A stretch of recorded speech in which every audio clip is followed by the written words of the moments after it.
Well, goddamn, if there aren't already 15 people here hanging out in the pre-stream. Very good, very good. Good to see you all here.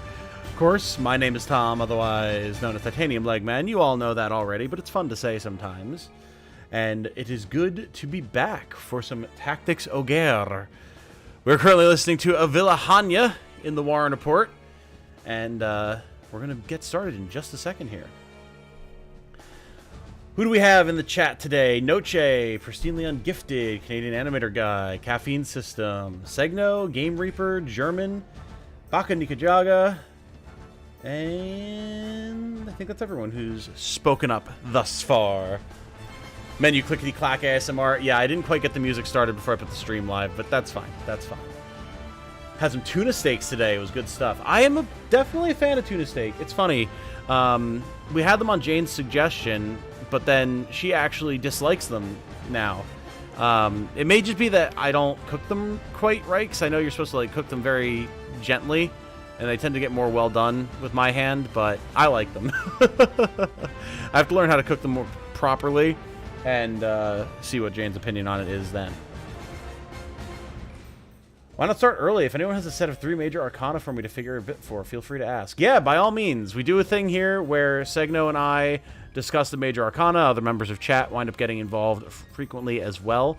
So if you know the arcana and you would like Segno to do a little bit of a reading with them, hit him up.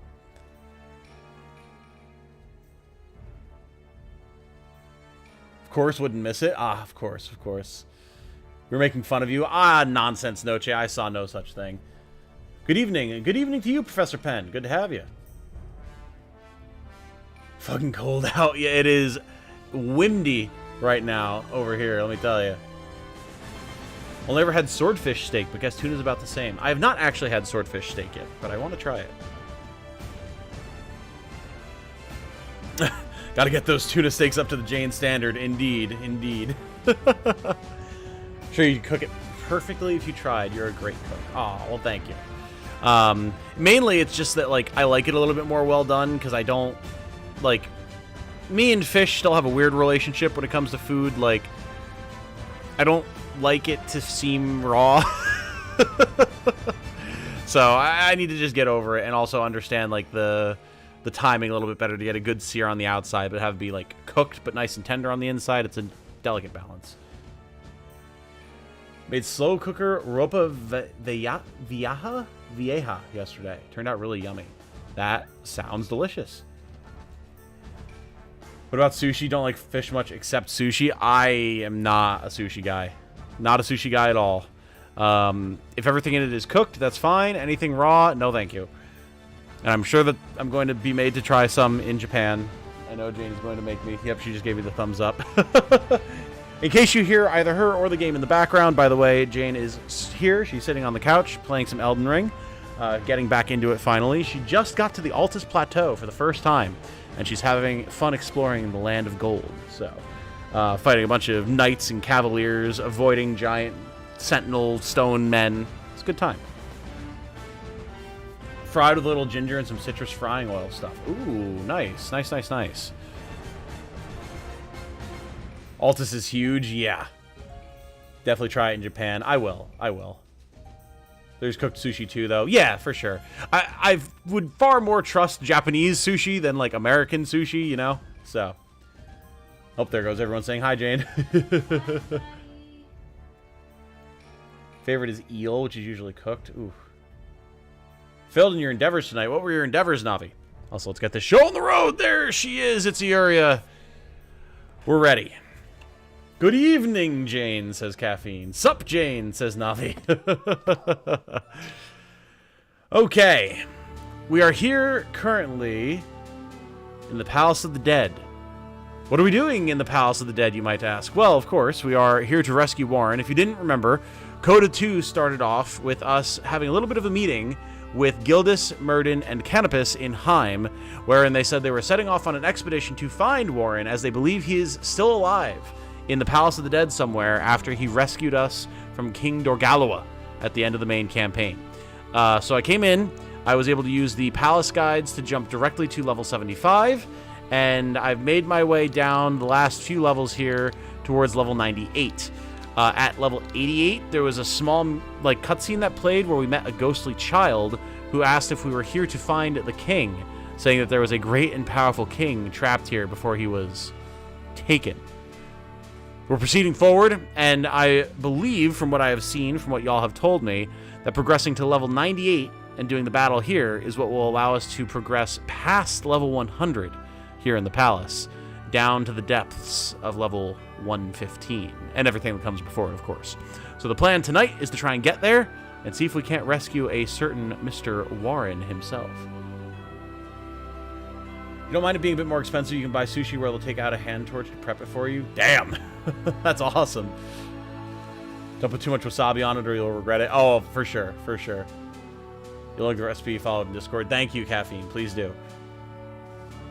Building an app, made 10% progress and learned that I still don't know what to do. But that's progress, Navi. That's progress. You did not fail. You learned what it is that you need to learn to proceed. Recently finished my spell-only witch run of Elden Ring. Beat every major boss with magic, including Melania. Damn, how did that go? Woohoo! Tom, try searing on high heat in cast iron, then finish in the oven with butter, garlic, and whatever other seasoning you use. I will have to try that. I will have to try that. That does sound really good. The Taken King. Yes. Yeah, that was my first thought as well. Love/hate this part of the game. I'm excited. I've never actually done the CODA content before, so it's going to be fresh for me. I'm very, very much looking forward to it. Something that I did in preparation for this was I went through and I used all of my stat up cards on Denim, Cashua, and Vice, as we're going to need them to be particularly powerful for CODA Chapter 4. Denim got my strength and tanking stuff, so you can see he's got some pretty good strength and vitality now. Cashua got my int and mind stuff, so she's becoming fairly casterly. And then Vice got my dexterity, agility, avoid, all that type of stuff. So they're looking pretty beefy. They should be pretty strong, and we're going to keep using them from here on out so we can keep getting stat up cards with them because we need them to be in pretty good shape. Also realizing that Vice doesn't have an axe earring, which is a mistake. Do I have one I can give him? Yes, perfect. Barbarian's earrings, very good. We're also going to give him these Shadowed Greaves, I think. Oh, Jane got mauled by a rune bear. Rip. Yeah, that'll happen. That will happen. And he's pretty much set up and good to go now. I think everyone else is pretty much equipped with what I want on them here. I don't know who we're going to be using going down here, but I also learned that I'm not yet ready to go to level 100 and start collecting the Ogre set because I don't have the 4 Wind God weapons that you need to make the boss here show up. So we're not going to be doing that yet. That will be later. For now, let's proceed.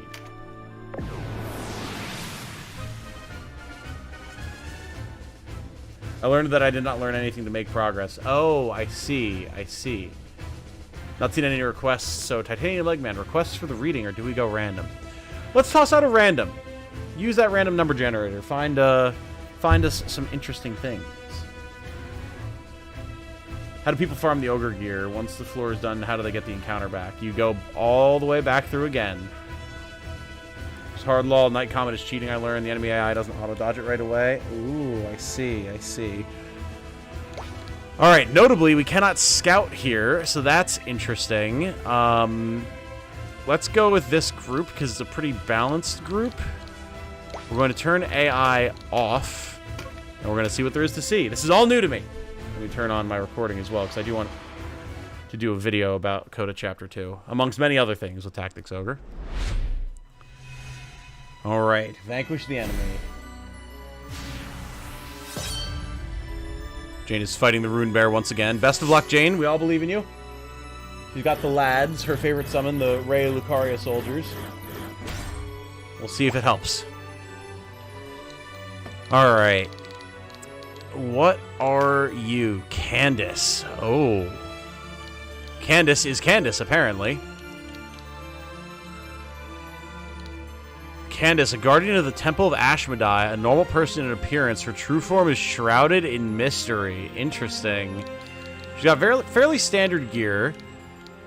She can cast Boon of Swiftness, Judgment 3, and Spirit Surge 4. She has Radius, A long-range ability that invokes a malediction in an ancient tongue that deals piercing light damage to multiple targets with a radiant burst of divine light. Has a chance to weaken. Interesting. We've got, like, the holiest of holy paladins guarding the Temple of Darkness for the devil Ashmedai. Very, very interesting. Then she has Death Proof, immunity to Poison, Petrify, Sleep, Charm, Stop, Curse, and Knockbacks, and Constitution 2, increasing her max HP by 20%. Very, very interesting. No Skeleton Wrecking Crew. I did use them to get here, but they're a little underpowered, both in terms of their gear and their stats at this point. Can this boss win? I don't think so. Hello, Mr. Leg. Hello, Soggy Cat Fur. Good to see you. Good luck, says Professor Penn. I appreciate it. So yeah, she's got a full complement of cards. 1 strength up, 1 magic up, and 2 MP. So I'm expecting a lot of casting. Alright. We're going to chill here and let everyone, like, get buffed up and everything. So that we can then have Uriah give us all extra MP and whatnot. Let them come to us a little bit. Do I burn a glass pumpkin here? I could. But maybe let's just boon a swiftness area. Come on, Jane, you got this. Hardest boss in the game, Runeberry and Altus Plateau. No, believe me, Runeberries are terrifying. I'm not mocking you at all, I promise.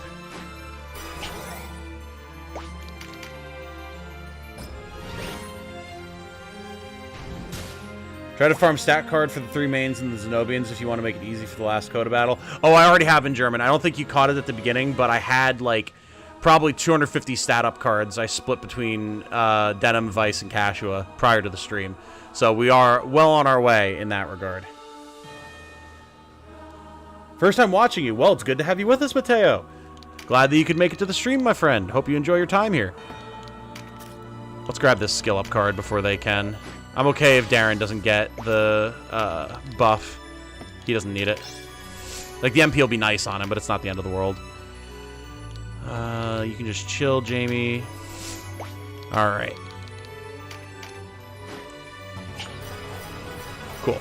So now, everyone will have HP regen. And then we'll keep her near our casters so that she can give them Spellcraft and extra MP. We've got fairly short range on Voltaire here. However, we can start taking shots. So I think we will.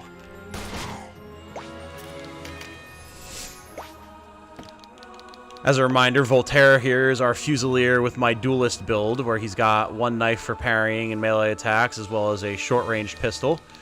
Pretty solid build. It's been a while since he's been used. His stats aren't the best, but I think he'll be okay. Vice here has bombs that he can throw. Did you kill it? Nice. Well done. Well done.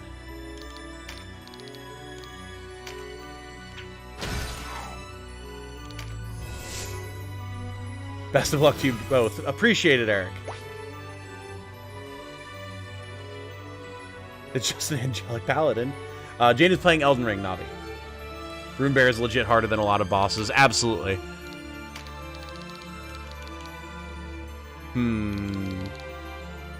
Let's just delete this guy, shall we? Or nearly delete him anyway. Cool. Sherry, let's get you some MP. So the goal right now is we want to get everyone buffed up and let the enemy start moving towards us a little bit. And then that way we can pick off the little guys before Candace runs in. Yeah, like that. She can teleport. Nice. And just starts detonating us. That way we can strike back pretty hard with everyone buffed up with MP and everything. Only here to say hello. Hope the stream goes well. Absolutely. Absolutely. I hope you have a good night, Saki Kafir. Thank you for the well wishes, my friend. What do you call a dumb chef? A slow cooker? Hey, well done. All hail the mighty Slayer Jane, says Caffeine. Very nice. Oh, yes, we have our reading from Segno. The Emperor, inverted, domination, excessive control. The Star, hope, faith, renewal. And the Fool, inverted, recklessness, and risk-taking. To me, this suggests the idea of one who is locked deep in servitude, trapped deep in the work. Then they can catch sight of just one thing, beyond the confines of the realm they've been built into. And one thing is enough. For good or ill, a hero has been sparked to start the journey. For good or ill, they will burn the world they know to the ground. That is eerily on theme for the boss we're going to be encountering at the end of this Segno. I hope you know. I don't know if that was intentional, but and that is very on point for what we're going to be encountering down here.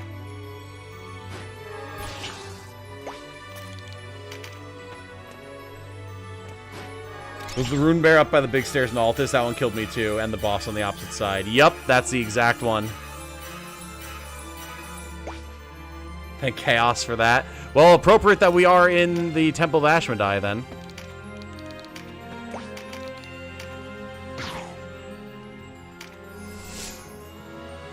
Alright, here we go. Ardent Conga time. Beautiful. Now our casters can really start going to work. Is this the post-game? It is, Mateo. We are doing CODA Chapter 2 currently. There are 4 CODA chapters. They were originally DLC. I say this as if I'm assuming you don't already know, but you very well might. We'll get this MP Restoration for more finisher action.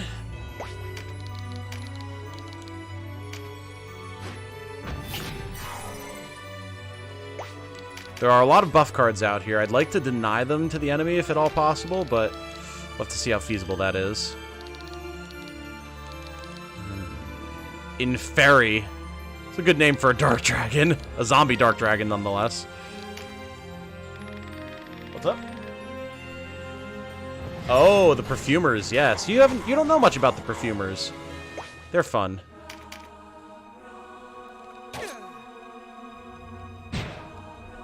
I could go on a...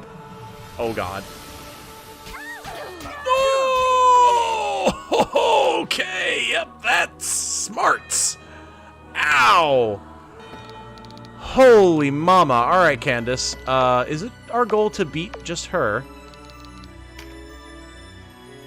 Vanquish the enemy. Okay. Well, we definitely want to bring her down as quickly as possible. Whoo! Alright.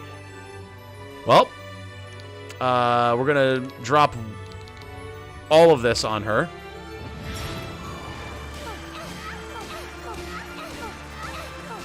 Whew. Fortunately, we have some summon too, because yikes. Do we go for the major heal here? I kind of want to go Heavenly Judge. Just so we can finish off this imp and deal some more damage to her. I mean, we're already dealing really good damage to her, though. So if we can just nuke Candace down, the rest of the map will be easy.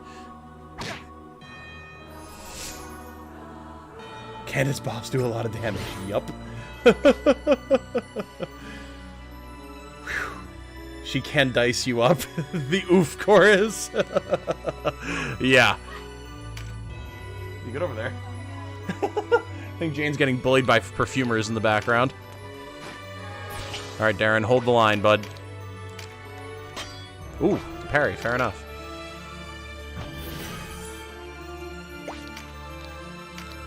Keep dishing out big damage here, folks.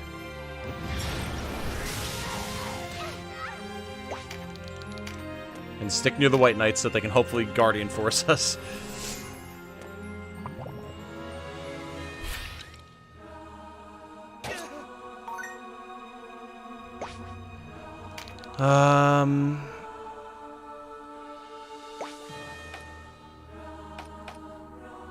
We have a number of characters who are going to be going before Candace goes again.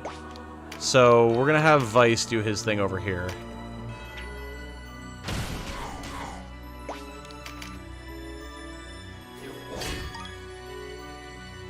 Has Jane fought a page yet? Those guys are dicks. No, I don't think she has. Alright, not the end of the world damage-wise. Gildas unfortunately can't quite get to Candace. Let's put him down here.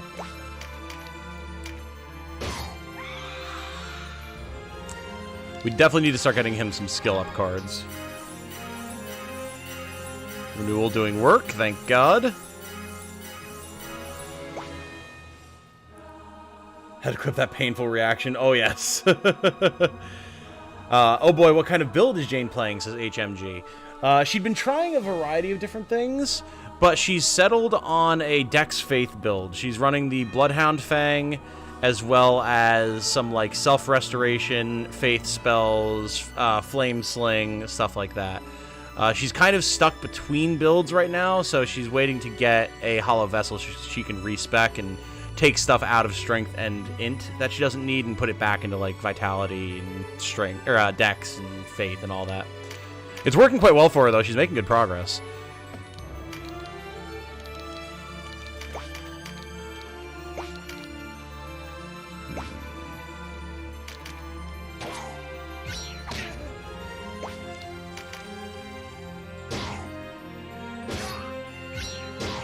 Nice counter. Strength up card. Not a huge fan of that on him, but so it goes. Oh, yes. Yes, Denim. Power up, my friend. Oh, and the Speed Star trigger. And Lament of the Dead 4. Nice. Skill cards are a powerful drug. Let's mess her up. That's good damage.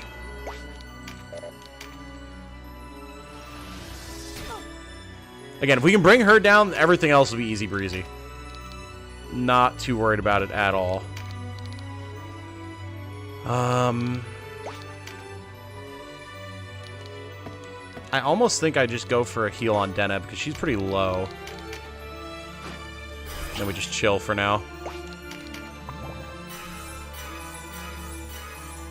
Clearly she put everything into Vitality, become the large Chungus. Her Vit is pretty low. It's definitely a very glass cannon build at the moment. But once she can get some things respec'd and reapplied some stat points, she'll be just fine. She's already doing fine, but... Yeah, you. Alright, that's going to be the end of Candace. We'll have to hit Denim a little bit, but that's fine. It's worth it. And this is why I wanted to go to San Bronza before we did CODA Chapter 2, because we got some nice power-ups that are going to make things a bit more manageable.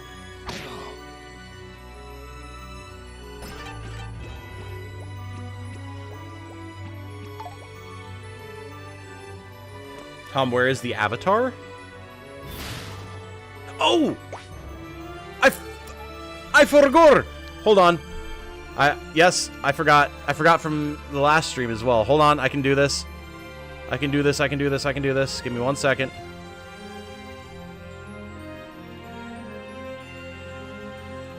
And then I need to open... Why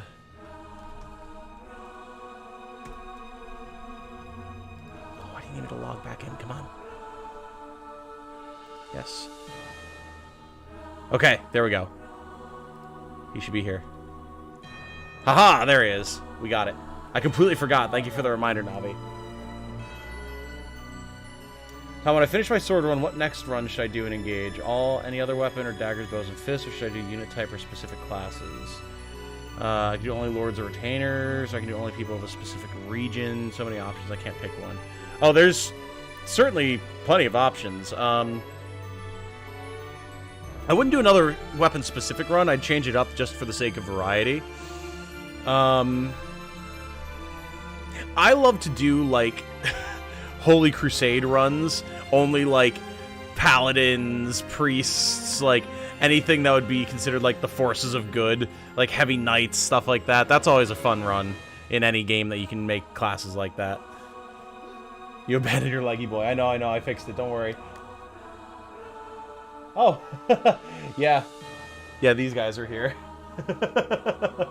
Jane just found the Eldritch bug in the Perfumer's Grotto, for those of you who know. Good luck, Jane. We need Fire Emblem Necromancy runs in future games. Seriously, dude. Give me my dark magic back. Give me shamans. Give me necromancy. I want it all.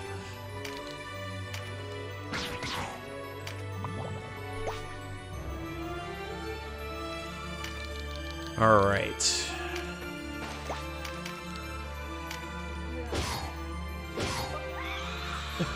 Jane's getting bullied by flowers and eldritch bugs and all sorts of other abominations.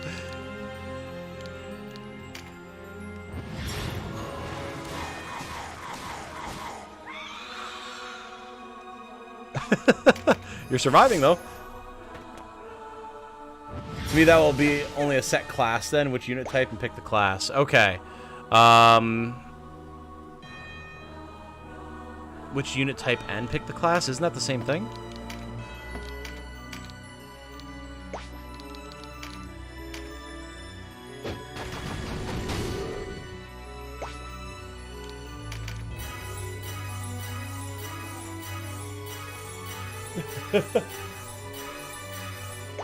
We should probably cast Renewal again here.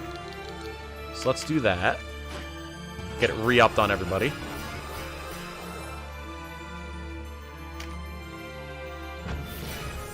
Nice. Let's go, Kashua. The Holy Light! Having these guys feared is so good.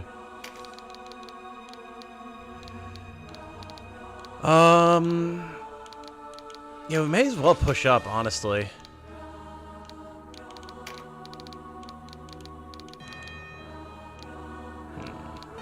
We can't hit these guys without hitting our friends, though, so let's just drain hard on the dragon.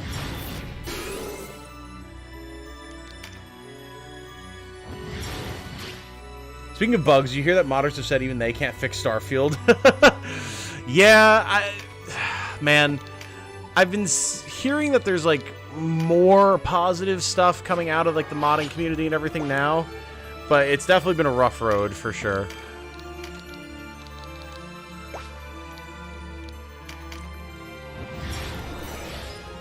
Pick backup Armored Mystic. Oh, gotcha. Gotcha. Okay. Hey, Zan, what's up, Choom? Nothing much, my friend. How you doing? Okay, so I'm gonna say Mystic. That sounds like it'd be fun.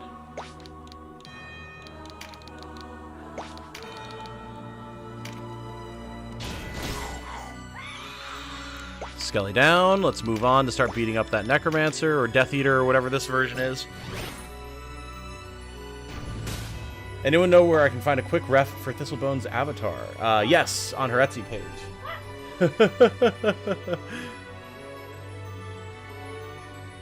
Has to do with how areas are hard-coded, if I remember correctly, for Starfield. Oh, I see. Okay.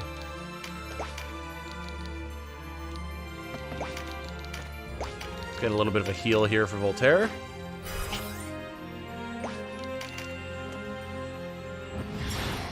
Ow! It's been a while since we've seen just a raw Word of Pain cast.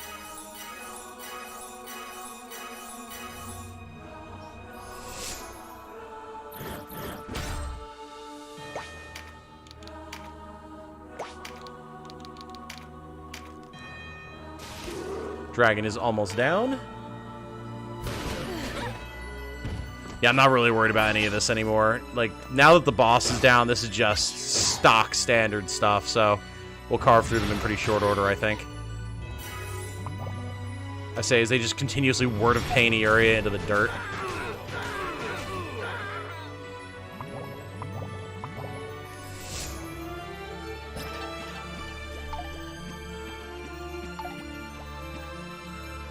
Oh, the little bloop, bloop, bloop, bloop, bloop, bloop, bloop of Irresistible Beauty going off.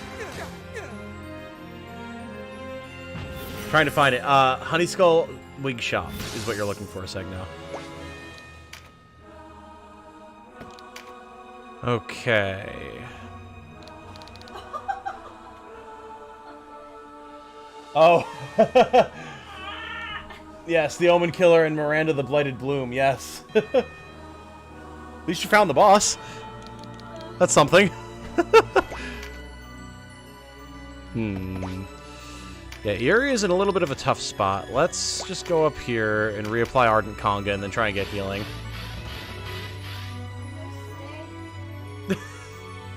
There's no Stake of America. What a shame. What a shame. Lamau, we can hear Jane. I know, it's great.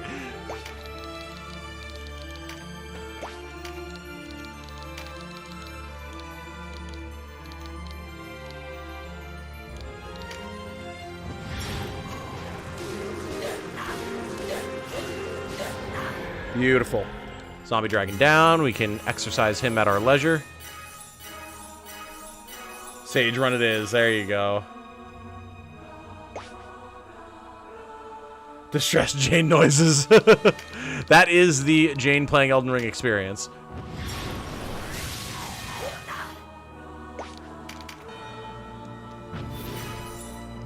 Thank you to everyone who is here tonight, by the way. It's always, like, so fun.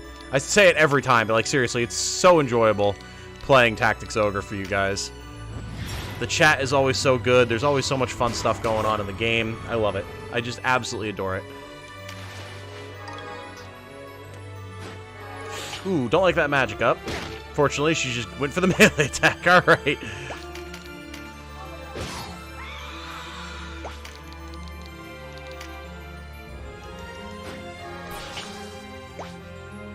At least you do a ton of damage to him. Oh! He does a ton of damage to you too, as it turns out. Ow. What's that? Yep, yep. Jane got hit by the Omen Killer, and he hit her with the big, like, double axe swing that immediately bled her. So she just went kablooey.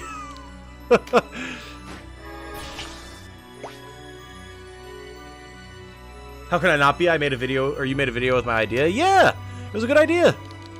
I appreciate it.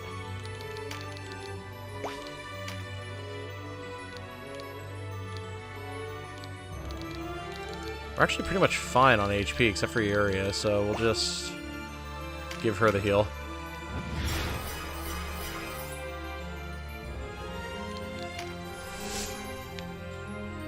We're gonna have to head out soon. That's fair, Canada. That is fair. Yeah, here we go. Let's start putting damage in. And by start putting damage in, I mean kill her. Nice. Woo! Spiral Scourge. Let's go. Back to the dead. Awesome.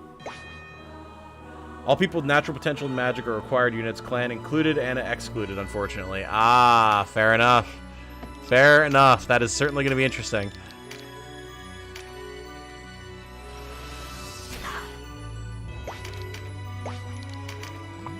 I do really enjoy Terror Lord Denim. It is a ton of fun. Oh, God. Jane is having a time. Oh my God. You're good. Don't apologize. It's fun background.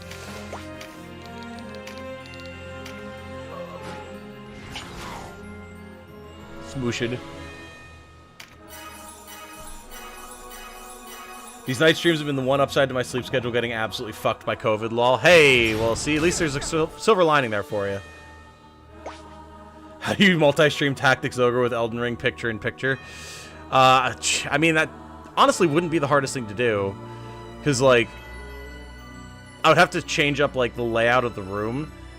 But I could just hook the PS5 up to the capture card that's plugged into my PC and then just have it set as a separate source.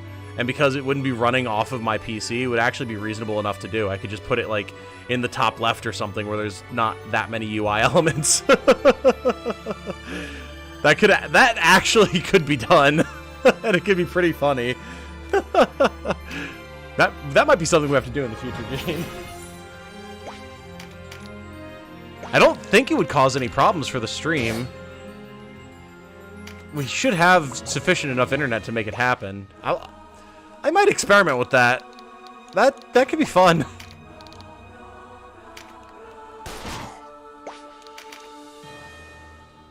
Tactics Ogre streams are always a good vibe. Hell yeah. Terror Lord with light affinities, anticlimactic TBH. Why do you say that? Just because it should be dark? I can make it dark. She's already gotten to the muttering under her breath stage. Elden Ring is going very well. That mind card is going to go to Kashua. Blah sketch done. Thanks for the help in finding the reference. Absolutely. I'll have to go check it out. Still haven't been able to get out of the prison in Dark Souls 1, so she's a better gamer than me, lol. Fair enough.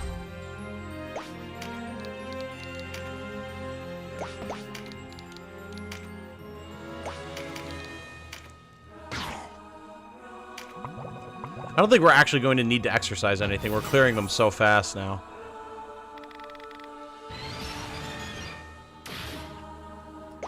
Working towards Celestia now. Then I have all my sword units. Only 2 reclass, but that wasn't out of character, so it's okay, I think.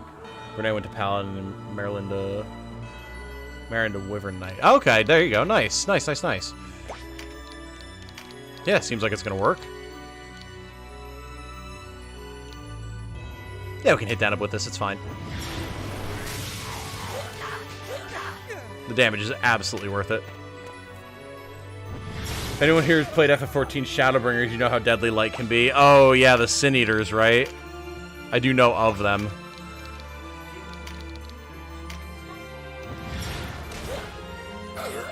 Alright, 3 left.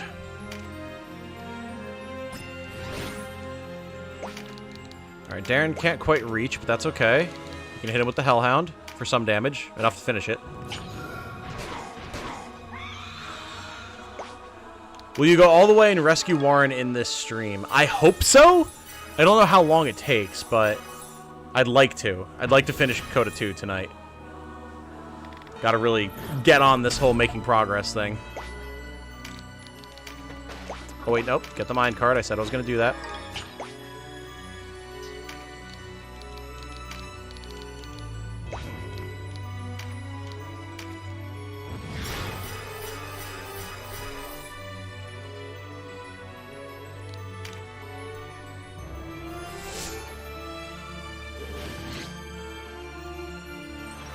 Gotta go. Thanks for the stream. Absolutely, Canada.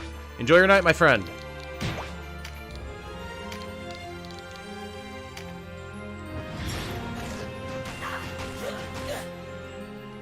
Sin Eaters aren't that deadly. The really deadly things in 14 are your own party members. Is that because of people not knowing raid mechanics? I assume that that's typically what the issue is. Boom! Sit down! 183 off of the bonus damage. Holy. Denim has become spooky. Can't quite land that shot. Unfortunate. Hey, Copper Oberth. Nice. Just dig that up out of the sludge at the bottom of the Palace of the Dead. Figure out what poor sod left that there eons ago.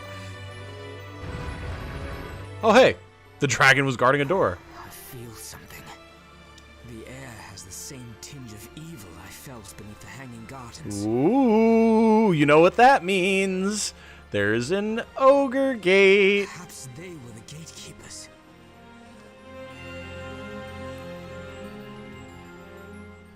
Once again, alert's not popping, but Game Reaper, I see you with the $5 super chat saying, when's the last time y'all had ice cream? Maybe we can start an ice cream social again. If you guys do, it will be a delayed ice cream social. Assign no anguish. Oh, there it to an is. empty Now it bush. finally popped. Jane and I are trying to cut back on the sweets a little bit because we're going to be going to a convention this coming weekend. We're going to be at MagFest, actually. There you go. Huge damage. You got this. You got this. Just heal. You got this. You're fine. Yeah, just heal Forehead while he's doing his fire breath. Forehead. Nope. Time to die, Forehead. Sorry, I know you guys can't see this, but... Oh, oh no! Oh no! She Bloodhound Fanged right into the fire breath. Oh no! Oh, that was... this is so sad. Yeah, we'll be at MagFest this weekend, so just hanging out with folks and everything. But we're trying to like get slightly in better like eating health so that we can destroy ourselves at the con. It's like correction knowing mechanics, not raid mechanics, just mechanics. Oh. The shriek Lamau. Sorry, Jane, says Caffeine. MagFest is a convention that takes place in Baltimore. It is a gaming and game music convention. Generally a very good time. We've only been there once. It's where we actually did our Big Boss, Big Boss and Quiet cosplays. Been a few years since we were there. We're not going to have any cosplays this time around. We're just going to be vibing with some friends. But, yeah, it's going to be our first convention since... Well, technically we went to ClassCon East, but... Basically since pre-COVID. Oh, you lost your runes, didn't you? Yeah, she did. Oh, the face has gone into the pillow. Oh, no. Oh, the sadness is struck. I mean, you're at the point where, like, the amount of runes that you had really wasn't that much. You always say that. Well, because it's true. You've not ever lost, like, a true mother load of runes. No, I don't think so. I'm talking, like, 50,000 runes.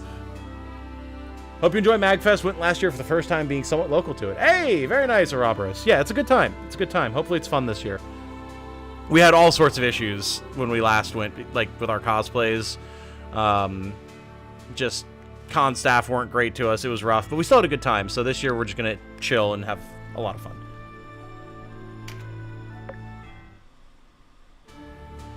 Okay. Palace of the Dead, level 101. I have never been here before. I'm excited to see what awaits. Let's go. Alright. Mind Charm and Max HP Charm. Okay. Win without using the Chariot Tarot and win without any capped units. We're back to that. Okay. What do we have? What do we have? Level 45. Are these all flesh golems? Wait, what? Oh, not... Okay, I was like, why can't I click on it? Yeah, okay, there's a lot of undead. Perhaps unsurprisingly. So, we're definitely going to be bringing Donalto. We do not need Jamie here. And I don't think we're going to bring Darren as well. Or, honestly, Voltaire.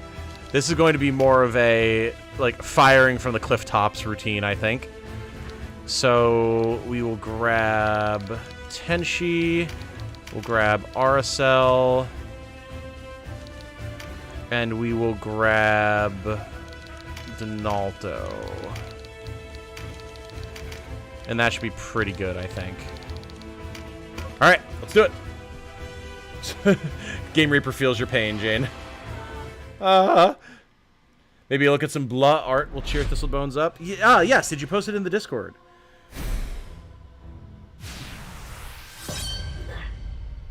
What? I jumped on that guy's head. Oh, nice. You Goomba stomped him.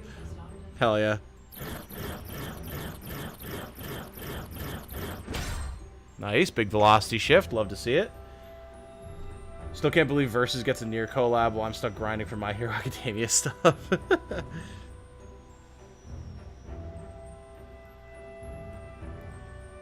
There's the clip of the Candace fan art.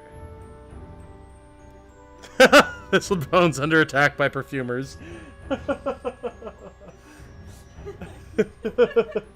She's grinning and giggling heartily. That's adorable. I love that. And Jane also loves it. That's phenomenal, Segno. Has she found any chariots yet? No. Alright. Let's just move towards this Gorgon immediately, I think. Or, do we stay? Nah, we gotta try and down this Gorgon quick. We're gonna have the casters stay grouped around the area.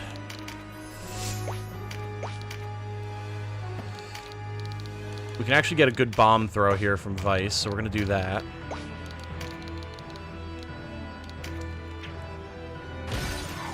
Nice. Good damage. What's up? Hell yeah. I know that feeling. She goes, I can't go to bed until I beat this. I mean, again, you have the damage. It's just the survival, so... you can suppress the plant a little bit by hitting it with a fireball, because it'll get stunned for a little bit by the fire. I'm just saying it'll put, like, less poison around, so it might just be a small advantage, you know?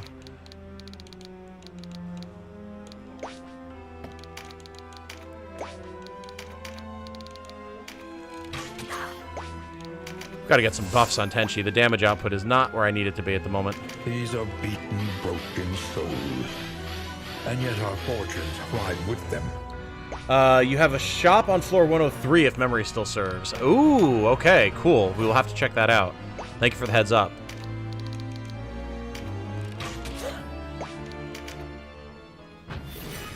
And Eric Ibarra has subscribed. Welcome, Eric. Good to have you. Thank you very much for joining us. Hope you're having a good time. I certainly am.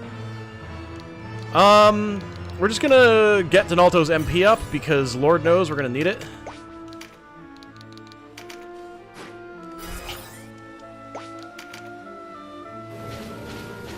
Nice. Telluric Resonance. Extra damage for RSL. Here come the flesh golems. The flesh golems will march today. Da da da da da. Here come the flesh golems. Hey, Omen Killer down. Let's go. Round of applause in the chat for Jane, everybody. Now she just has to kill a flower, which should be pretty easy. Reminder to like and subscribe. Thank you, Game Reaper. And the follow-up from Segno as well, yes. It does help immensely, guys.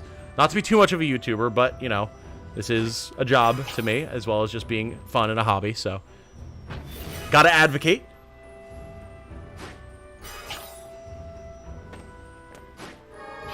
Ooh. Alright, that Gorgon's gotta go. Do not want her to have a magic up card.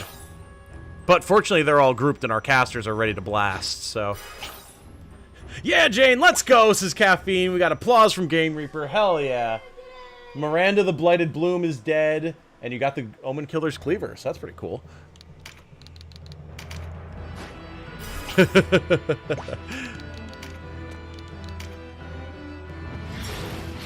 Alright. Terror Lord Denim, get in there. Mess up some ghosts.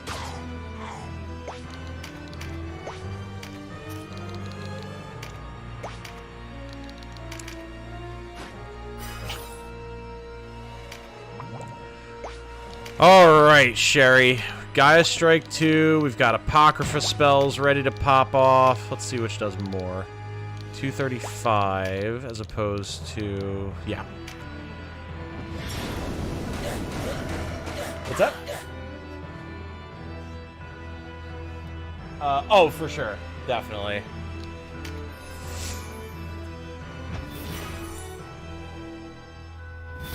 Echoing Voice. Nice. Let's use that for our Sanat for the healing.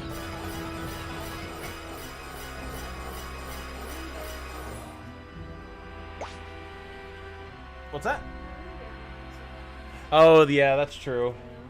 No, I understand. But, I mean, like, what, 1,500 or 15,000 runes? Like, you could farm that up pretty quick if you really wanted to. So, you're okay. I know it hurts, but... One like equals one less sardine that Titanium Legman needs to handle at work. True! Very true. I think Aeroflux is going to be the more useful one here, just because there's so many targets. This is a target-rich environment right now. Nice.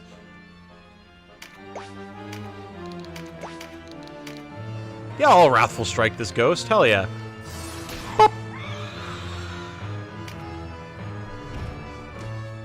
What's my favorite weapon to run in DS1? Oh, good question. It has been quite a while since I ran DS1.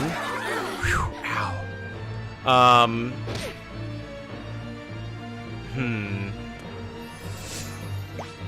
I mean... I do really like the oh, what's the one cleaver? The Great Cleaver, I think it is. My first ever run of DS1, I did like a heavy armor build with the Great Cleaver, and it was a ton of fun. So I do have a certain nostalgic attachment to that.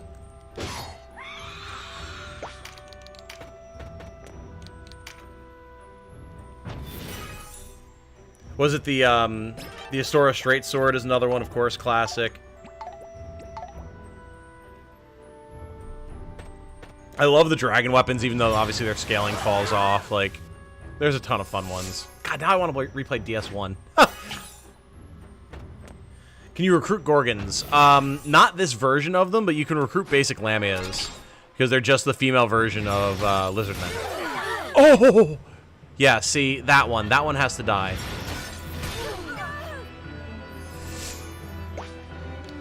That one has got to go. Yeah, because she's got the crit card as well. Illegal.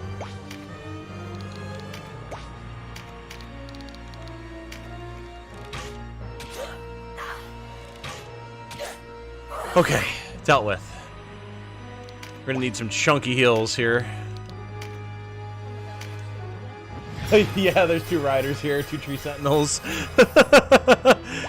You're getting to the late game stuff now. Be very careful. And maybe summon friends.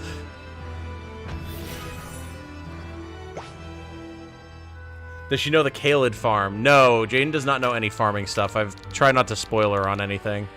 Just let her experience the game.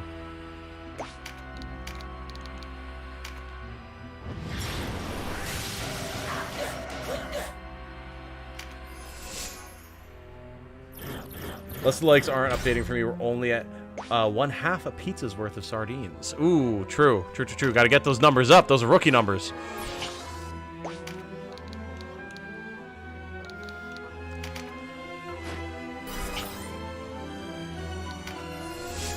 Alright, Tenchi, what can you do for us here? We need to find some squishier targets for... Any of the Lamias should do down here, or the Gorgons. Oh, not quite, actually. The one's quite tanky. Huh. Alright, you know what? Let's drop a heal for now. We've got the double shot set up for later. We can try and get a buff on him. Those floor cards make this game so amazing. Oh, yeah. Oh, yeah.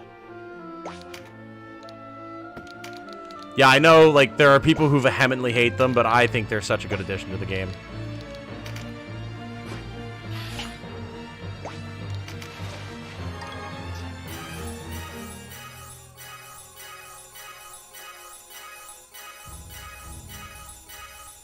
There we go. Get some renewal going. That helps immensely. Honestly, I'm gonna heal craft, just that Donalto's heal is bigger. And, Kashua's as well. Oh, she wasn't quite in range, but that's alright.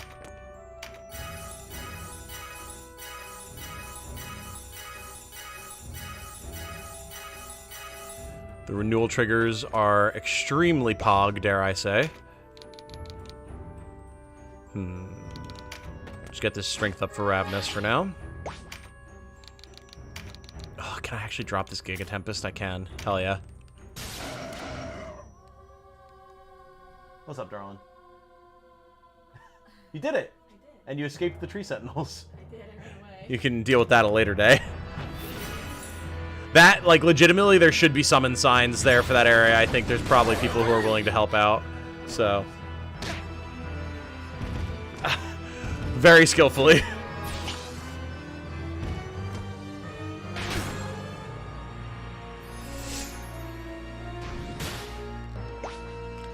Okay, Donalto.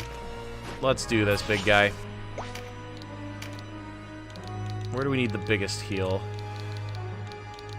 Right about... here.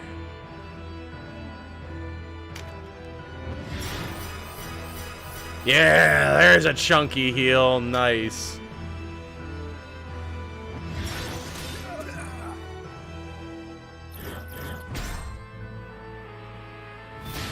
Some people don't like the cards because they put another layer of management to the battle.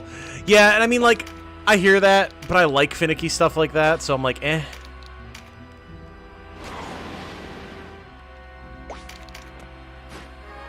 And they let you get some truly wild stuff going on, which I enjoy.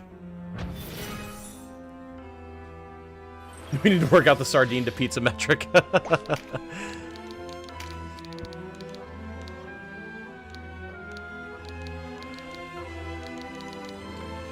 Alright, this Lamia has to go.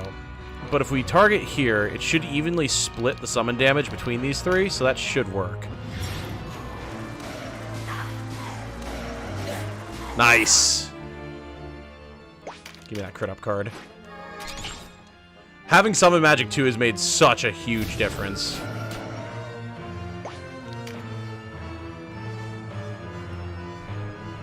Personally, the cards are sort of mixed for me since they represent skills they took away, but at the same time, it means we don't have to grind for those self-same skills, which is a major positive. Yeah, see, that's where I'm at. Like, the reason that I enjoy Tor so much more than Let Us Clean Together is they removed so much unnecessary bloat. So much unnecessary grinding. They fixed the crafting system. They've cut down on so many spells that never saw use. So many consumables that never saw use. Like, you could use it if you wanted, but they were not necessary at all. Like, the whole game has been streamlined while still being plenty dense.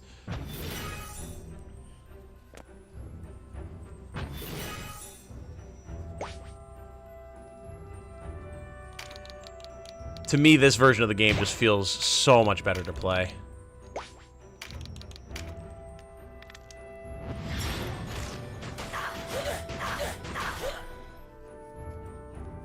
Like how it's a fight for cards as well as a fight for the win, and the right cards that will totally make and break a build.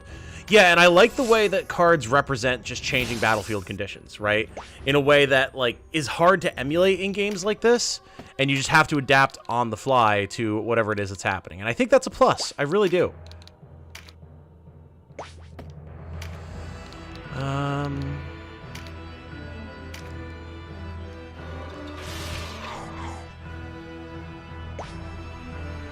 Gonna play some Tor while watching you play? Hell yeah, Zan. That's my favorite thing to do. I love doing that. Oh, it's gonna hurt. Okay. Miss a lot of the debuffs. Yeah. Yeah. But again, like, there's still so many ways to apply different debuffs. I don't think it's the end of the world.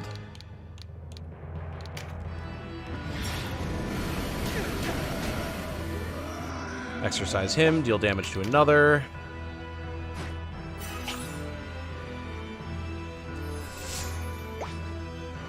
Also takes away some direct agency from players in battle by locking extremely powerful effects behind randomly occurring mechanics. I suppose so, yeah. But I guess to me, it's like, does that matter though when you're still capable of being so powerful? I don't know that it does, at least not for me. You know, again, everyone's experience is going to differ, but...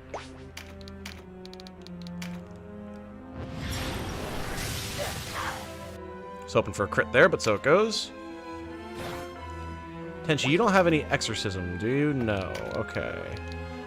So you're going to go here, and you're going to take a shot on this ghosty, right? We won't quite get the kill on that Gorgon. We need to fix Tenchi's damage, man.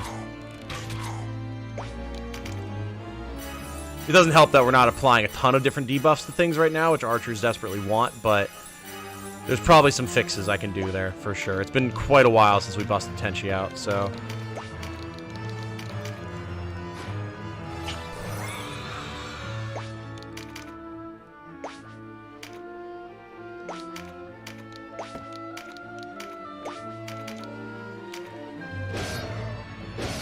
Flesh Golem down, very good. Ow, man. The casts! The casts! I think we just take this and toss a heal at Vice for now. Gotta keep everyone on their feet. We want those stat up cards. Just sad to lose stuff. Yeah, I suppose so, but like... to me, I've never been one of those people that's like, oh, there was things that were in the game that are now gone. This is a shame.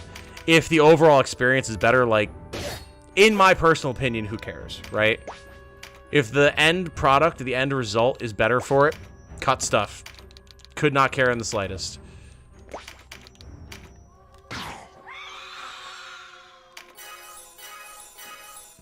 So craft strategies and team compositions allow you to win from the battle prep screen, but it requires deeper understanding of game mechanics and tactics, game fundamentals. True, true. No, some games have elements of certain characters for strategic choices mid-battle. Yeah, also that's a good way to do it too. Makes you have to strategize in real time rather than playing a strict formula. Yes, exactly. Hey, Alan, how's it going? It's going well. It's going well. Drank a nice cup of coffee before the stream, so I'm all energetic. Holy God, I don't have exorcism on Donalto. I did not realize this. All right, we're doing it live. That makes things interesting. That makes things quite interesting. However, we're doing okay HP-wise.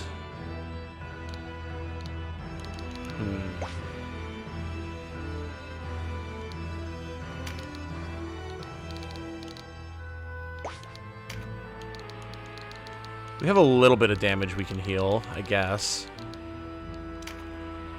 Deal some damage to a ghost while we're at it.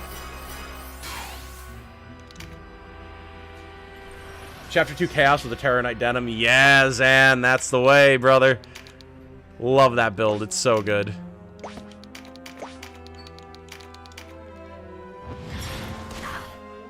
Don't misunderstand Tom like new mechanics, we just point some of the people's complaints. No, I hear you, German. I hear you. I hear you. I'm just expressing my viewpoint, but I get the reasons why people don't like it. I just think the benefits far, far outweigh the losses, and that's why I feel like this is the definitive version of the game. Like, people are allowed to dislike stuff, that's fine. I might disagree, but, like, do you know? Version of the game that allows you to get to the fun faster. Yeah, definitely. It's much more approachable while still having a very similar level of complexity. Imha.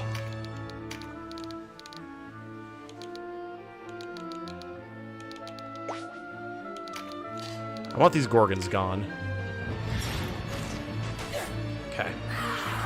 Another one down. Spellcraft faded. Alright, we gotta get a Uriah on that. On my 4th 24-ounce now, Tom. Think I might be an addict. I've known that from the start, dude. When you first started talking about how much coffee you drink, I was like, holy shit, man. That is intense.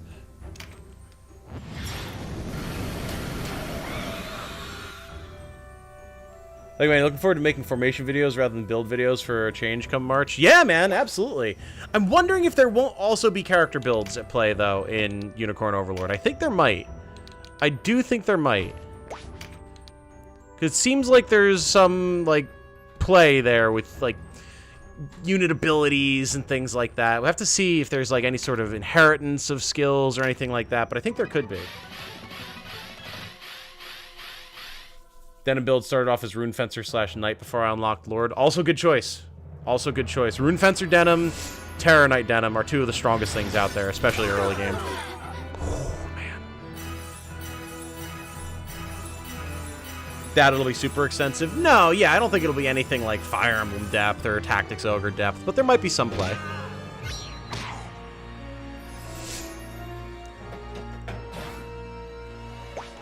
Alright, RSL.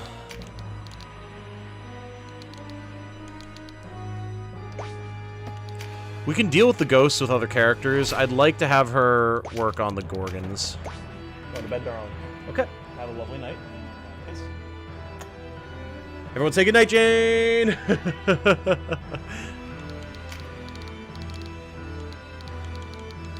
Gorgons are not actually in range. In fact, it's only the one left, but we can work on this ghost. Combos we get between it, units will definitely give you some range. Oh, for sure, for sure. Yep, there's everyone popping off. Good night, Jane. Oh, Tenchi, don't go down. Okay. I want. Yeah, max HP charms. Absolutely want. Big want. We'll have the ability to heal him.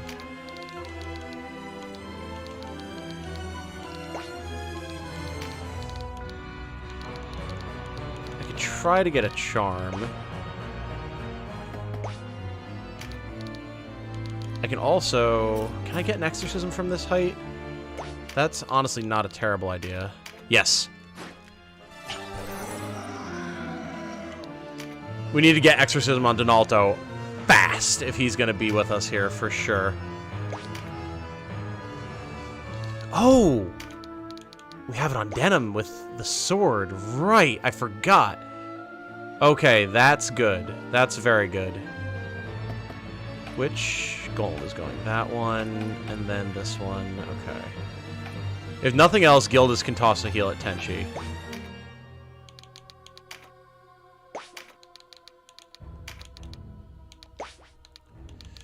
Let's put a renewal on Tenchi here.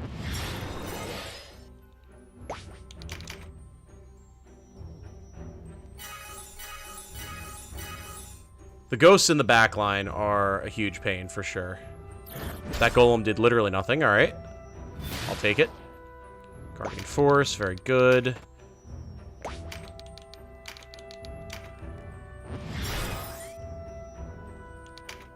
And then Donalto's gonna go. Ow. Mother's Blessing, yes! Huge, thick, swollen, throbbing, girthy heal coming in here. Targeted where? Right here, I think.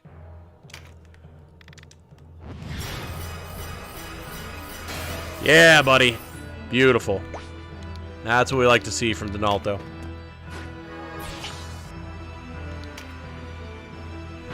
Can't wait to find the formations equivalent to Brave King and Plague Doctor. Let me tell you how hard it is for me to play these runs without my Plague Doctor. Oh, yeah. Absolutely. The little doctor that could just does work, man.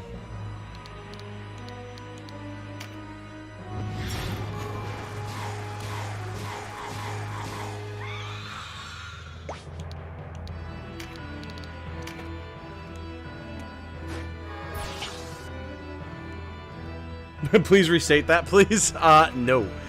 I'm not sure I want that heal amount. I think I'll just bleed out. Listen, man. You gotta understand.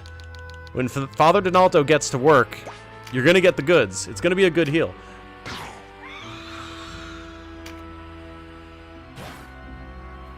Alright, now Tenchi should be able to finish off this other ghost without any major issues. Yes. Whew, nice crit. Alright, now we just have one Gorgon left. That is about to go. Does she have MP? She does. Do we have anyone who's, like, desperately low on HP? No, we should be fine.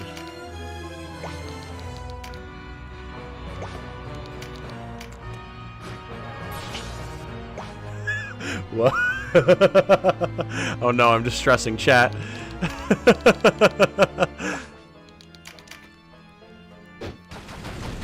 What kind of healing is the good father doing exactly?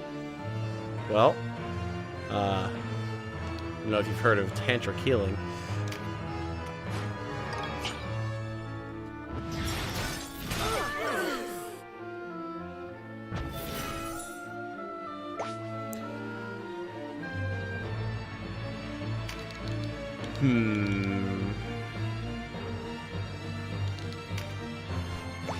Do I just go for the healcraft here? I probably should. Or not the healcraft, the restoration, yeah.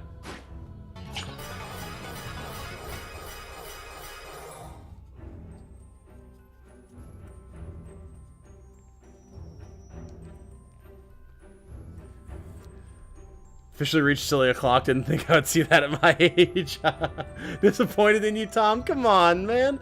Gotta let me have my fun. I'm caffeinated right now. I haven't even, like, had anything to drink yet.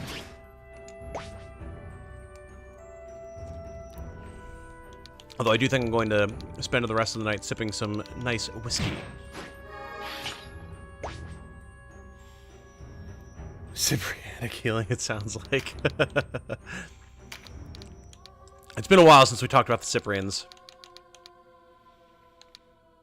Please, chat's been so hinged tonight, you can't just start throwing around words like girthy. I can and I will, thank you very much.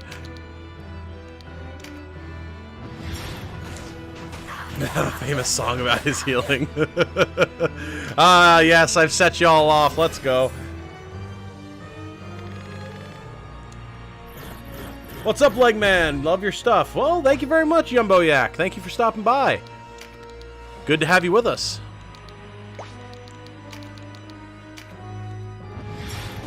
You've joined at a particularly silly moment in the stream, so I hope you continue to enjoy my stuff.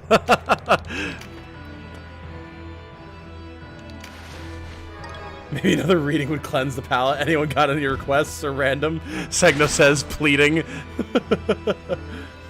They're gonna have to do Saucy Father Donalto fan art for this meme. I mean, I wouldn't say no.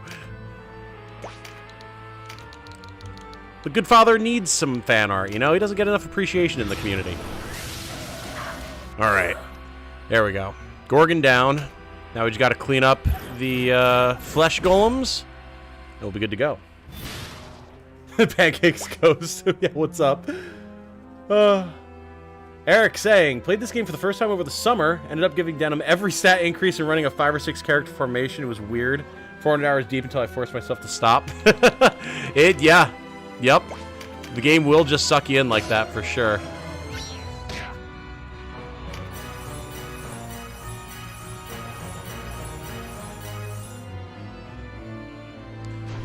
We've got plenty of time before the ghosts come back, so we can keep doing our thing.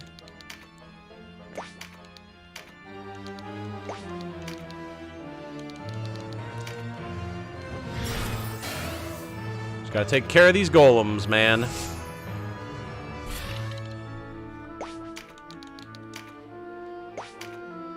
You know what? Just in case, let's drop some exorcisms here. Never mind. Where are you gonna go, Mr. Flesh Golem? Nowhere. You can't.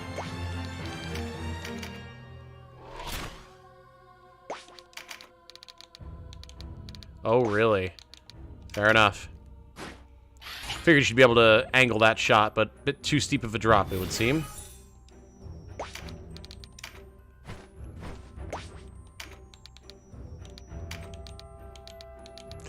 Not really worth the damage there.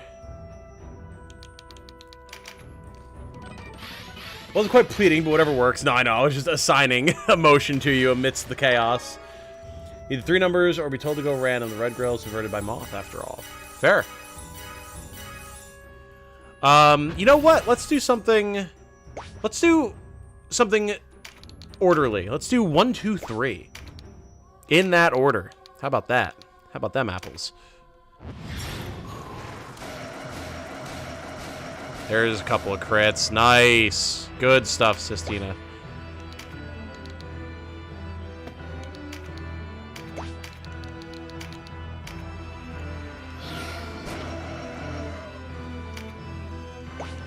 Vice gonna finish this golem off. Nice. It's probably not what I'll wind up running in CODA 4, but I've really been enjoying Dual Axe's Ranger Vice. It's been fun.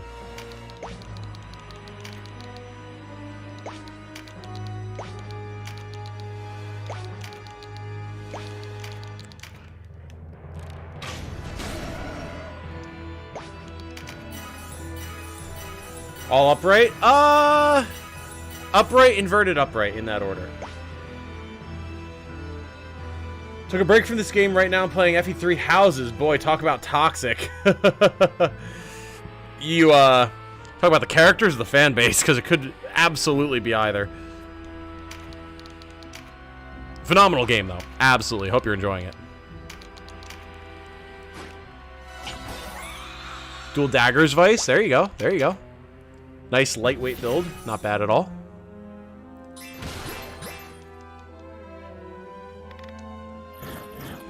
Hey, remove that stun. Very nice.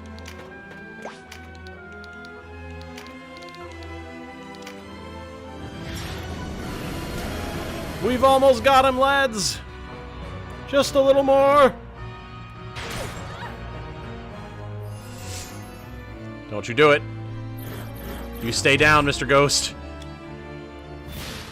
Characters and fan base. Yeah, it is definitely a mix. And at least, you know, in story, the characters being toxic to each other makes for more interesting storytelling. The fan base, well, it just makes them annoying. But unfortunately, that's the Fire Emblem community in a nutshell with a lot of people.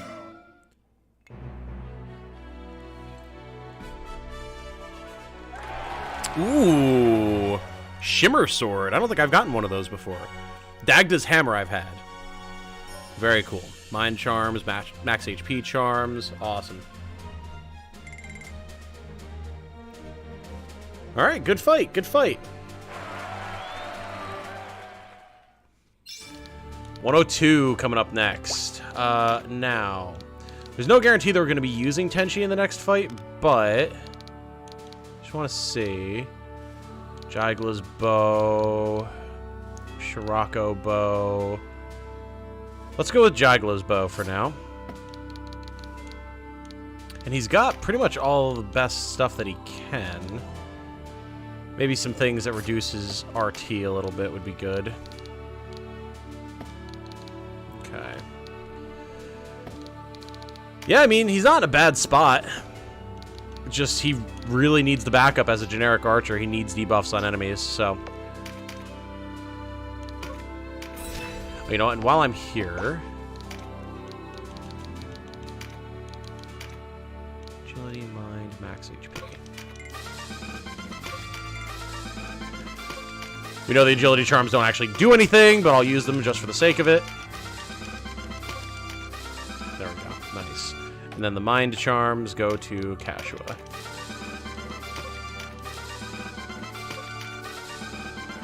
Nice. Alright, onward and downward.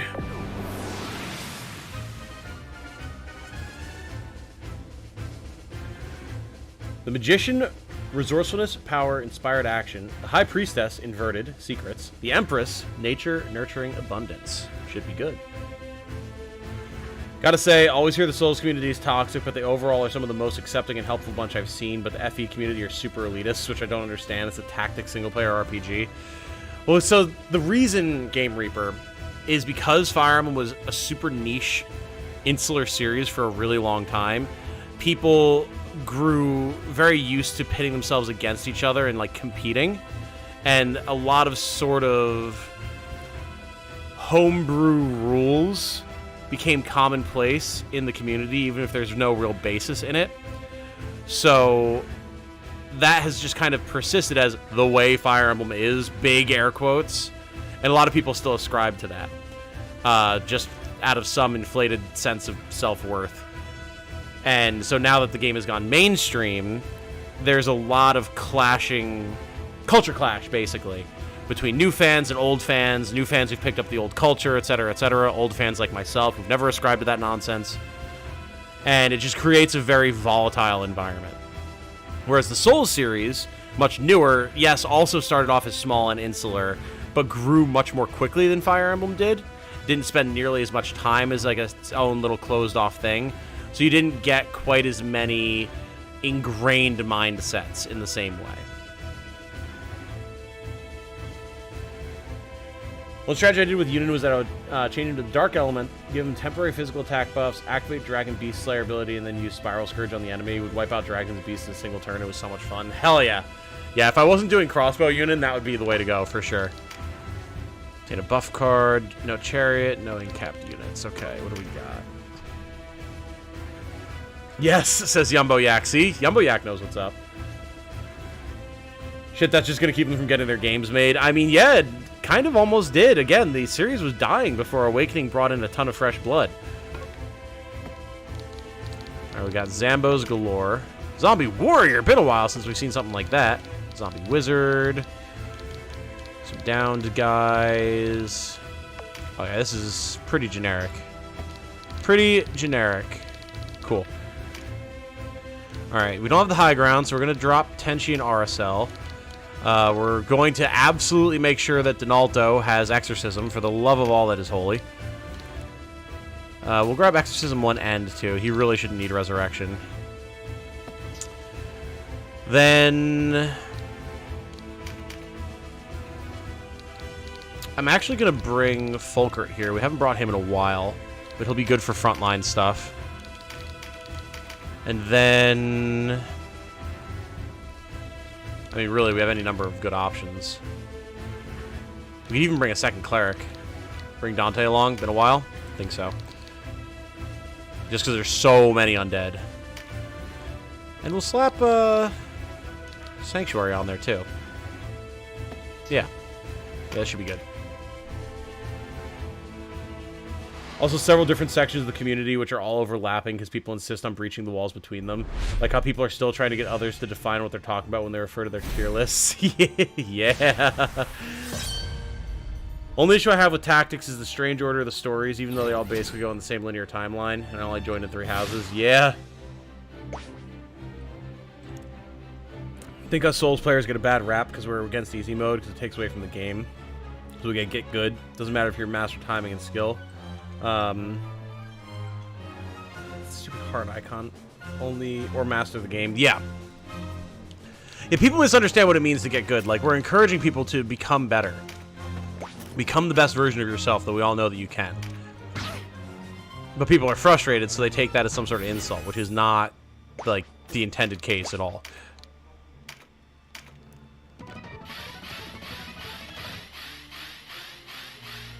Maybe you find all the cheeses, maybe you exploit farms and max stats. Whatever get good is for you is getting good. Exactly! See, I knew you knew what was up, Game Reaper. Big difference between get good, let me help you, versus you're bad, go home. Yes, exactly. And from what I have seen, you know, my experience is not conclusive of the entirety of the Souls community, but from what I have seen, the vast majority of the time, if you have a question, or you're stuck, or you're struggling, or you need help, people will help you. Even if there is some teasing or mockery involved at first, people will help you. Kind of a tough love thing. I've very rarely, if ever, seen anyone be like, nah, you just suck, go home, scrub. And when I do, usually it's because someone is being super toxic about the game. Or other people who are trying to help them.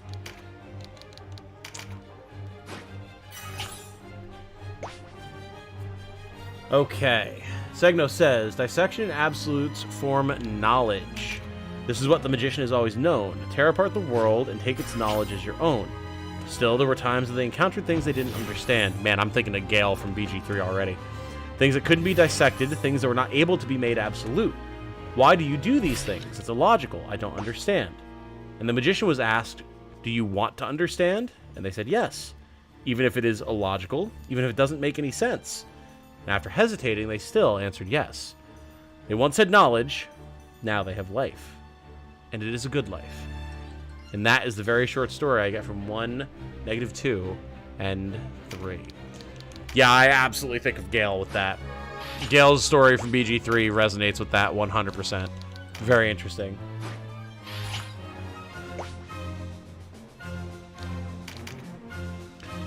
Only time I see Souls community say you're bad, go home, are with the people who temper tantrum and demand an easy mode regardless of help. Yeah, same. I would absolutely say same. That's been my experience as well.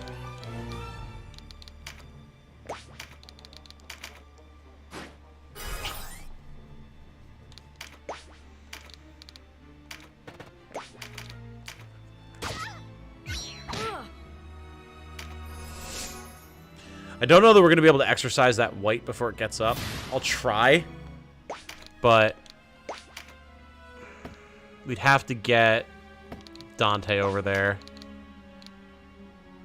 I'm going to move Gildus up to try and facilitate velocity shifts for Dante. We'll see if it works.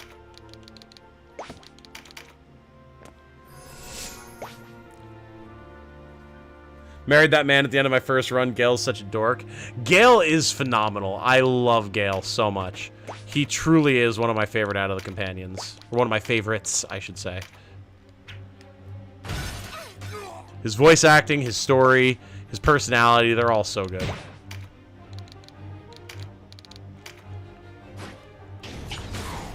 Oh, it's been a long time since I used Fulkert. It's good to have him in the party again. Especially our Terra Knight Fulkert, it's so good. Nice little story. Thanks for requesting it. Absolutely. Thank you, as always, for coming up with the answers, Segno. Nice damage, Denim.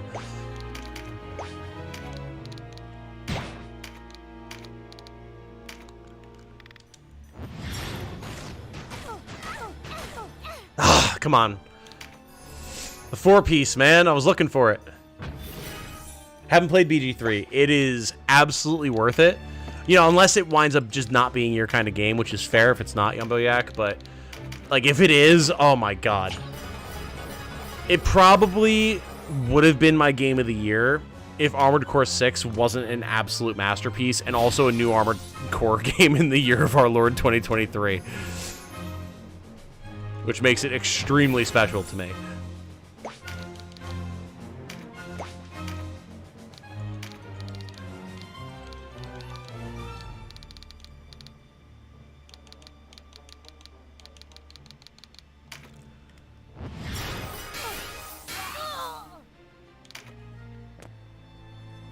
Don't know why people don't understand that not every game can be for everyone. I don't like Hello Kitty Island Adventure, and it'd be wrong of me to demand them putting in Capra Demon, so I can. Yeah, I agree with that. All in favor of games having easy modes, because I just don't have the time to devote to hours and hours of getting good, but I also respect games that don't. And, like, largely, I agree. It's the fact that Souls games, and then now games that take big inspiration from the Souls games, part of the experience is the difficulty of it. Like, as much as she gets frustrated and, like, struggles sometimes and, like, gets angry and has to put the game down for a little while, whatever, I don't think Jane would enjoy Elden Ring as much and appreciate it for what it is if it didn't demand that she take it seriously, you know? The challenge that it offers is, especially for her, who's not as big of a gamer as, like, me, even though she is definitely a gamer, fairly unique. And that's important. Now, does every game need to be like that? No, not at all. But there are certain games and certain types of games, I would argue tactics games largely fall into this category as well, where having a certain just set difficulty that is immutable that you just have to deal with works to the game's advantage and your experience of it. And for some people, that'll just never resonate, and that's fine. That is perfectly okay. If that doesn't work for you, that is fine. Nice, we got there.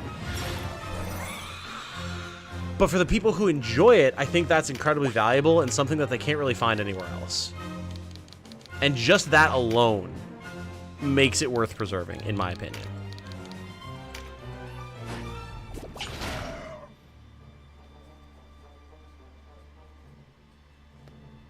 Holy crap. Chat is moving. We'll play that one, but Souls, everyone thinks they have a right to it their way. Well, because the Souls games are so masterfully crafted, everyone wants to experience it. But you need to meet a certain skill threshold to do so. And even then, FromSoft has been making it easier and easier to do so while still preserving the integrity of the game, which is impressive. Like, Elden Ring is the most approachable Souls-like ever, in terms of their own catalog. Just the sheer number of things you can do, the variety of builds, spirit ashes, summoning, everything, makes it so much more approachable, and I think that's why so many people got into the Souls series with it.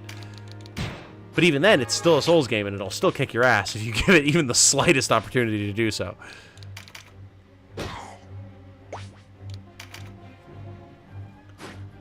AC6 is my goatee. Same. AC6 is absolutely my game of the year for 2023. I almost said 2013. God. Could you absolutely imagine? Tempted to see what you do to try and interpret a reading. I mean, if you want to toss one my way, I can give it a shot.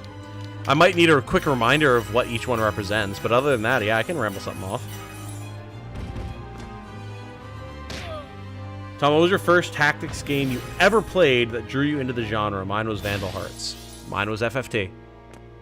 I had never played a tactics game in any fashion before Final Fantasy Tactics. And I don't count, like real-time strategy. things like Warcraft 1 and 2 that we had on the PlayStation back in the day, like the original PSX. Don't count that. Very different. Although I do think I played that before I played Tactics. I think. We're going a pretty far ways back now.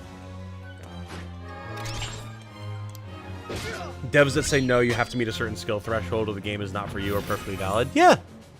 And I'm glad to see you say that, Caffeine, because there are people who will argue against that, but like, devs are artists, and they are absolutely allowed to craft an experience that demands certain behavior from the player, because gaming is one of the only interactive entertainment media. Or mediums, not media, but also media.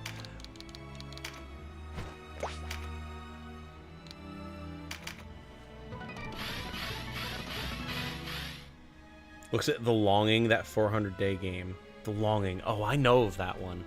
I have to look that up quick. The Longing.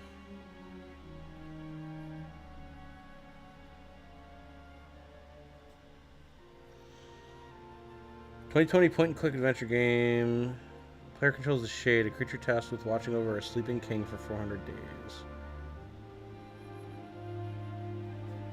And it requires actual, like, literally 400 consecutive days, right? I will endlessly respect The Longing. I will never play it. Like, millions of games to play, go play something else. Yeah, yeah. And that's not a derogatory statement. Like, not everyone needs to play every single game, or, like, should play every single game. Absolutely, which I think is what Game Reaper is saying as well. Okay, I gotta catch up with chat really quick. Would rather those games continue to be for the people who are dedicated to and love them than try to be for everyone. Not everything has to be for me. Exactly.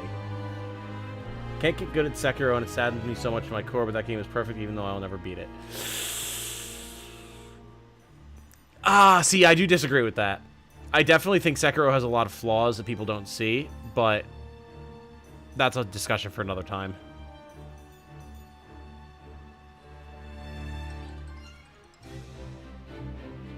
Fundamentally opposed to BG3 being a Baldur's Gate game, but unfortunately the only way to get that fixed is by going back in time and getting Watson to admit their sins. Yeah, and see, I don't know enough to, like, follow that discussion, but as someone who absolutely has not played BG1 and BG2, it certainly feels like a Baldur's Gate game from what I know of them.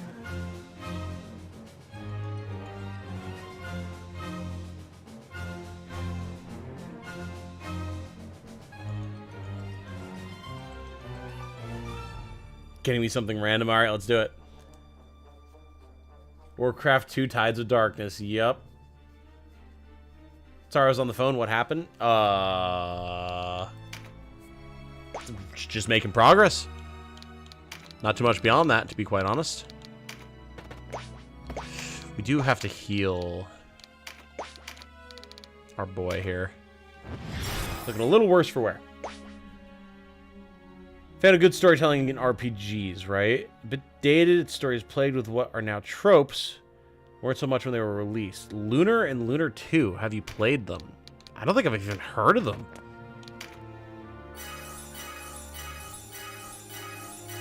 I don't think I've heard of those, interestingly enough. Got you the Empress. Femininity, beauty, nature, nurturing, abundance. Death. Endings, change, transformation, transition, end of the world. Completion, integration, accomplishment, travel.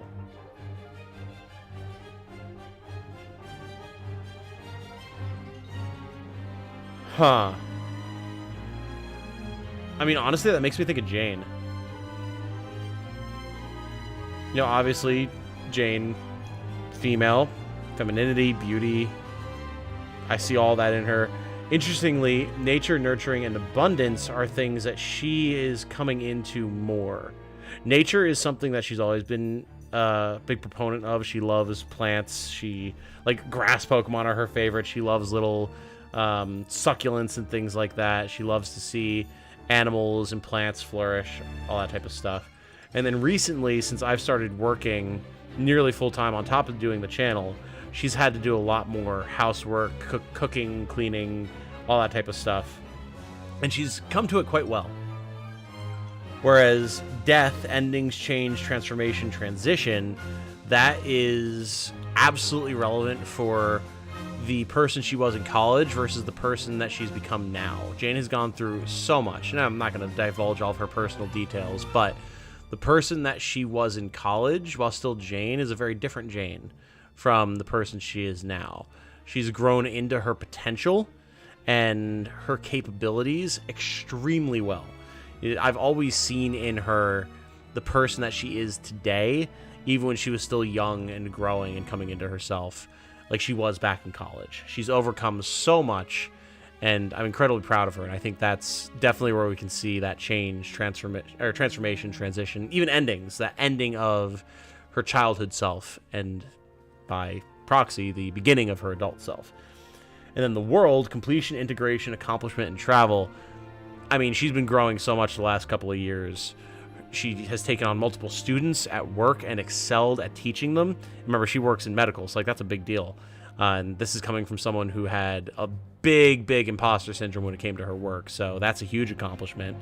Travel, we're going to be going to Japan late in the year this year, resuming travels that she's done a lot when she was younger. She went to all sorts of different places with her dad. So I see the world a lot in her as well there. Yeah, I see Jane and people like her here, for sure.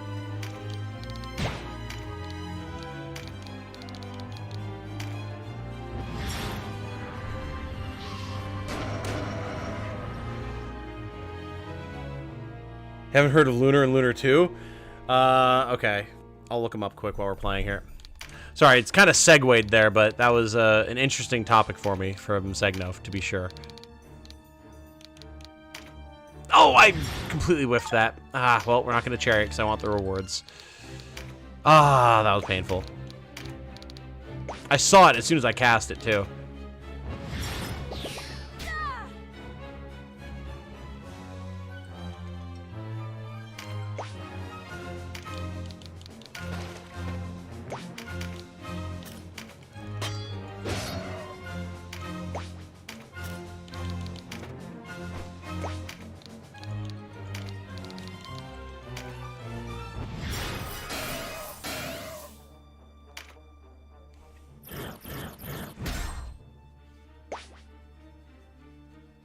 Watsy's been doing a really poor job attending their library of lore between rewriting and otherwise removing large swaths of it. Watsy's been doing a really poor job of succeeding as a company, so, like, I can't say I'm too surprised. Largely that's due to Hasbro, but, again, whole different topic for another day. Lunar game. Okay.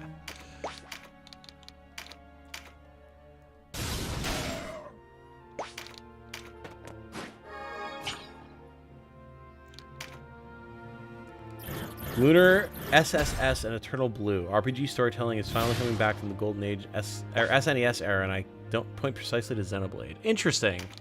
Interesting.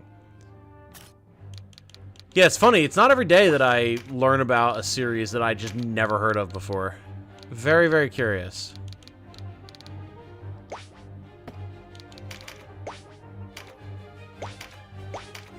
Come on. Thank you.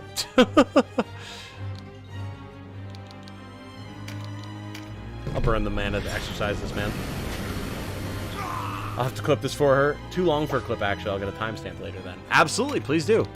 She'll be embarrassed, but I think she'll like to hear it as well.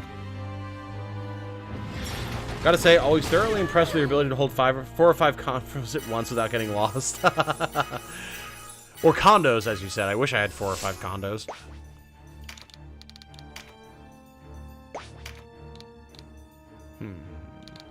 Go for a self-heal for now. But yeah, I attribute it to my, as of yet, undiagnosed ADHD. That I'm able to maintain these conversations.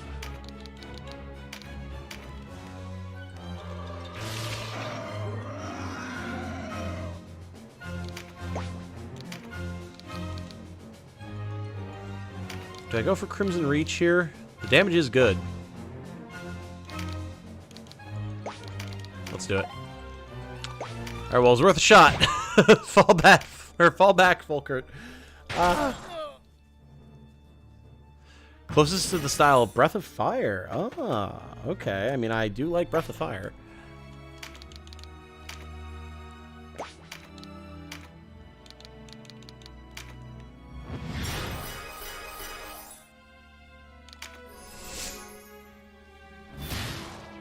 Join in while I take a break from learning Python. Hey, Light! How's it going, my friend?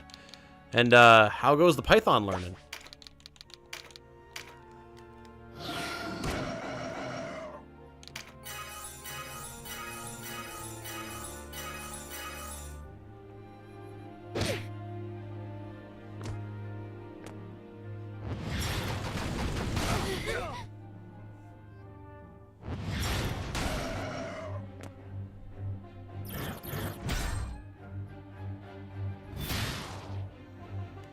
Alright, the enemy is closing on us at this point.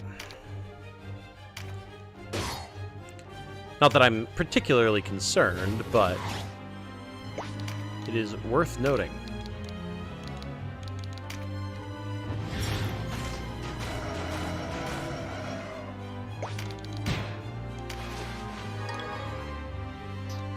I'll take a glass pumpkin. Never a bad thing to have. Ghost down. We have to try and exercise that warrior before she gets back up. Dante will be able to handle that. Cool.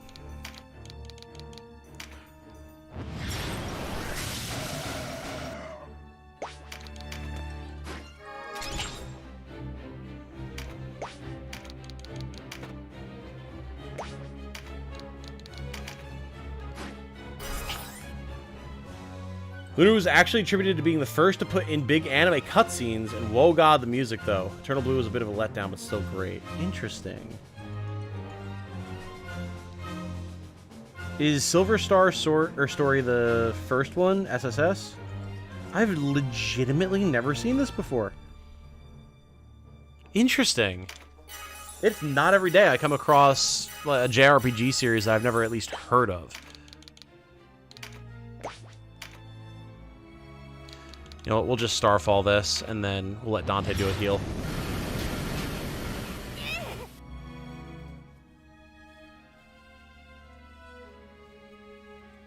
Just know that you were shown the world and saw her. If that's not something to be pleasantly embarrassed about, I don't know what is. I mean, it's true, Segno. It's true.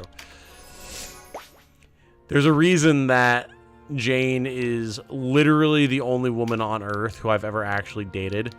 And we've been together for going on 10 years. Not counting a, like, year and a half, like, break in the middle there while we were figuring ourselves out after college. And even then, we were still basically dating. In terms of emotional connection, if nothing else.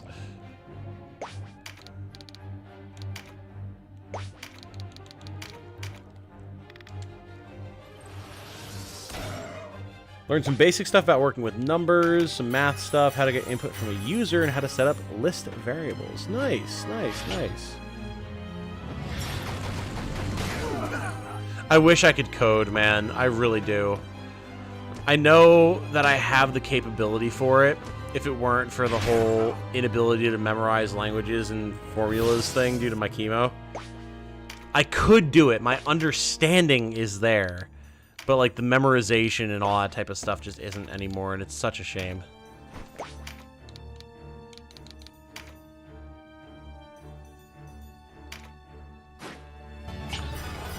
Silver Star Story is Lunar 1, Eternal Blue is Lunar 2. Gotcha, gotcha. The voice acting was terrible and terrific all at once. I know exactly what you mean. I know exactly what you mean. Whew. Guild is looking a mite worse for wear. Patch him up a little bit, at least. Two are so fucking cute, oh my god. So we have been told. Nice! My charmed witch going and just bopping the flesh golem. Hell yeah. Very good. Very, very good. Let's have Gildus fall back a little bit. Get a Cyclone Saber here. Now he's in position to keep hitting people with Velocity Shifts, Guardian Forces, all that type of stuff. Pretty sure Lunar 2 demo came in the Vanguard Bandits game. That's how I discovered them. Ah, fair, fair.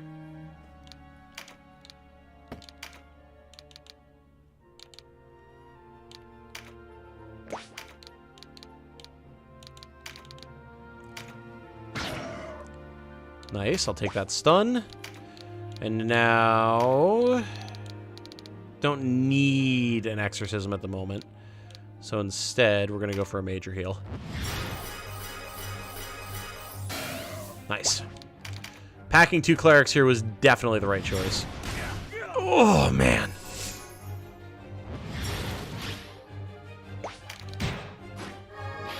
Fulkert, can you finish this man? Yes. No! Ah, the stumble.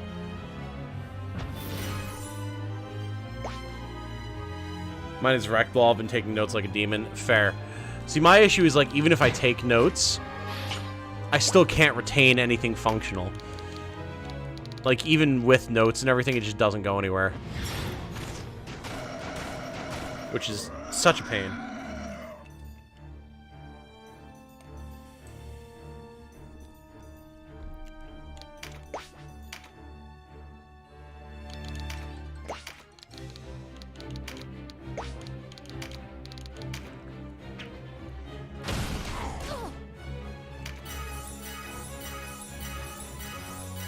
Vanguard's going for 220. Goddamn.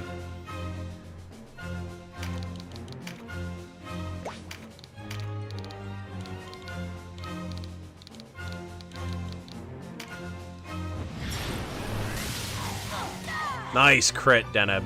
Very good. Very good.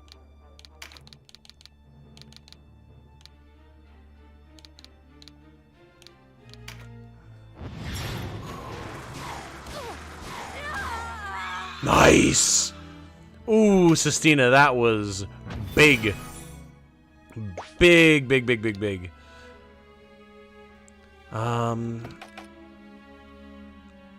This guy's gonna go. It could wind up hurting. Let's go for the major heal. Okay. I do want to get exorcisms because I do, like, want to get, like, loot drops, you know? So wherever we can, we're going to. Even if that comes in the form of Starfall. Should have learned programming, but the time I put into visual art, music, brewing, writing, and gardening just didn't leave much room for programming when my brain was younger. Nothing wrong with any of those pursuits, though. Like, yeah, programming is, like, the thing to know now, but... we can't have everyone be programmers, you know? Nothing wrong with pursuing what is interesting to you. I just hope that you're enjoying the skills that you learn when you're younger. Too many shoulds in the world. Take it from your resident hanged man and their spot in the tree with 3 different associate's degrees. Yeah. Whew, strategy guide is over 600. Holy. I feel like a lot of programmers keep references and cheat sheets when they need a specific function. Oh, for sure. I can definitely imagine that. That does not surprise me at all.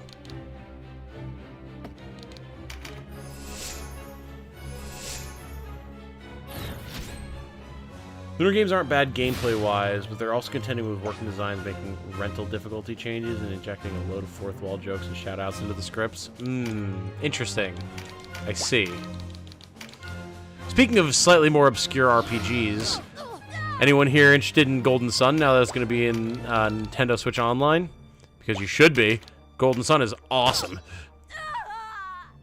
Golden Sun is so good.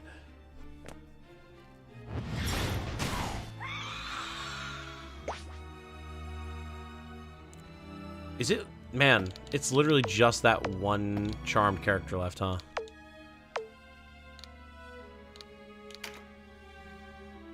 Yep. Well, time to bully her.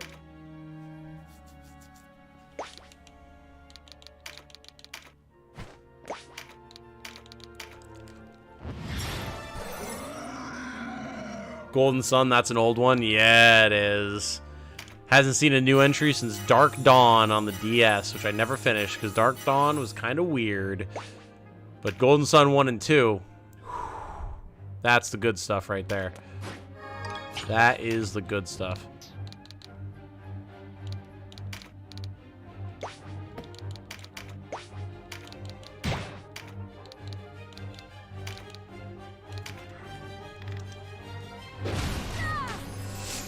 Big damage. Big damage. Golden Sun is coming to Switch Online. Yes, it is, Michael Jackson. Golden Sun 1 and 2, both. You have to have the X pack, but yeah.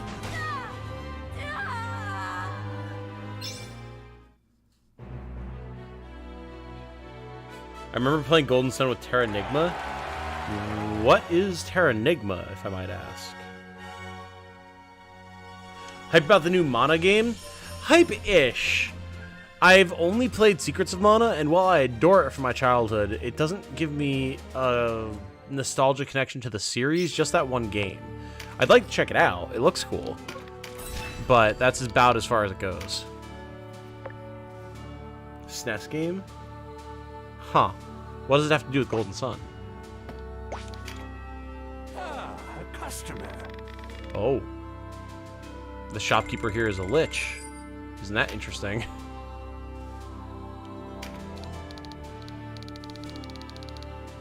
Doesn't look like there's anything here that we haven't seen before. And I did stock up on consumables before I came in. So we're probably fine here. We could potentially upgrade some relics if we have anything.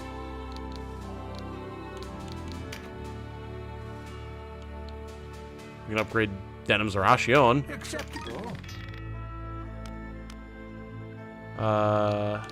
Upgrade Wolf's Procs. Acceptable.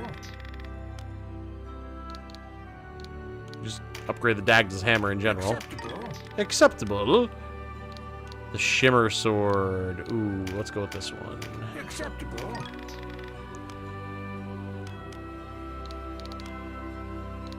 The Ogre's Bane we can upgrade. Got one of them on my way here. Cool. Then as far as armor is concerned, don't really need to do upgrades. Oh, that's not bad, though. Sure. Quite sure.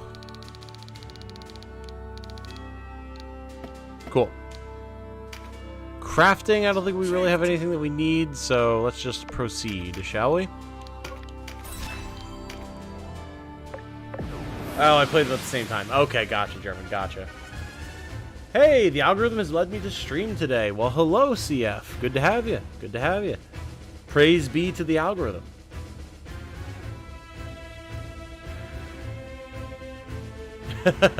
That said, most of those jokes and shoutouts were restricted to being done by the generic civilian NPCs to avoid the Welcome to Corneria trope. Listening to the mention of the Lunar RPG games, wanted to ask if there was a relation to the Lunar game on the GBA. That would not be a question that I can answer. That would be one for chat. I've only learned about the Lunar series tonight. Cleric in the battle party, no chariot tarot, no capped units. I mean, that's good stuff. Payment is an excuse to get to work with relics. True. As the Greeks will note, money is needed even in the underworld. True, true.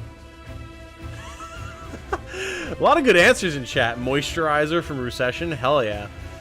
The life insurance payments get way steeper as you die. Yep. Or after you die. Yep, yep. Alright. A bunch of dudes. No worry about undead, though, so we can drop one of the clerics for sure. Grab what? We could grab a knight just to gum the works. We could also just grab Ozma. Been a while since she came out. But really, AoE is the way to go.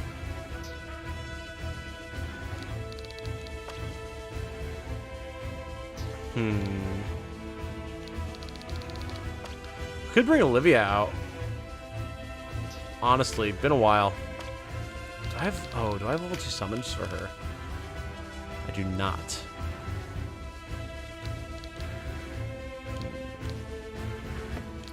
We do have Acid Rain 4, though. Not terrible. Not terrible at all.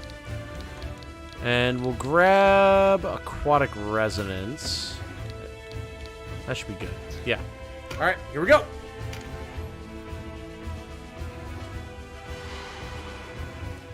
The GBA game Lunar Legend was a remake / port of Lunar 1. It was not good. Ooh.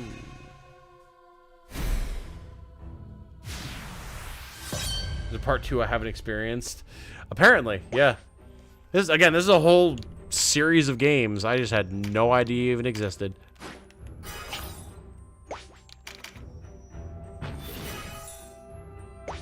Very nice. Ardent Conga, get the party going. Do, do, do, do, do, do, do. Nice. Get all the buffs going, all the magic, all of the spellcraft. We're going to detonate these guys as soon as they walk forward.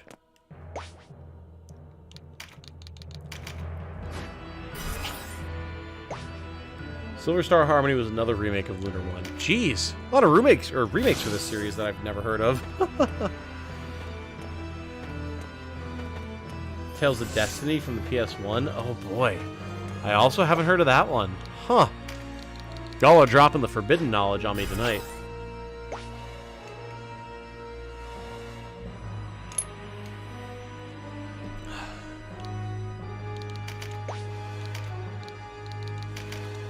Good old whiskey.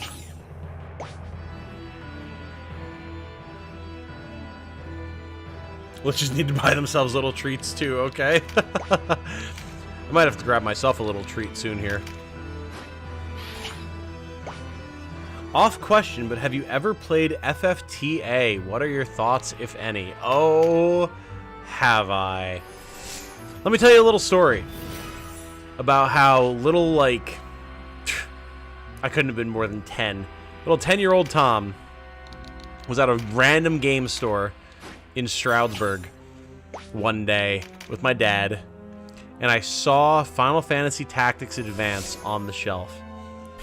And little 10-year-old me, like, I didn't know what I was doing. I didn't know what was what. Like, I just knew that Final Fantasy Tactics existed, right? Because my dad played it, and I watched him play it, and I loved it. And I played it a little bit myself, was not good at it, obviously. But memories being kind of ephemeral things, I couldn't remember what exactly Final Fantasy Tactics itself was. I just knew that it was this game with Final Fantasy characters, which I knew because I liked Final Fantasy VIII.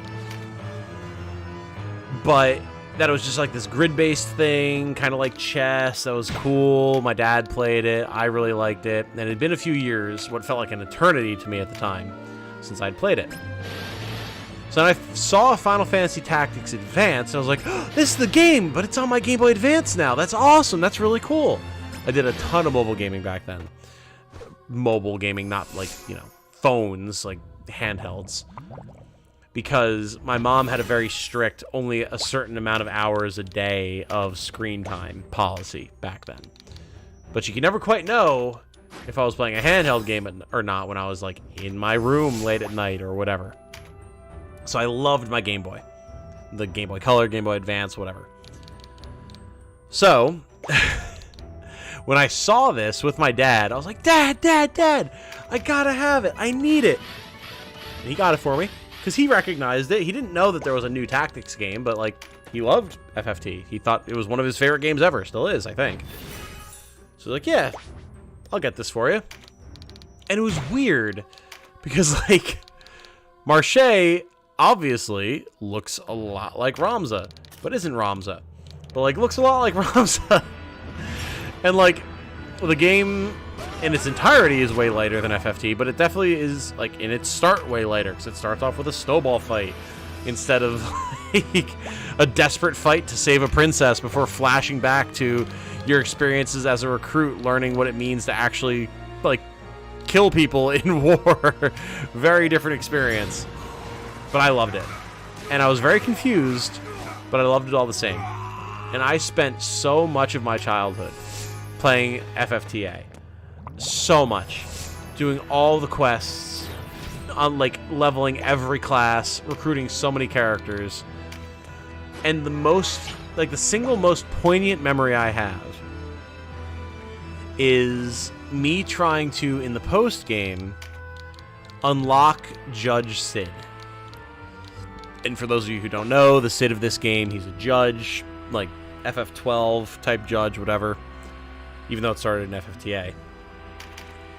And being devastated when my trawling through the game facts of like 2005 or whatever it was turned up the fact that you needed the rat whisker, the infamous rat whisker of Final Fantasy Legacy, the item that you needed to like promote your characters to level, or like not level 2, but like the second tier of their class in the original Final Fantasy.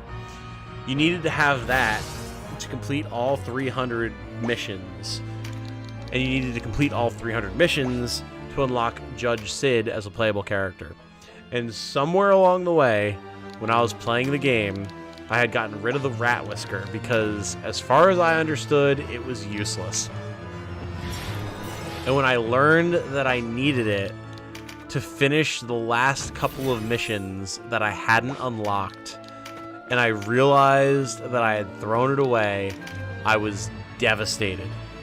And that is the only time, the single only time in the history of my nearly 32-year-long life that I called the like Nintendo helpline in the game manual to find out if there was some way that they could like restore my game data.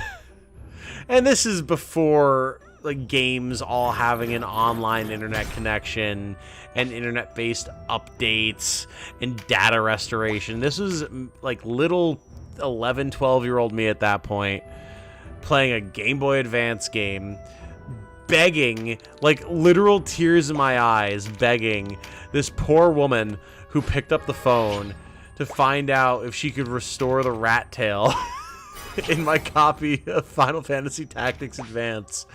And I swear to God, I have, like, other than when I was in the hospital with cancer, I have never heard such genuine sympathy in the voice of an adult communicating with me.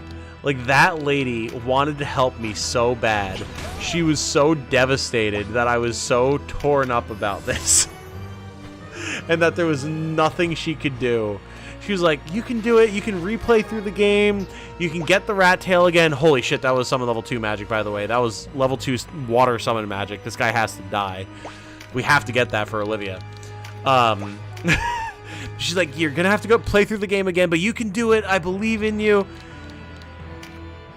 And I mean, that's what I had to do. I had to replay through the entire game, do everything to get the rat tail.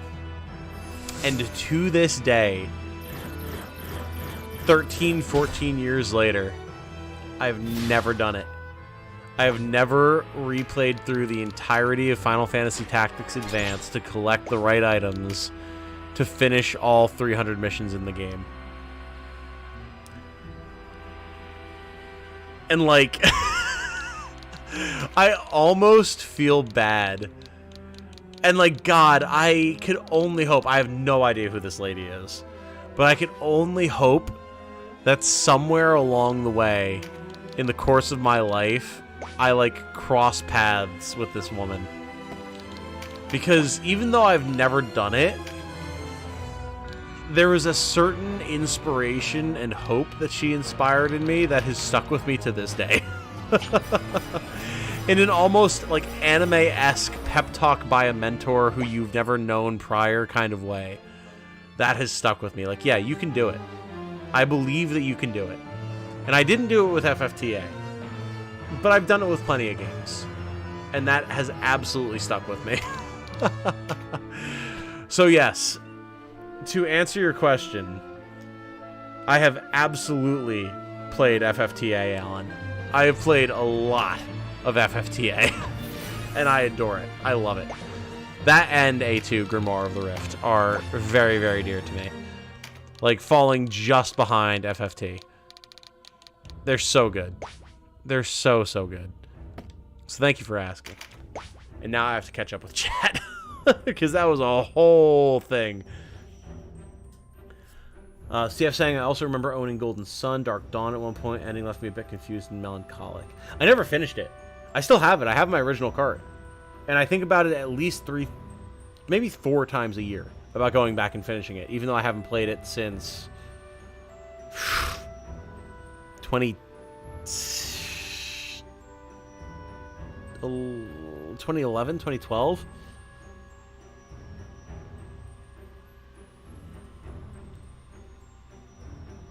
Remakes were trying to save the series but failed miserably. Oh, that's a shame. FFTA was more of an entry-level tactics RPG. Yes. Yes. Wasn't mobile gaming back then, it was portable gaming. Correct, CF. Yeah, it's... Modern lingo has brainwormed me, but yes, portable gaming. GBA Tactics still fun in A2 as well. Oh, absolutely. Absolutely. Same, Tom, same. Oh, Light, you know the pain, brother. You know the pain. FF Tactics or Tactics Ogre. Final Fantasy Tactics Advance, specifically. Thought it was a rat's tail. It is, yeah.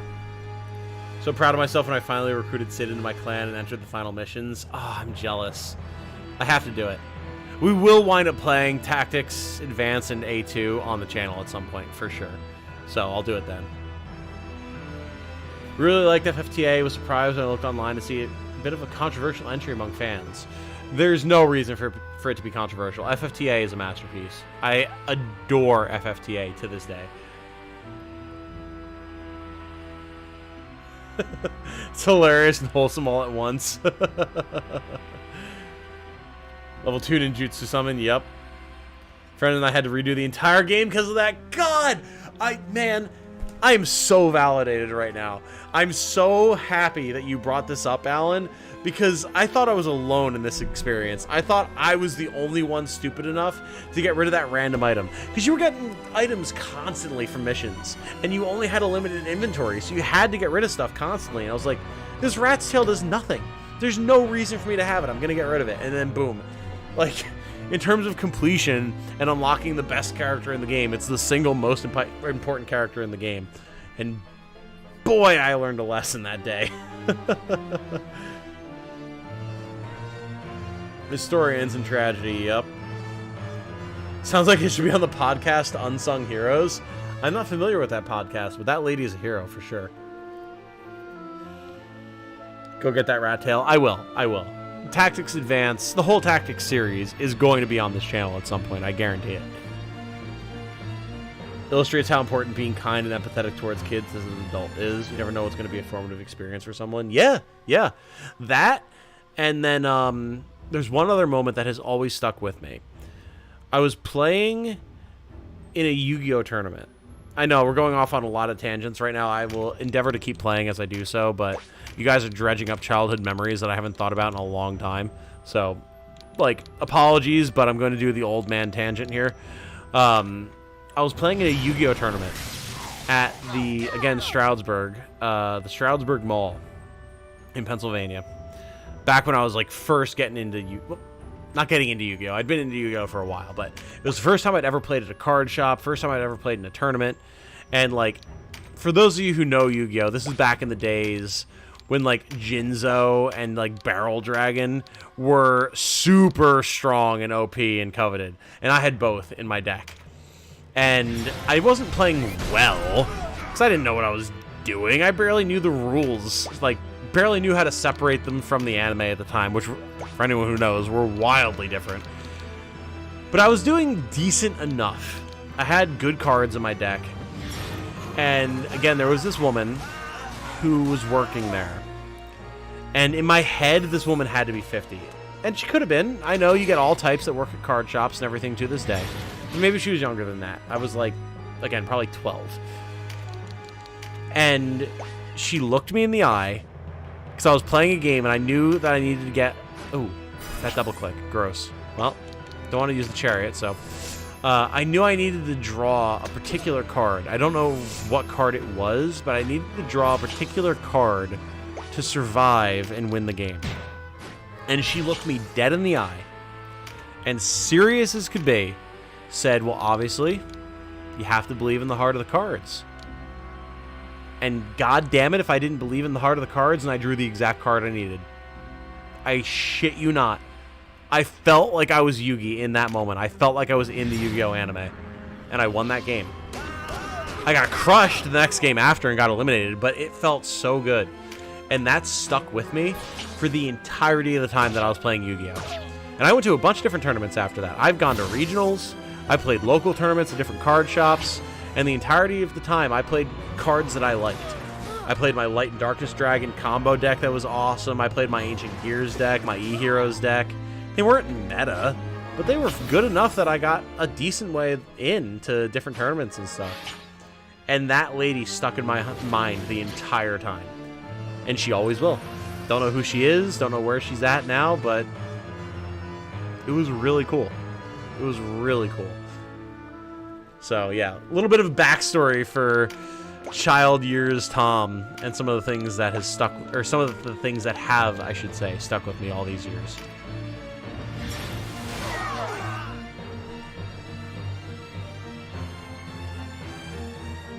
It's hard, yep. Finished all 300 missions. Oh, God, where'd it go? Got Sid, unlocked the Judge arc, finished that in 100% of the game without actually realizing I needed the Rat's Tail at all. Wow. Have you played A2? Yep.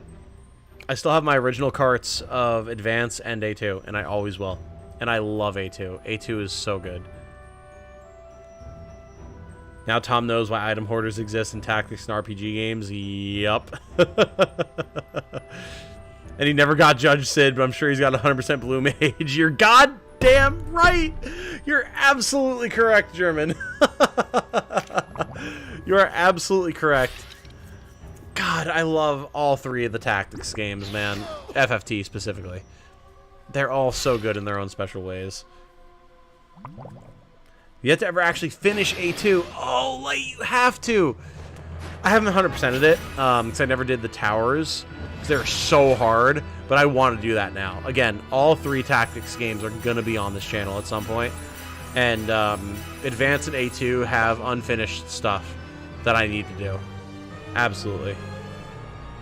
Back on subject. It's Deneb! Yes, yes it is. Again, sorry for the extreme tangents there, guys, but those are memories that I haven't accessed in a long time. I had to get it out. Thank you for bearing with me. Controversy mostly stems from the story, since Marche rejects the fantasy world along the lines of older styles of isekai, which I think is cool. That's nice. It's refreshing. The tragedy is the making of a villain arc, and yet here I am as the hero.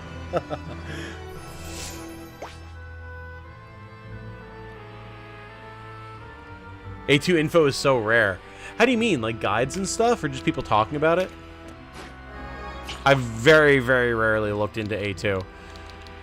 The only time that I've actually experienced anyone or any sort of discussion around A2 online, and I've referenced this before, but if anyone is familiar with the like old school Fire Emblem and Tactics YouTuber Seth1212, otherwise now known as Snake Mom Melissa after her transition, that is the only person that has ever talked about Tactics A2, and I've actually seen them play it on their channel. And I owe a lot to them, actually, like a lot. Not to get into another tangent, but she is the person who like made me realize that there were other Fire Emblem games other than Fire Emblem 8, and also introduced me to Super Robot Wars. And those two things are such formative aspects of my life. Last I looked a couple years ago, Snake Mom Melissa was still doing streams on Twitch. Very cool person. Very, very much enjoyed their content. Very old school internet vibe back in the day. Now I don't know, but very cool individual. I have to hit them up again sometime. Hell, I don't know if I'd be doing YouTube without them. So really, if you want to talk about like formative things in the Titanium Legman lore, Seth1212 / Snake Mom Melissa. I don't know if Seth1212 is like a dead name for them or whatever. It's a username. I can't imagine it is, but like that is a person who is important to me. And I don't even know if they know how important to me they are.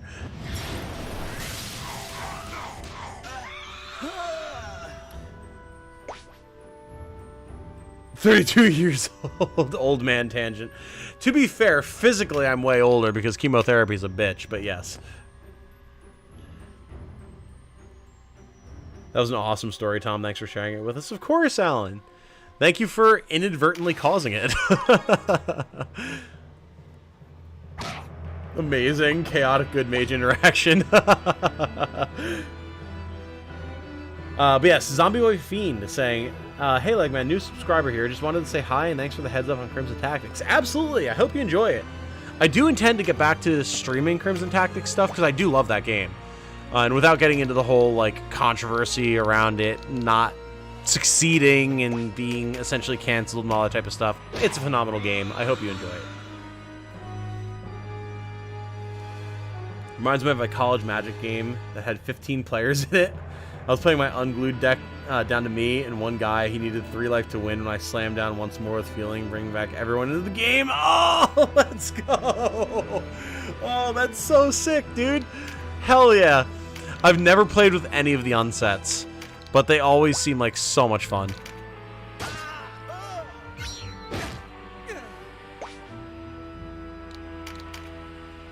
Still have my A2 cart. Enjoyed that far more than Tactics Advance. A2 did so much right, man. It really did. I love both games, but A2 had so much cool stuff going on.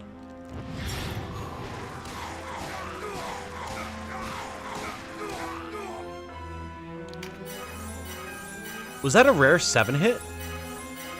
I've only ever seen 6 shots from Summon 2, but I think that was 7, right? I was looking at chat, so I wasn't paying super close attention, but the sound effects make me think that that was 7. Huh.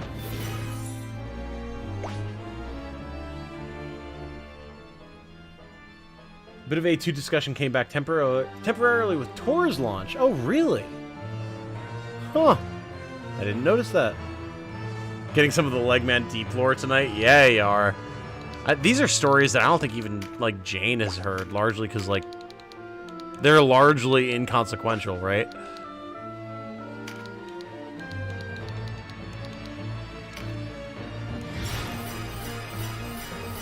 Want more Ogre Battle games. Never see games like 64 March of the Black Queen anywhere else. But CF, Unicorn Overlord, it's coming just around the corner. Just a couple months away, March 8th. And that is solidly an Ogre Battle game, for sure. Something robots can't be petrified by a Gorgon's gaze. I'm not following the reference on that one. Fun fact. FFTA and A2 share a lot of items / equipment icons with Tactics Ogre. Want to say mostly from Night of Lotus and Let Us Clean Together. Yes, they do. Yes, they do. As soon as I started playing Let Us Clean Together back in the day, I noticed it. I was like, oh my god. This is where all of the items come from. Wow. So yes, you are absolutely correct on that.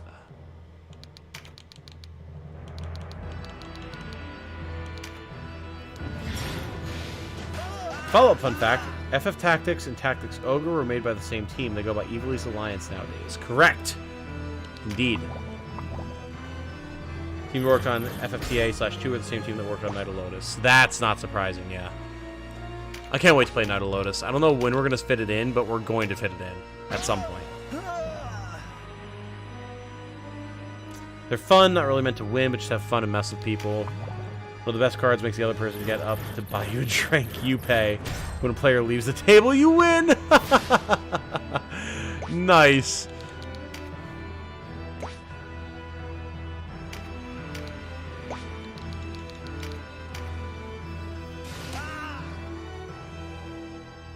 Think there was truth to the NVIDIA leak when it comes to FFT? I think so. I choose to believe, to borrow, you know, a, wow, the name escapes me suddenly. X-Files, there we go. To borrow a saying from the X-Files, I choose to believe. There's just enough evidence that a Tactics remake / remaster is in the works that I do think it's going to happen.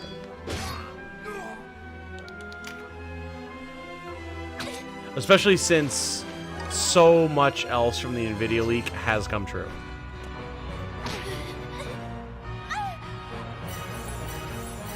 Oh, huffing the hopium on that one? Yep. Oh, so that name, or person's name was Snake something. Yes, Snake Mom Melissa. Yes. Sorry, I was not putting 2 and 2 together there.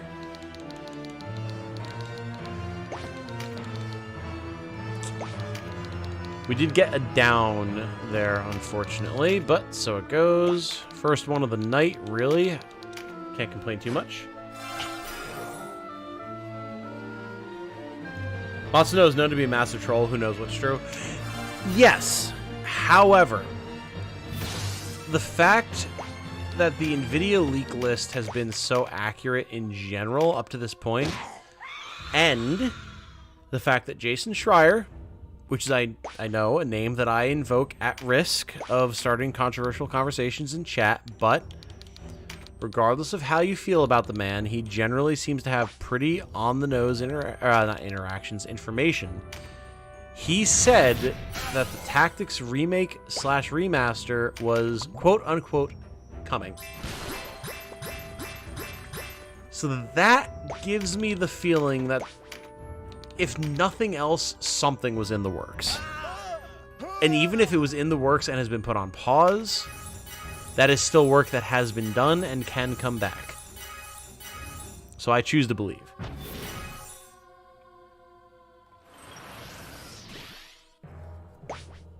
Glad some other people like myself believe. Oh yeah. Oh yeah. I'm a huge believer here. I have a whole video talking about the fact that, like, Matsuno knows something. His tweets are very suspect. Is Unicorn Overlord going to be your first Vanillaware game? Technically. I've watched Jane play about 8.5 hours straight of 13 Sentinels and then never touch it again. And I was super invested in it. I loved it. So I've seen what Vanillaware can do to an extent. Personally feel like there's truth in the NVIDIA leaks. It's almost all borne out so far. Correct. Exactly. Ooh, Snub Fusel. And we got that Water Tiger too. Nice. Not quite full summon magic, but not bad for our ninjas. Mind and Int Charms. Very nice. Those are all going to Kashua.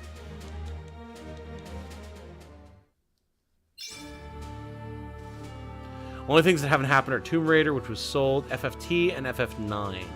Right, and from everything I've been hearing from, like, or well, seeing really, about insider information and everything, is that FF9 is extremely high up on the list of remakes to do. So I feel like that gives us some credence.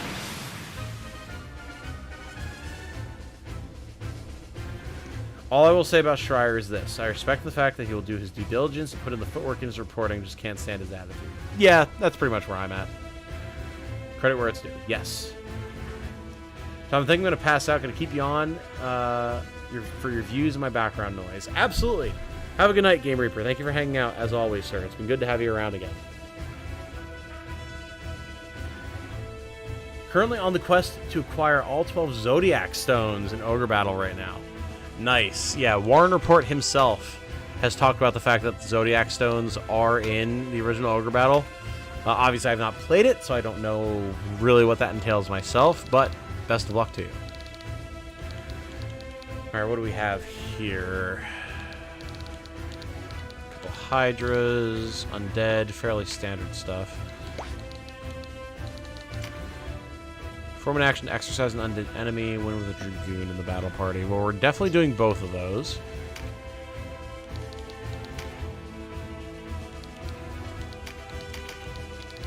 Where is Orion? There he is. I wonder if we can auto-battle this one. I bet we probably can. We don't have to worry about incaps here either. Let's try it. Let's just see.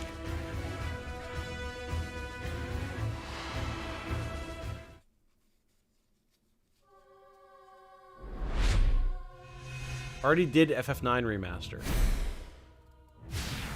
Did they? Huh.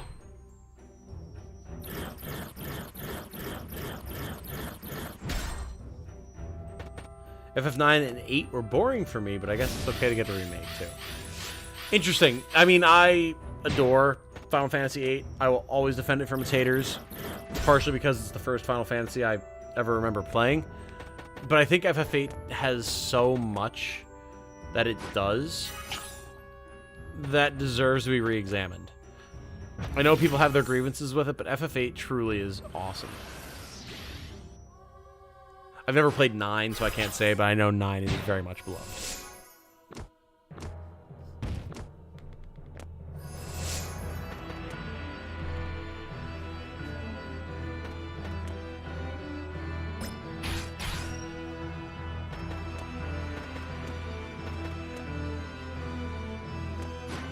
Tom Light defending FF8. Hell yeah, brother.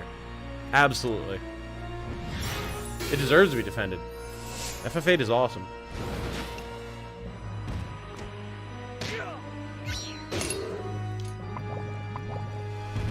It's on the Switch. Last needed to get to do my 1 through 12 replay. Ah. I know I have FF9 through Game Pass, I believe it is. Never touched it, never seen it before, don't know anything about it, other than the fact that it's very well beloved and that Zidane is the protagonist. And I know of the antagonist, Cujo, something like that, I think, but only through Dissidia, so I don't really know anything about him or the plot in general. Will always love FF8, if only because I exploited its card system to beat the game with level 9 to 13 characters the very first time I played it. Nice, man. I respect FF8 for allowing you to use Triple Triad to just shatter the game in half. Or to just play it completely normally without using Triple Triad to shatter the game in half. It's cool.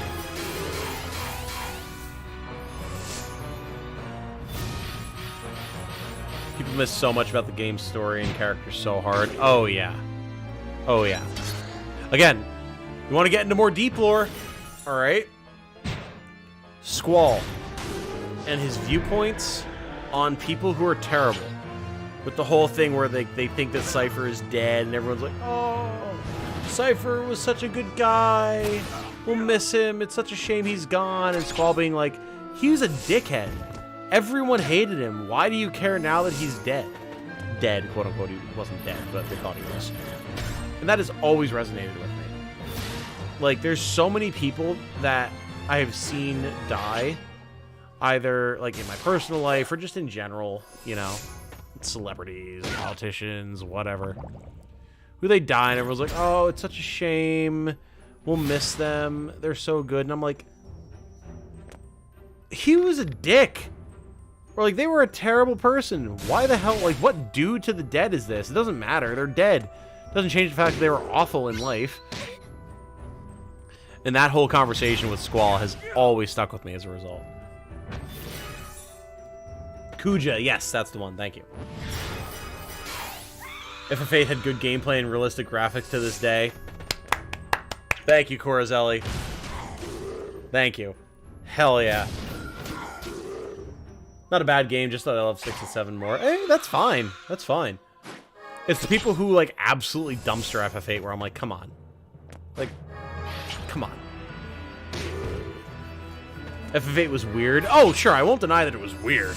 Definitely. Especially as my experience with the Final Fantasy series has grown. It's definitely weird. But I love that they branched out and tried different stuff, man. I really do. And I love the GF system, the junction system. Love all that stuff. It's over 11 here, and I must get to bed. That is fair, Segno. That is fair. Have a good night, as always. I appreciate you hanging out, contributing to the conversation. It's always good to have you, and I hope you have a wonderful day tomorrow.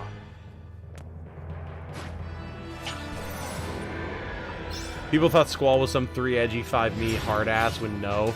He was just socially awkward and traumatized. Mm-hmm. Squall also knew Cypher was just a straight up dickwad from personal experience with him, his facial scar. Yep.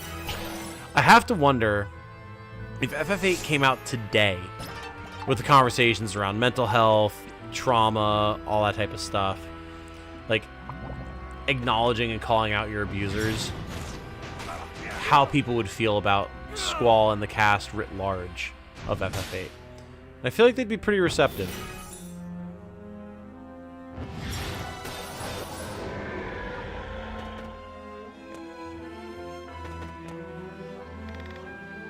For real, though, I didn't like anything about the FF8 story except Cypher's smile in the end credits, which kind of made up for everything else. Yeah, fair enough. Again, not everything's made for everybody. I totally respect that. I love it. It's okay if you don't.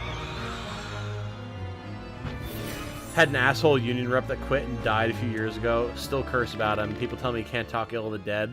I talked ill of him when he was alive. Squall was right. Hell yeah, dude. Absolutely.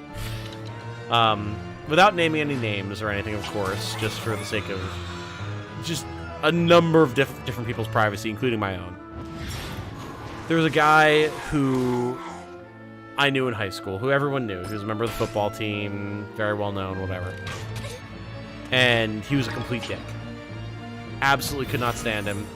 And I got along with pretty much everyone in high school, including the majority of the football team, even though I was not a sports player. Could not stand this guy and his one buddy. They were terrible. And he, 1 year after graduating, we were in the same class. He died. And I'm pretty confident he died of a drug overdose. They said he died in his sleep. But, like, I know he was a heavy partier, heavy drug user. He would have been, like, at most 20 at the time and in good shape because he was, like, on the football team. There's no way he just died in his sleep. So, pretty sure he died of a drug overdose. Went to the funeral and everything. And everyone was so upset. Everyone was crying on Facebook about how he was such a great person, how he'll be missed. And there was one kid who was, like, the edgy, like, outcast kid who said it. He said the Squall thing. He's like, except for the people who were in his, like, inner circle, he was a dick. Everyone hated him. He was an asshole to people. Like, why do you all care? And, of course, he got torn apart, right? But I sat there. I didn't say anything because I didn't want to get involved in the drama, but I 100% resonated with that kid. And it's true. The guy was an asshole.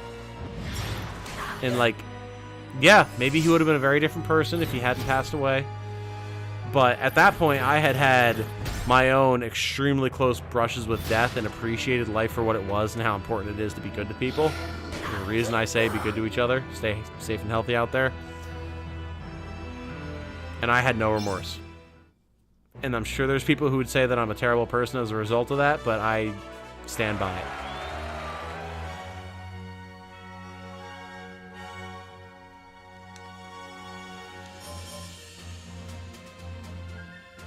I think FF8 got a bad rap because you could just not go over, or you could not just overlevel the enemy, so you always had to play. Yeah, man. I loved that. And I loved that you could draw better magic and get better item drops and everything. Oh, hello. The king was very sad to lose his war. The ghost boy is back. But yeah, I loved that about FF8 because it made every enemy relevant, and you were always getting good drops and magic and everything all the way through to the end of the game, no matter where you were going. Love the themes and bookends in FF8. Yeah. Total OD. Oh, yeah, for sure, Killer Dolphin. Pretty sure an episode of Daria dealt with this. Misery Chick? Probably. Wise choice, young one. Exactly. Cypher's kind of weird because he's kind of a puppet to me. Well, okay. Not to delve too far into a discussion of Final Fantasy VIII and its themes and everything, Cypher is simultaneously an asshole villain and a victim. Because his personal goals and dreams of being a knight and having that kind of romanticized life, because of what he saw in the movies that Laguna made back in the day, led him down the path that he was on. And while he was absolutely a dick to the people around him in pursuit of that goal and was a bad person, it's important to recognize that he was absolutely manipulated because of that childhood dream by the sorceresses. You know, in particular, Edea, because she helped raise him. So when Ultimacia took Edea over, she knew exactly how to get to him and exactly how to use him. And so while he's not the ultimate big bad, and he absolutely was used and manipulated and puppeted to a degree, that doesn't absolve him of the sins of his life up to the point that the sorceresses really started to manifest and exert themselves. And that's what makes Cypher such an interesting character. He's one of my favorite Final Fantasy villains because of that. Those of us who had to fight to live here are different. We will say thoughts on those who throw life away. Yeah, man. Exactly. Game Reaper saying, killed my friend 16 years ago yesterday, who's truly loved by everyone. And because of that, it's so hard thinking of him, but I know plenty of people who died. And I was like, yeah, good. Yeah. People who've gone through stuff like that, we know. We know. And it's a very important view on life. Cypher's an ass, but an ass with an arc where you learn to appreciate his friends. Yup. Yep. Like how he stole Cypher's girlfriend, lol. Yeah. Very much like the Xenoblade 3 plot of recent. I'm not familiar, but I'll definitely take your word for it. Cloud, Squall, and Zidane are all some of Final Fantasy's biggest chads. Hell yeah. Absolute kings. I know that without even really knowing Zidane's story. Alright, what does this peculiar boy have to say? Obviously a ghost. What? You're the boy from before. So sad. Even when he died, he was sad. And then he was taken. Poor king. His wishes never came true. Those of you who've been following the lore, but not necessarily who've played the game and as such, know. Who do you think is being talked about here? We do know who this character is. That's the one hint I'll give you. What are you? The king needs help, sir.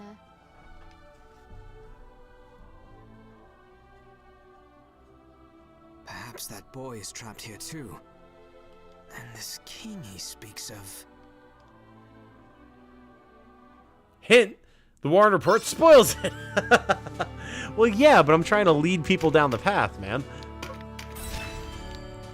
There's no way we're getting to the boss tonight. These levels are taking way longer to get through than I expected.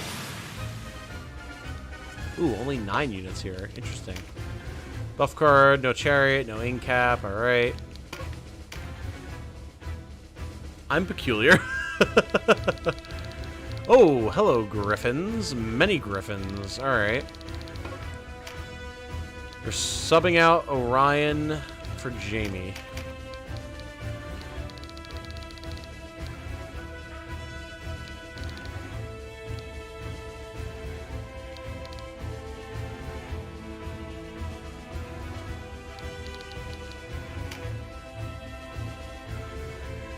Who are we taking out here?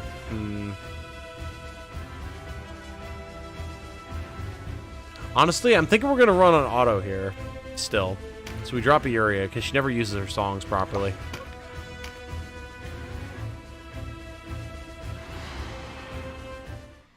Warren Report is the best news article in the land.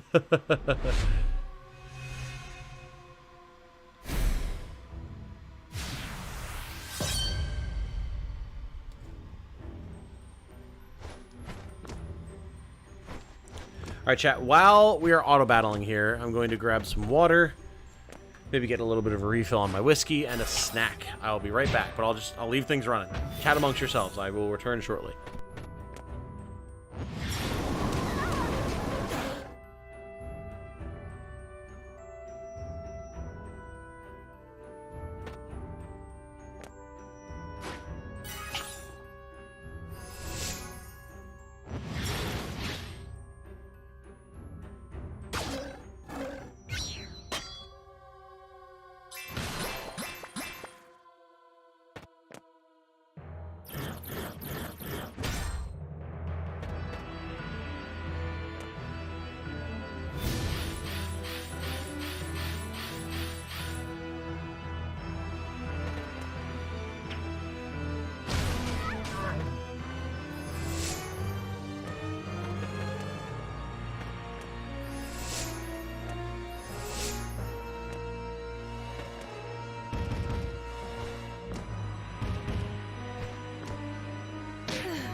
Okay, I return. Acquired water, whiskey, and a bowl of Reese's Puffs. Delicious.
Yeah, my little AI units are doing pretty damn well for themselves, if I do say so myself.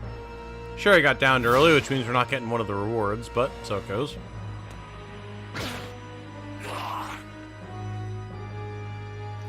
Didn't finish FF12 in full, honestly. Neither did its writer. Oh no.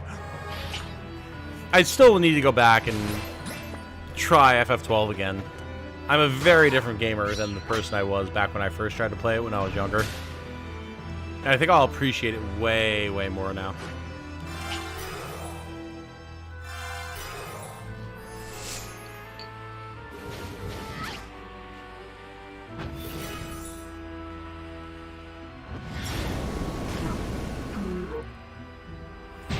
Almost done with Old World Blues. Gotten all the schematics and unlocked a new area. Yeah, Old World Blues and a lot of that DLC I never actually got into with New Vegas. I vastly enjoyed Fallout 3 more than New Vegas. And while I did all of the DLC in 3, I didn't quite finish everything in New Vegas. And I don't think I ever did any of the DLC in Fallout 4, which is a shame, because I love Fallout 4.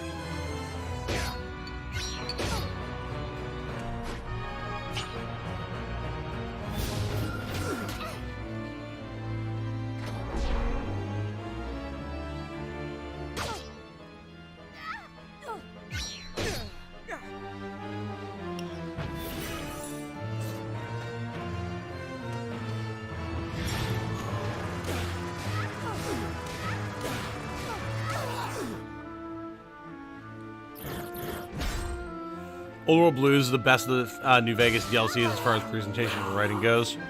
Yeah, I do know of Old World Blues from reading the TV tropes back in the day. So I do know how well respected it is, and I would love to check it out one day.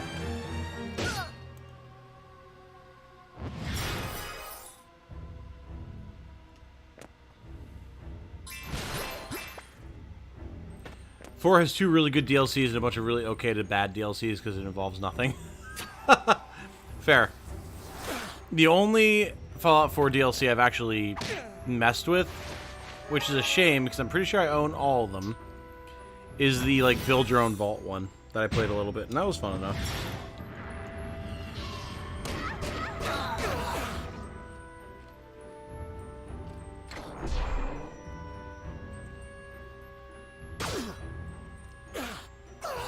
FF12 is my favorite FF game. Balthier is my main man. Okay, now back to bed. Hopefully I don't hear another hot topic. Go to sleep, Game Reaper.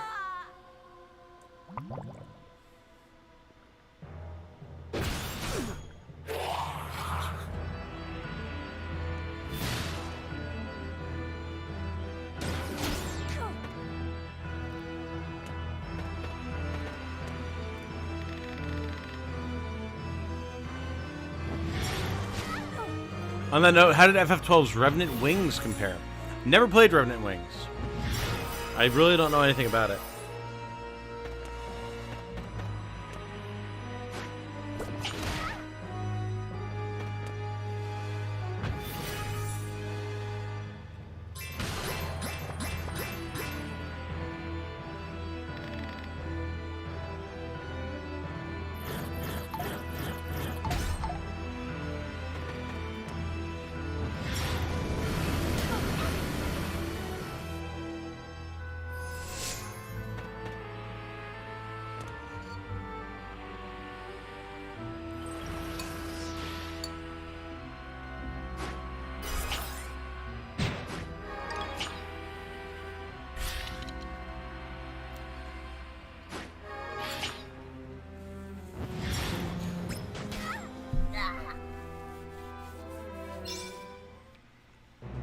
Look at that.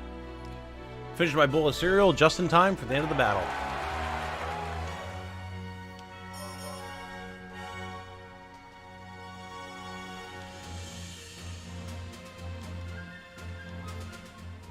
Very nice. Making progress. Making bacon progress.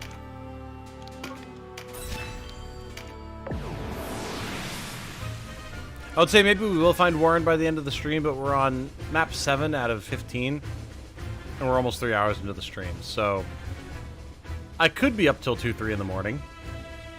I don't know if it's a good idea, but I could be.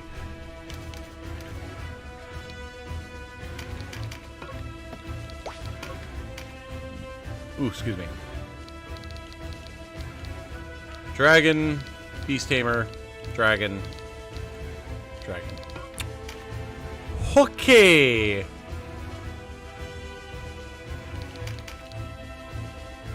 I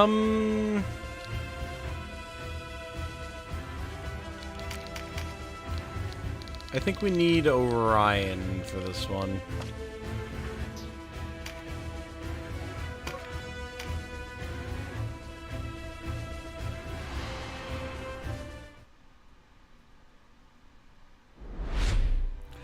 Dead Money was rough, but I did like how the theme of being begin again / let go and be constant all through the DLCs on the main game. Yeah, I loved all the DLC of Fallout 3. I thought it was all super cool, even though... Wait, no. Dead Money was... Dead Money is 4. No. New Vegas. Right? Because 3 is Point Lookout... The Hillbilly Swamp one that I can't remember the name of. Mothership Zeta. And something else. Wasn't there 4? I thought there was 4 DLCs in 3.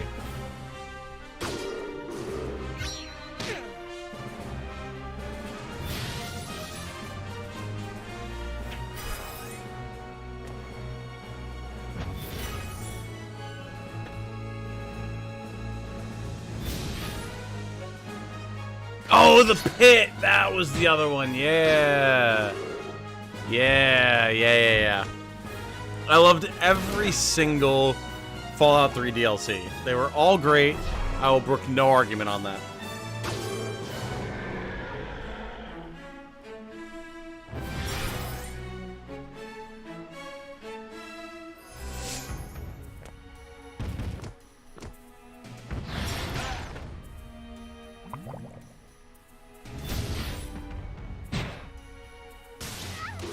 That teleport, Jesus, Orion. That was extremely violent.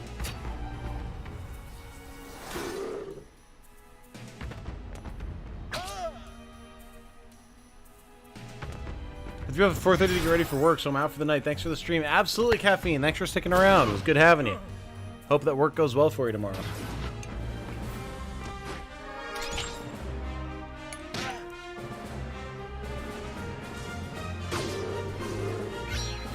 Point Lookout was wild. Yeah, it was. I remember getting devastated in the memory of the battle between the Brotherhood of Steel and the Chinese insurgents. Which, you know, Brotherhood of Steel at the time was just the U.S. military, but... Like, I would just get nuked, literally, over and over. I don't remember how I got away. I think I, like, blew up the commander of the Chinese military forces or something. And, like, ended it early. There was something like that. But the loot you got from it was so good.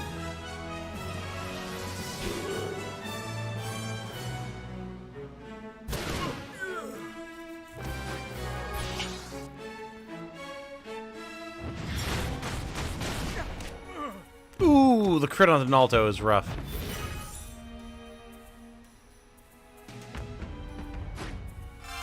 Okay, getting Orion up. Very good.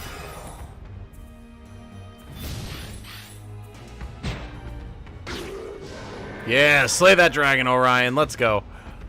The lads have got this under control. Oh god, Donalto's down. It's alright though. It's just the Beast Tamer left. We got this.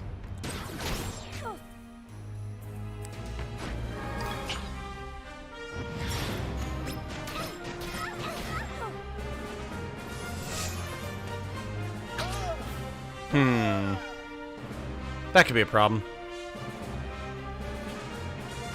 Ooh, the Mending Seed could also be a problem. Oh, God. Oh, the Grand Grimoire. We're not going to kill her. There's no way.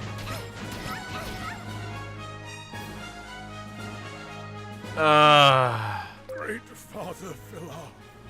Alright. I have to take manual control here. We absolutely have this in the bag, but we have to make sure our characters aren't stupid.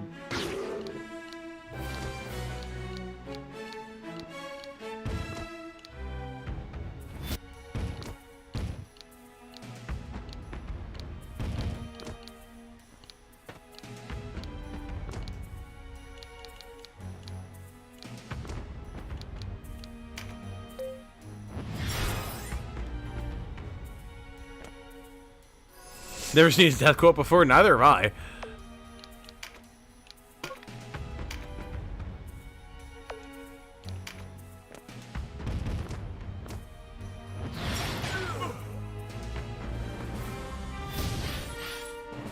Operation Anchorage was a simulator that the outcasts roped the lone wanderer into going through for them. Yes! Yes.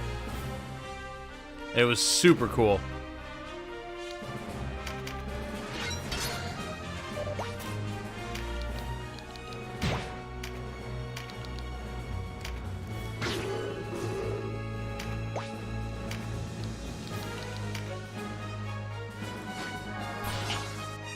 Anchorage DLC where the Chinese stealth armor comes from. Yep. That's the one.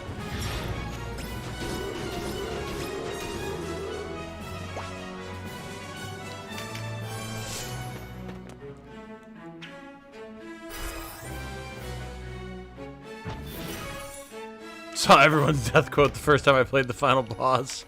Oh no.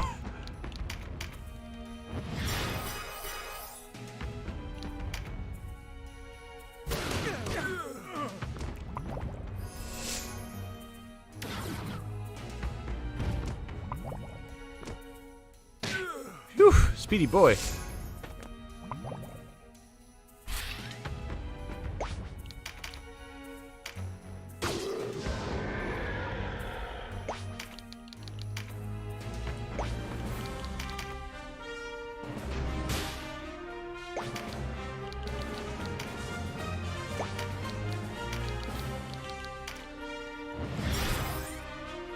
Let's keep yourself alive, Donalto. That's all I ask.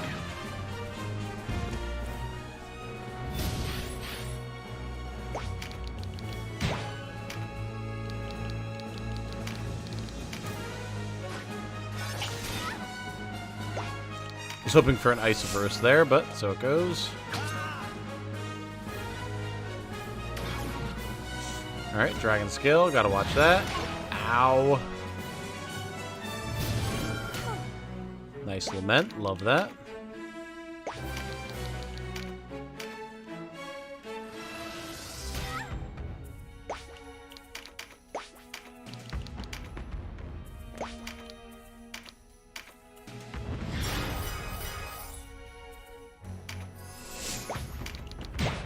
And that is this Beast Tamer down. Now it's just the dragon, and then we're good to go.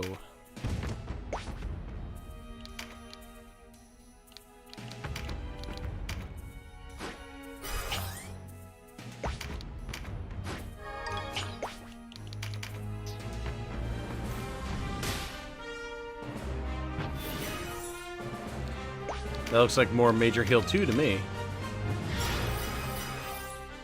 There we go. Alright, time to go dragon slaying, boys.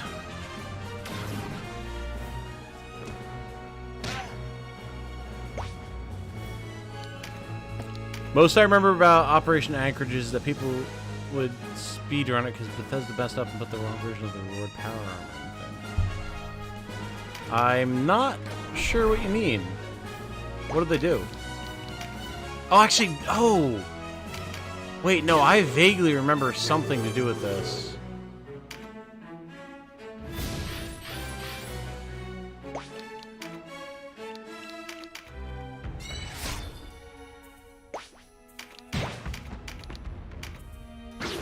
Virtually indestructible power armor. Yeah, that's right. Wow, I do remember that. Holy smokes, man. I completely forgot about that. That is insane. Huh. Man. That classic Bethesda nonsense.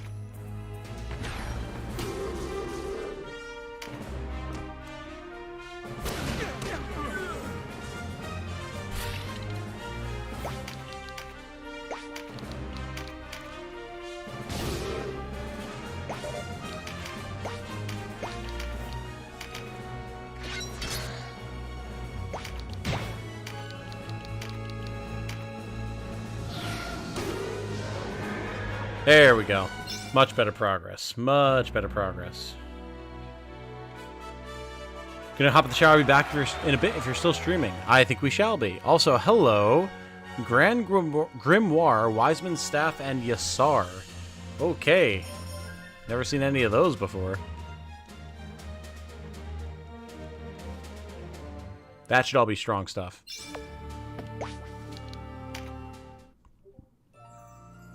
Bit cleaner than the AI. Oh, yeah. Oh, yeah. No doubt about that.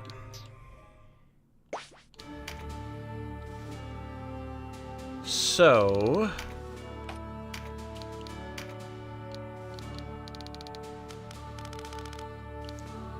melee weapon said to bestow transcendental knowledge and incredible magical powers upon its bearer. There's charge 100, counterattack 3, spell range plus 5. Not terrible. Crushing in dark.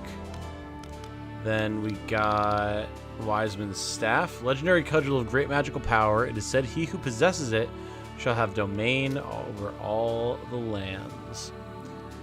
Inflicts dark reverse. Gives charge 100. Spell range plus 5. Very nice. Crushing in dark as well. This is what Nibeth was using in floor 100.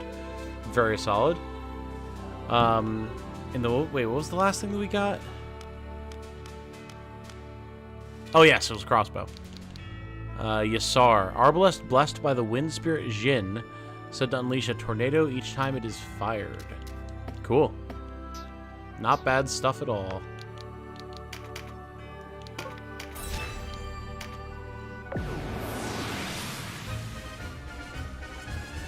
Alright, so this one, cleric, no chariot, no incap, alright.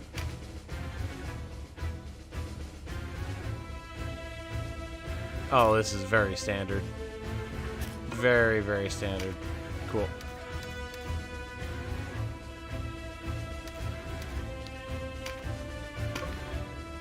This is probably going to be one for the AI, to be quite honest.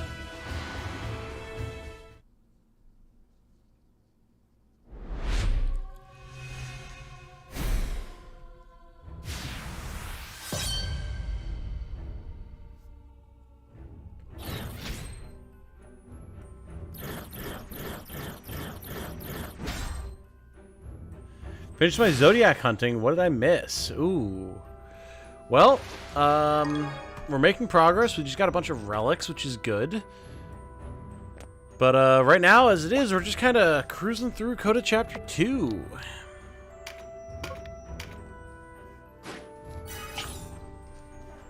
Played for 400 hours and you're still picking up items I never got? Oh, yeah. Yep. There is so much to find in this game. It's truly wild.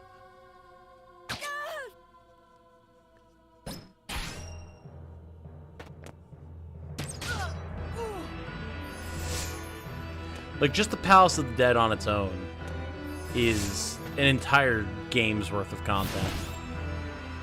Not a particularly deep game, but, like, there's just so much to find here.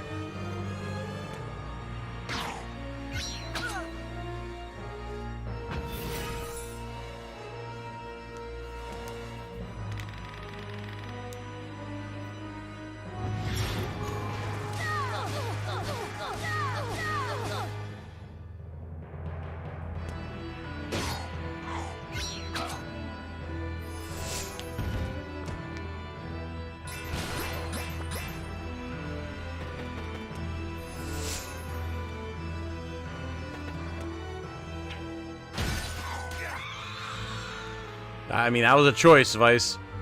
I don't know if it's a choice I would have made, but it was a choice. Skill up card for Denim, always good.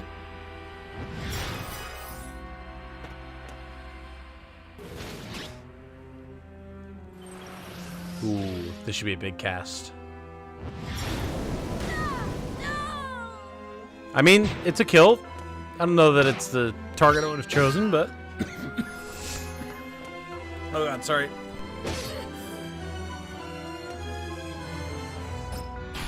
Had a sudden catch in my throat, my apologies.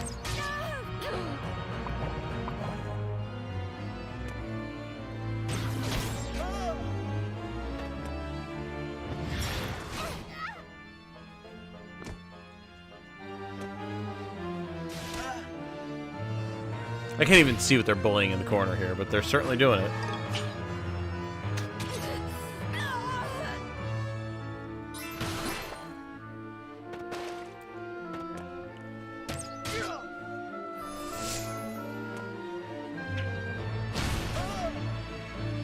As always, the AI not quite handling things as I would, but I think it'll get there in the end.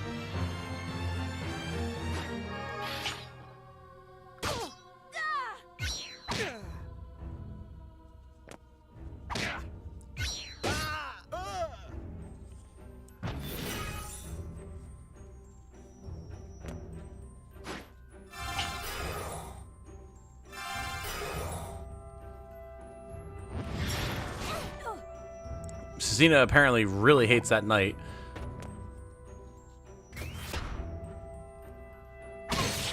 Whew! Owie. Donaldo's about to eat dirt, isn't he? Went for Gildas. Interesting.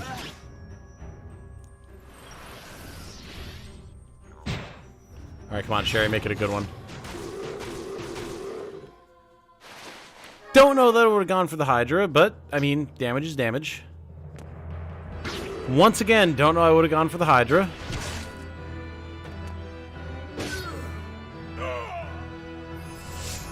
Yeah, the AI is making choices here, that's for certain.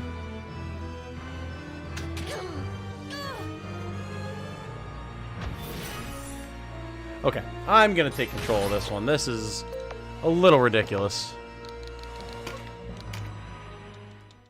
Just gonna start over.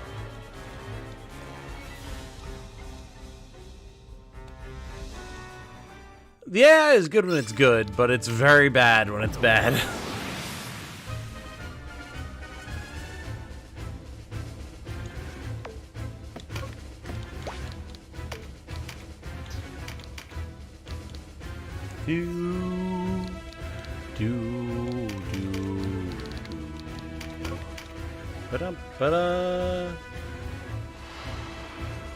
You ever complete CODA in PSP, or is everything up to this point new to you, Tom? This is all new to me.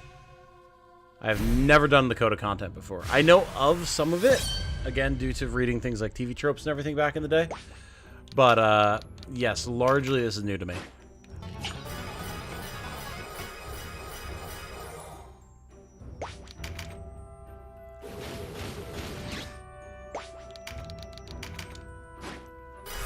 Alright, I can play almost as fast as the AI.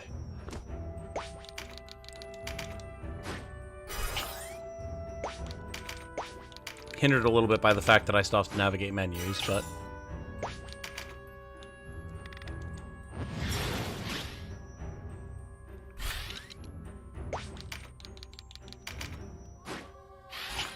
Fast travel to area 8, Mr. Gutsy.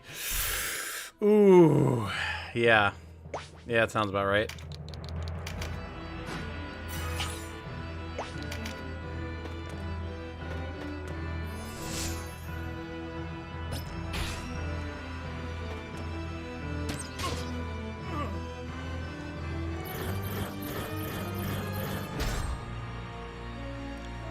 Hey, there's the Guardian Force. Very nice.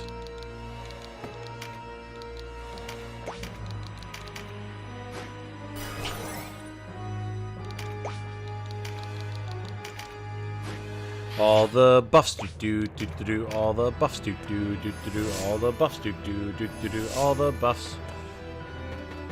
Do you have Murden, or do you just not care to have him in your formation? I do have him, and he does have to be alive in this to have CODA 2 trigger anyway.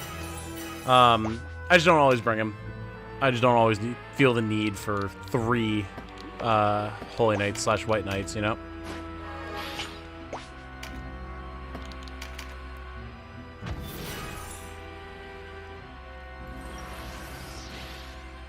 Alright, Mr. Archer. Time to pay the piper, buddy.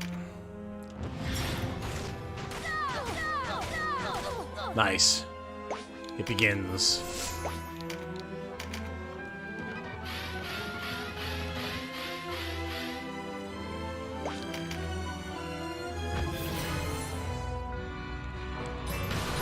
Ooh, I'll take the lucky star. Very nice, very nice.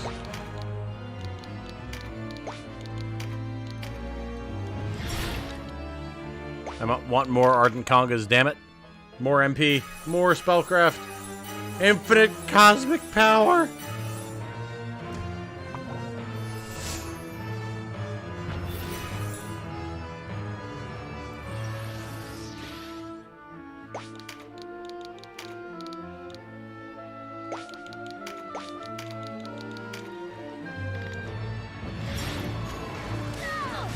Alright, that's an archer down. I'll take 8 Mr. Gutsies over 5 Cazadors on fast travel any day. Yeah. Yeah, I mean, that's a pretty big true right there.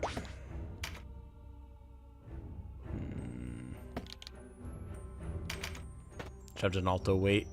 Don't need to have him do anything at the moment. Now, Vice, on the other hand, needs to blow a man up. Okay, no. Give me the skill up card, doodah.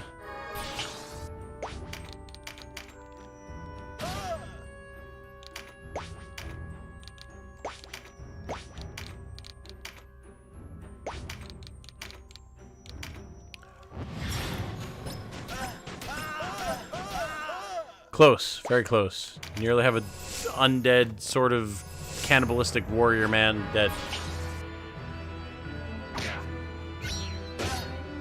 Happy I'm immune to poison currently. Fair. Getting Warren feels so underwhelming.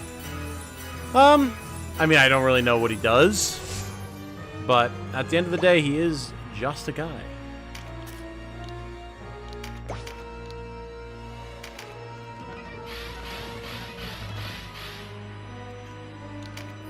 He's not a god, after all.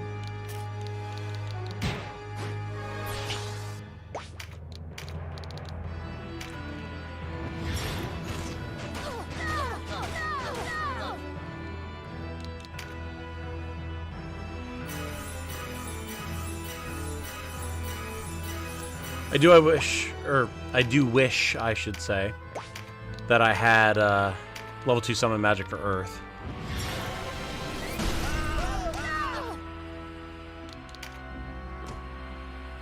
Would make this all go just a tad faster. Cool, can't wait to see your reaction to CODA 4 then. Hope you lose it in a good way, I mean. We shall see. Keep in mind, I am preparing the trio of Goliath. So, I have an inkling of what's to come.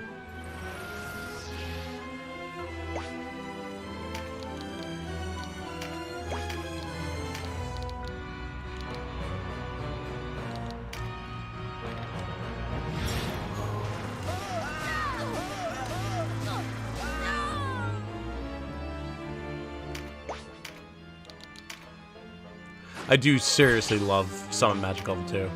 It's so good.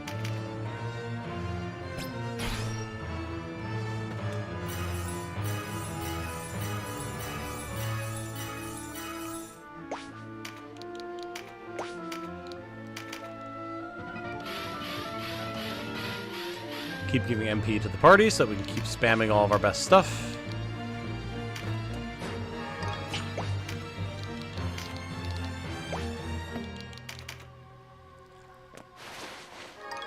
Hey, you put that Rabanus Commence down, you bastard. How dare you take my stuff?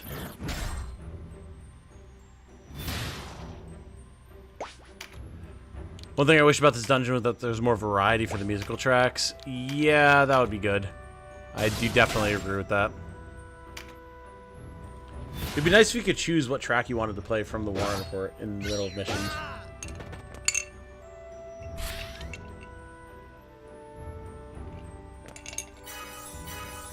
I don't know what kind of pain in the butt that would be to implement, but it would be great.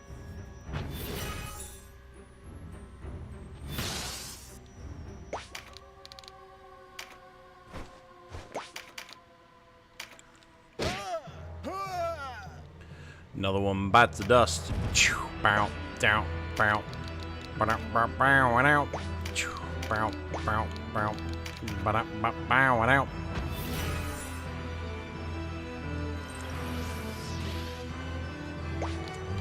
Get another skill up card for more Nature's Touch, please.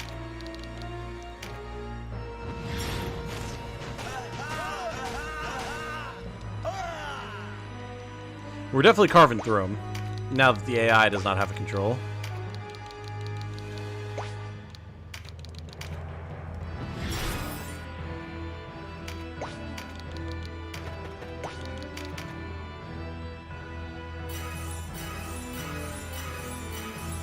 The party's pretty much untouched. Like, we're doing pretty damn well, all things considered.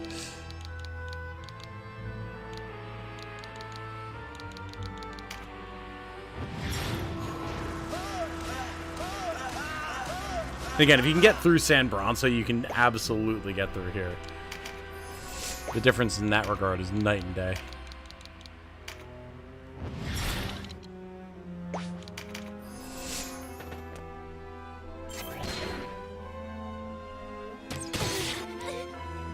Aw, what a shame. I have Guardian Force active, bud. You can't hurt me.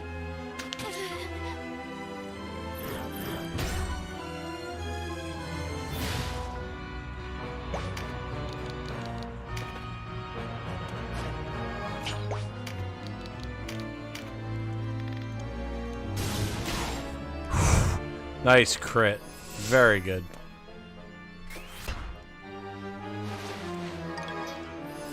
You put that instrument down, or so help me.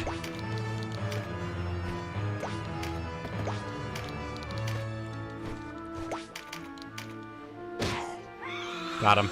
Beautiful. Yuria just caving people's heads in with her instruments right now. Very brutal.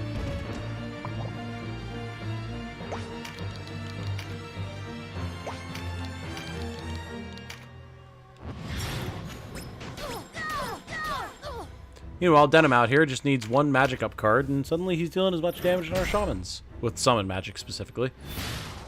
Gotta respect it.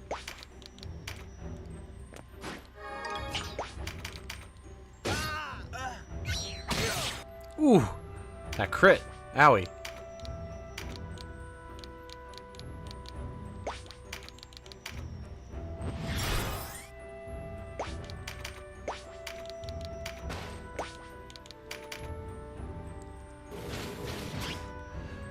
Sherry, if you wouldn't mind dealing some more damage to the dragon, that would be great.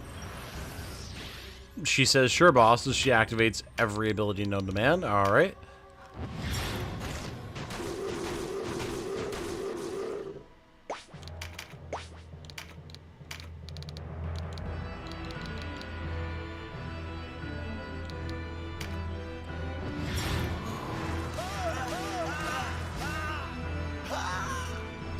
Only a couple left, chat.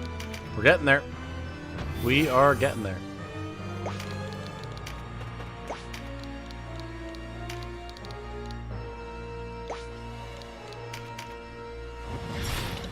These magic cards are calling Cashua's name. And I don't mean MTG.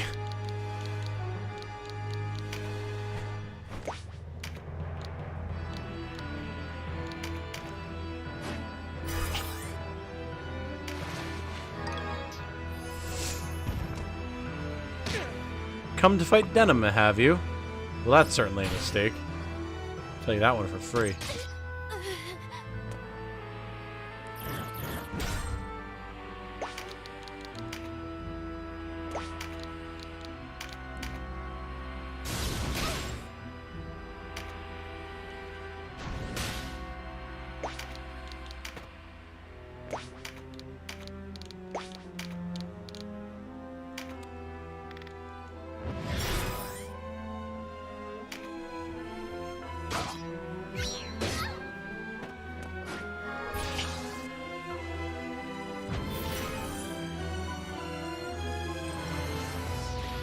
Ooh.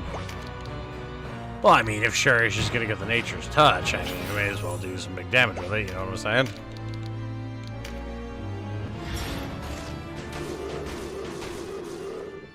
Not bad. Not bad at all. Ooh, make it afraid! Make it feel the fear, baby! Nice.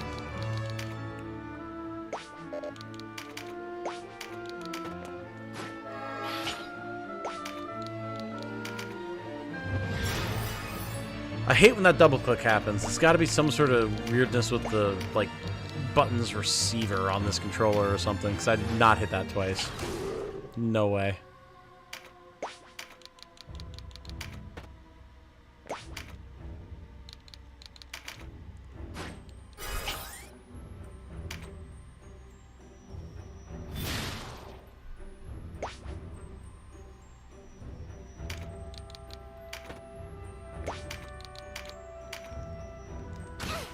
Just bullying this knight as much as possible.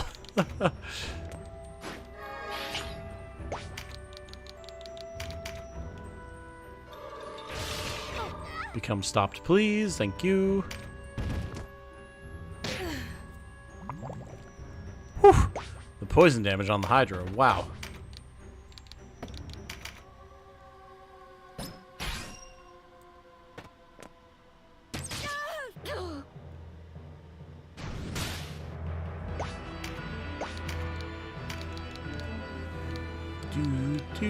Do.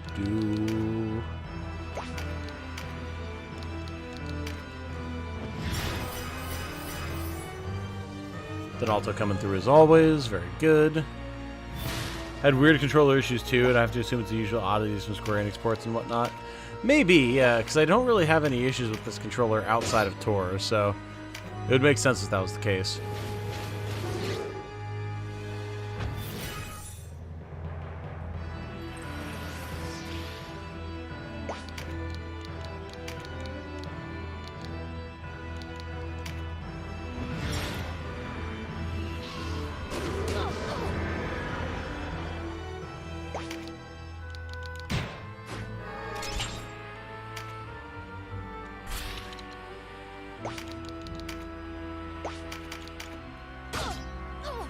We've almost got him, ladies and gentlemen. The archer's almost down. The knight should be almost down, or nearly almost down.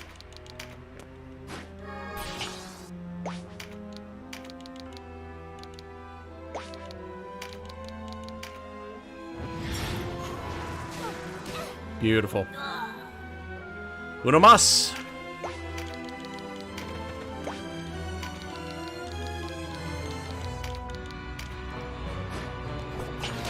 I really enjoy Vice having these random spells. Just being able to throw out some range damage here and there has helped so much. Just keeps DPS up, you know? Nice. All 3 bonus objectives completed. We got at least 1 relic that we know of.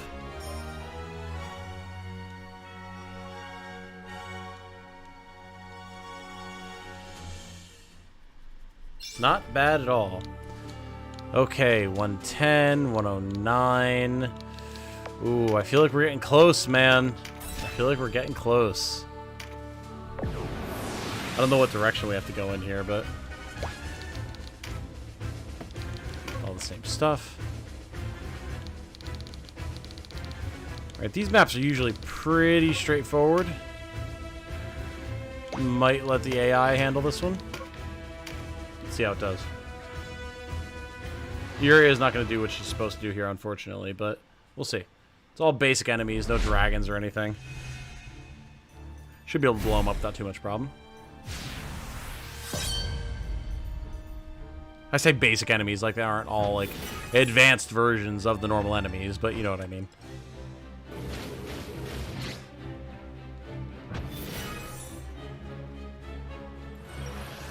Nice, Sherry.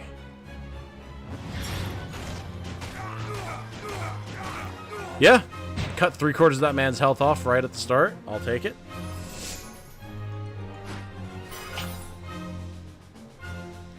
Had to go through this dungeon twice because the first time I went in too early for the end boss. Oh, interesting. Okay.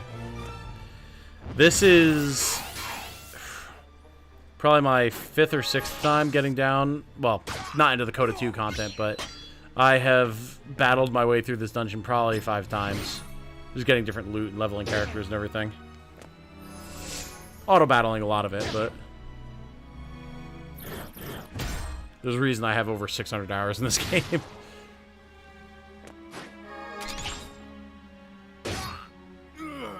Alright, swordsman down. Very good.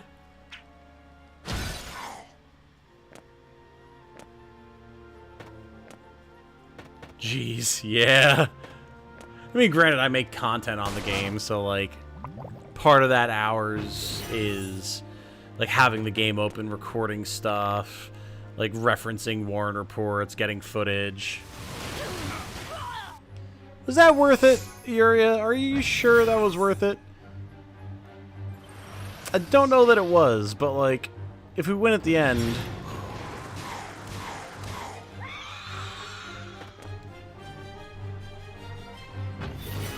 That's commitment, yeah.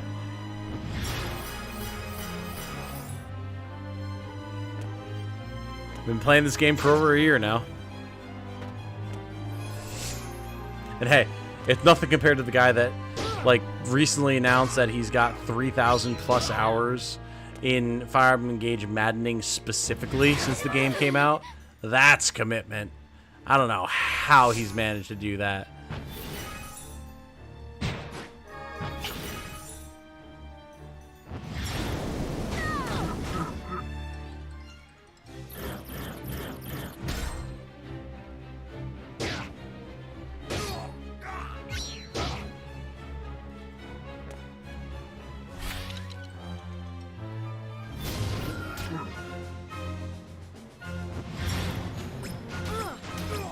Then why would you cast there? Just walk up and hit him with your sword, dude. I mean, again, same end result, but, like, didn't have to deal damage to Cashua to get it done.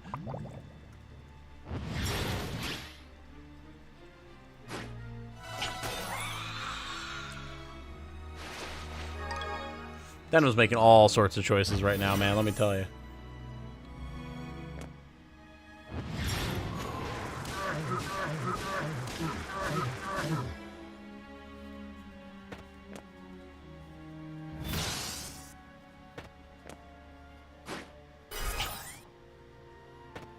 Too much for this old dog. Most hours I have in a game is probably Terraria in early 2000, though. Fair enough. Fair enough. I've got a lot of hours in games, don't get me wrong. But my definitely undiagnosed, but almost certainly there ADHD means that I jump around between projects a lot. In fact, it's the channel that keeps me focused on one game for a significant amount of time, more than my own attention span. I'm very bad at it on my own.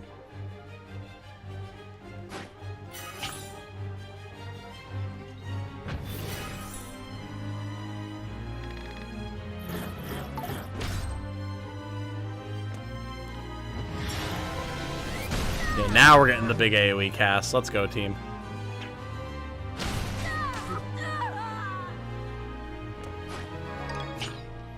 Yeah, we're shutting them down en masse now. I'm gonna take control here. So I want to try and heal Gildas before he dies. Damn it! Well, whatever. I wanted it to let me take control of Denon before he went and took his turn, but it didn't let me. Oh well.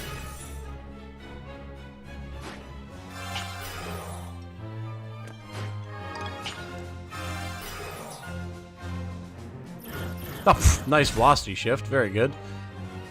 And then Guardian Force as well. Hell yeah.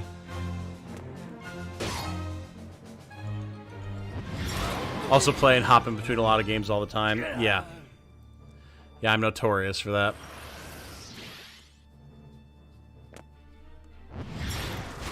There's a reason that there's some games like Pokemon Legends Arceus that I still haven't finished, despite having played them on and off since I got them. Hell, Pokemon Conquest, same thing. Picked that back up again. Recently. I'm playing Super Robot Wars A Portable, Super Robot Wars Alpha 3, Tactics Ogre Reborn, Destiny 2, Pokemon Legends Arceus, Pokemon Violet,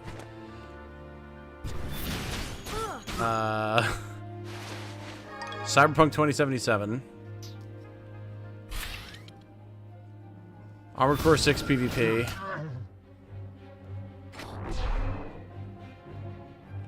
plus other channel stuff like Crimson Tactics, and other stuff I can't even remember right now. I all have, like, ongoing active games. It's really bad. And that's with me working 70 hours a week between my job and the channel. It's a wonder I get anything done.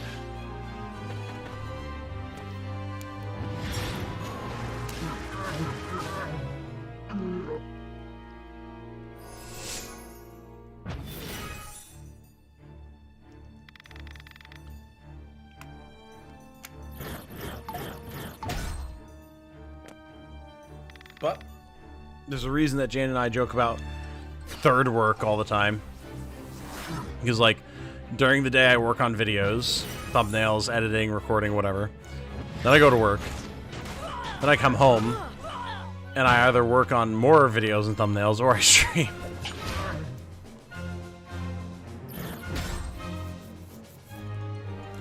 All I have going with any seriousness right now is Octopath Traveler 2. Right, I also have ongoing playthroughs of Octopath Traveler 1 and 2. Not that I've touched either in a while, but I still consider them active. Luminant Gauntlets, ooh, that's new. Nice.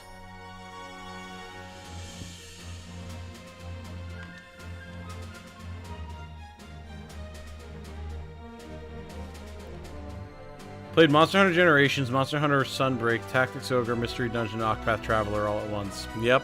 I feel that. ADHD and a large catalog of games do not mix well. Well, like, okay. So, I'm going to be completely transparent with you guys. The whole time that we've been here playing Tactics Ogre that I've been streaming, talking with y'all about various different topics, drinking whiskey, and also I recently got back into Fire Emblem Heroes because I get bored at work. So I've been playing that on my phone the entire time we've been streaming. It's bad, man. It's real bad. Lol, Faye. Yeah, I'm not playing it with any seriousness because this game is garbage and I hate it. But just, it's fun to, like, auto-battle through stuff and, like, level characters that I like, and that's about as far as I go anymore. Terrible game. They've ruined it so severely.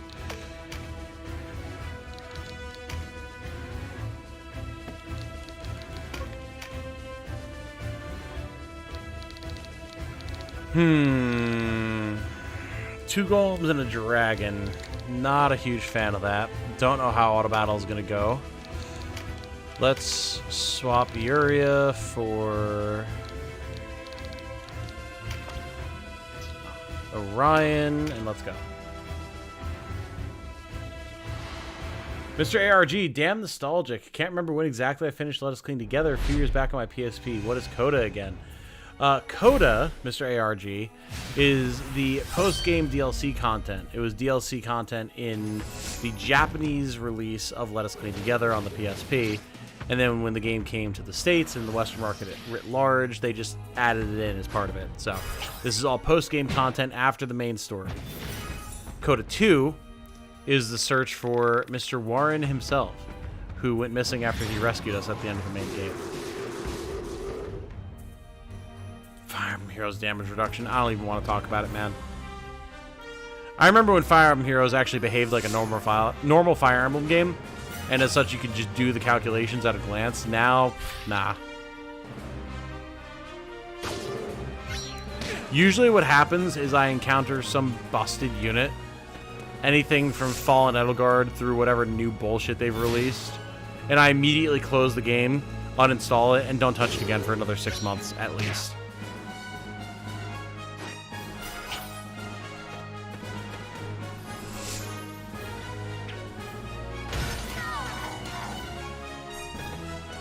What's so tragic about Faye is that they don't seem to be taking into consideration too many of the lessons about skills they could be into the main series. I feel like Engage saw some of the early inspiration from Faye. With how long it was in development, I can't be too surprised that they didn't introduce some of the more involved stuff. But with the next title, maybe. Maybe. Might I suggest a new Fire Emblem-like series called Langrisser? Wonder how many here know that game. I've not played it, but I do know about it.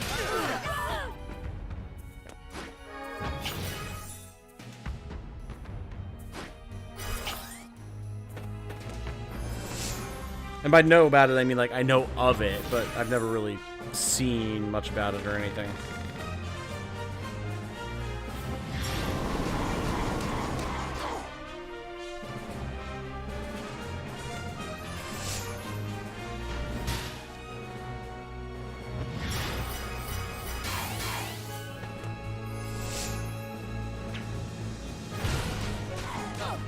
Nice. Good stuff, Vice. Good stuff.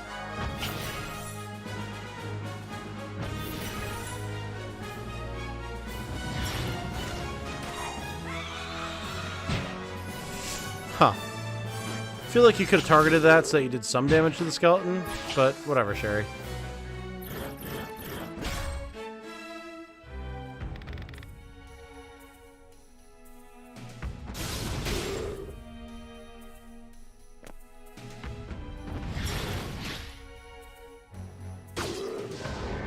Dragon down, very good. That's already the major threat dead. At this point, like, I'm not too worried about most of what's on the battlefield here.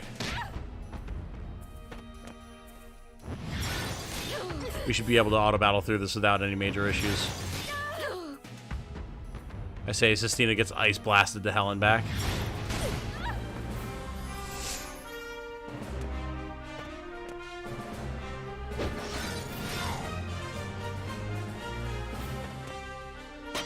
Nice parry.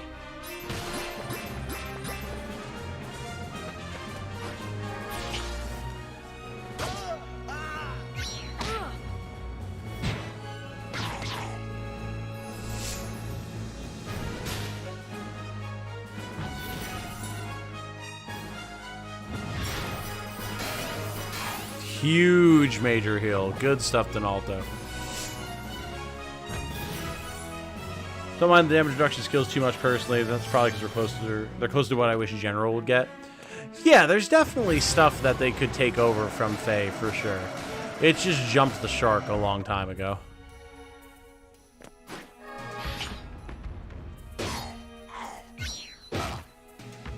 Gilda's running through their back line. Love it.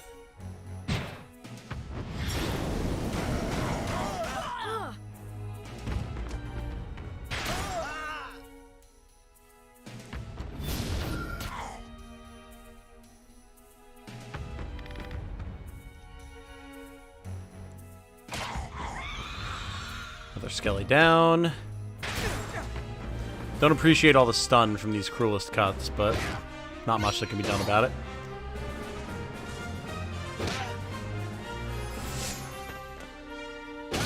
Ooh.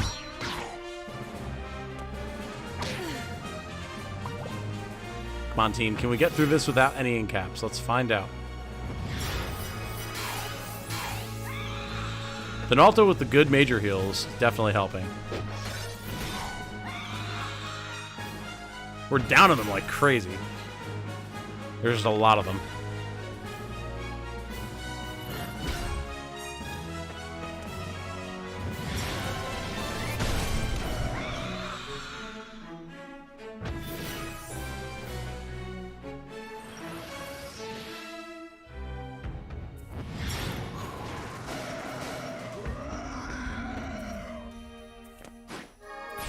Well, there's only, what, 2 enemies left? 3. About to be 2. Alright, yeah, we're moving pretty efficient like here. The 1k damage Grand Cross, wow.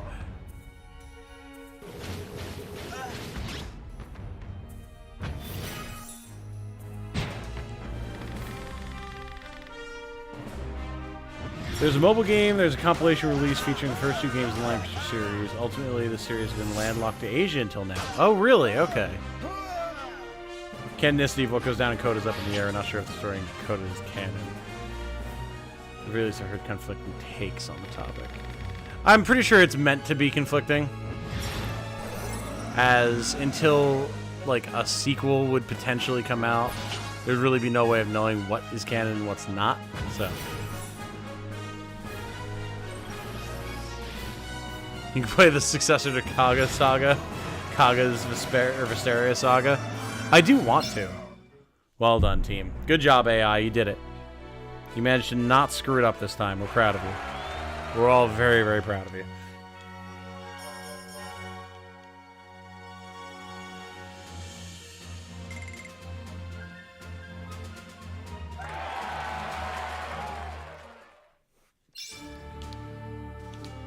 $112, we're moving forward, man. We're actually almost there. If the next few battles go smoothly, we could actually get there tonight. Mitchell, don't you bring such accursed topics in here. Full story playthrough with only clerics. God, it would be hell. It would absolutely be hell. Ugh.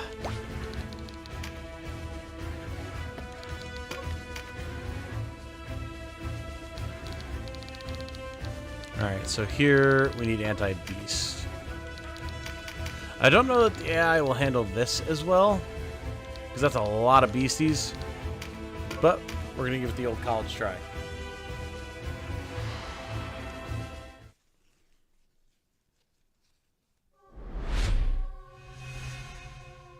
Yeah, 3 cockatrice is going to be a problem.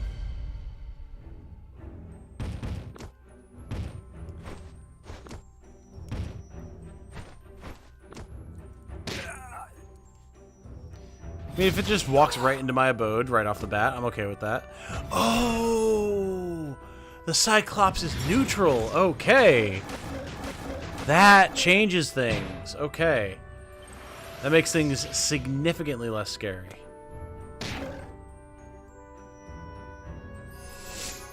Story details in the game embrace the confusion of what really happened as well. Oh, yeah. Oh, yeah. Yeah, no doubt about that.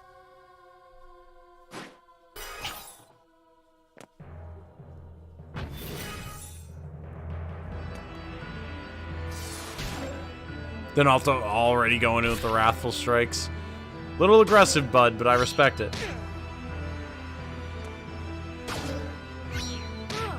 I do appreciate the whole team beating up the cockatrice. That's pretty good.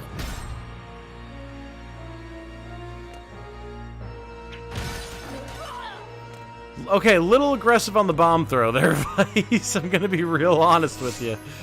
Little aggressive on that one. Good fearful impact, though. Very nice.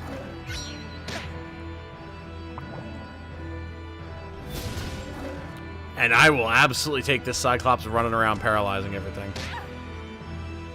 That is A-okay with me.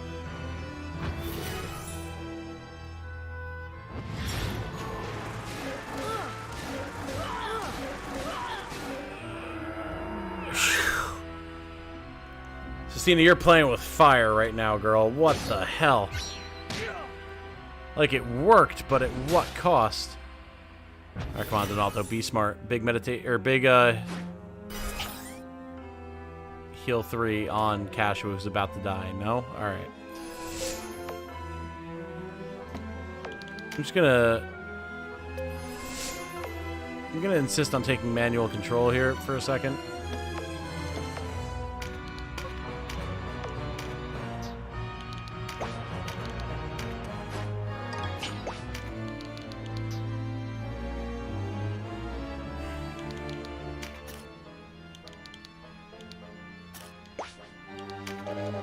We're gonna see what happens here. I'm pretty sure Cassio's gonna get down by something.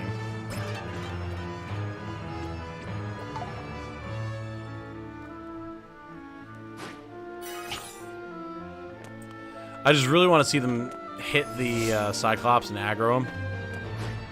It would be so good if they did. Alright. Cassio's gonna go, so for now...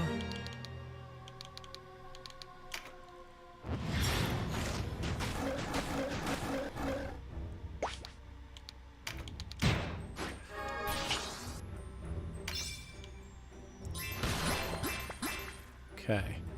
Cassio and her 9 HP.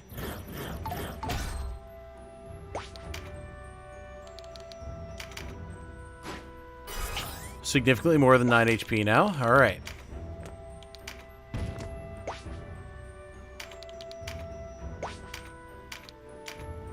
We're in. May as well maintain manual control for now. Until I feel like the AI is in a slightly more competent position.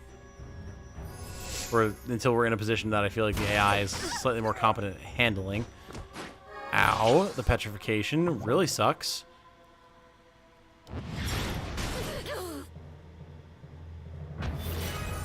And I took ease off of Donaldo as well.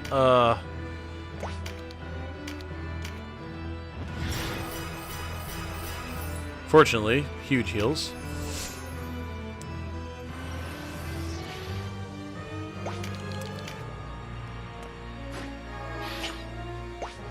This is a dangerous maneuver, I know, but we gotta play dangerous games right now.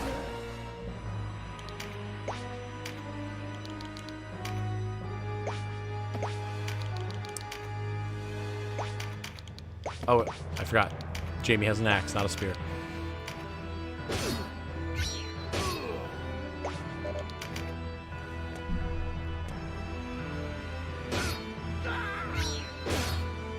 Big counter, big counter. See, it's like Cassio being hit by something wouldn't be a good thing. Listen, she's redeemed herself, at least in this timeline, man. Gotta give her some credit.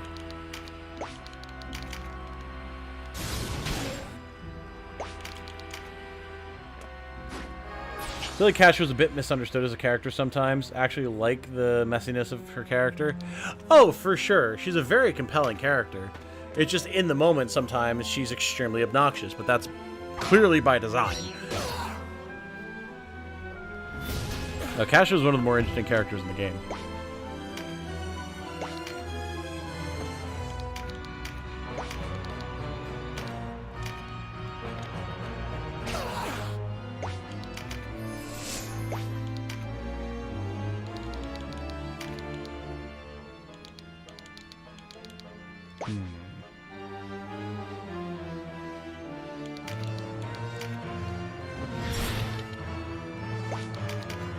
When in doubt, hasting your White Knight. Never a bad idea.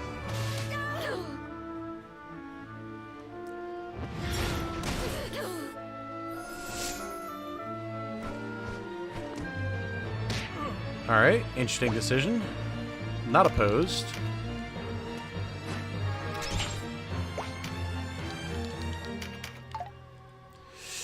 Alright. Gotta keep Stina alive here. Would like to get the maximum rewards, thank you. It's a big step in the right direction.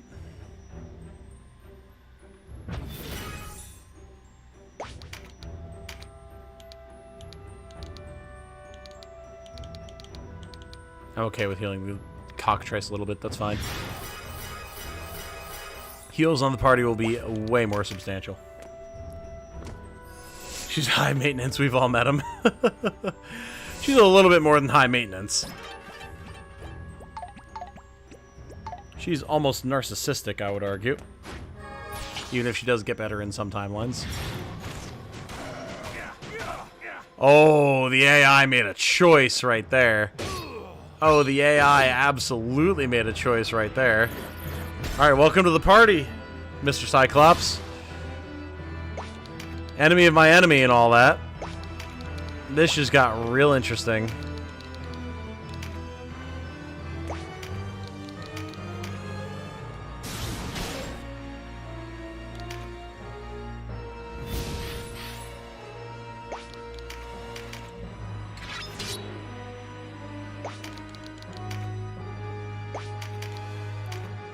Bonk.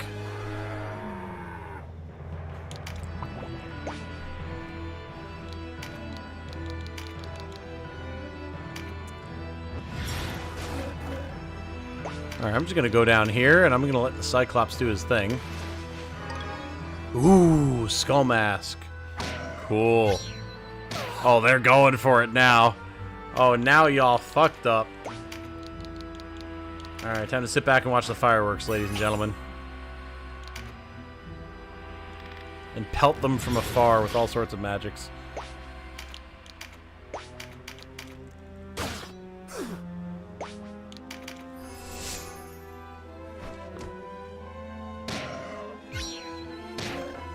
Look at that, they can't even deal proper damage to it, man.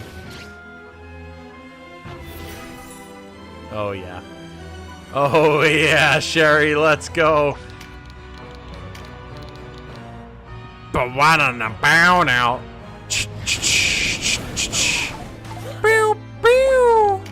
I don't even care that we missed the flying units, just that damage alone. Well, the Cyclops meat shields for us. Oh, and then the skill trigger. Oh, and then the thunder flare. Oh, no. Oh, the humanity.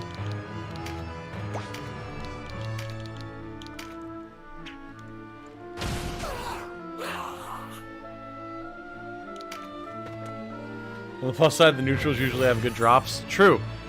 No, we'll definitely wind up offing him if we have the chance. But I'm going to take this opportunity to heal everyone up while they're all distracted fighting the big man.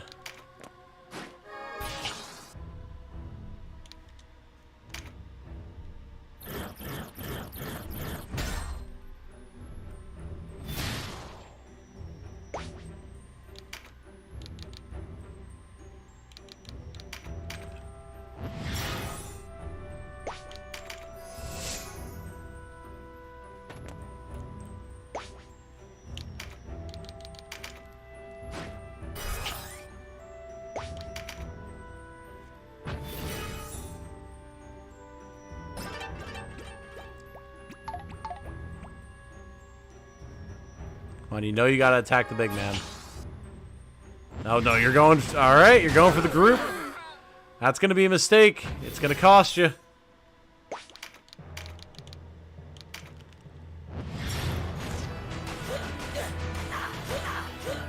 Letting you know right now, game.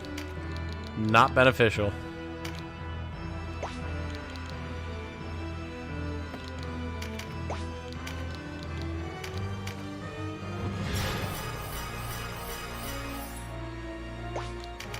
I've got the heals, and you have a very angry neutral Cyclops.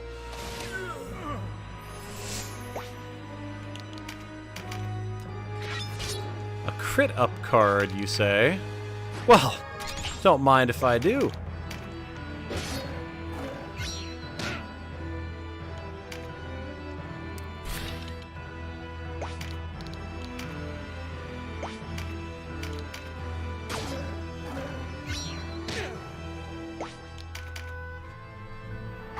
It misses floating units? It does.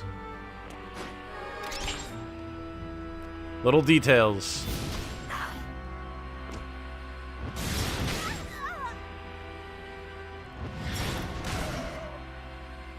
I love that they're spending so many resources on this thing. It's so good.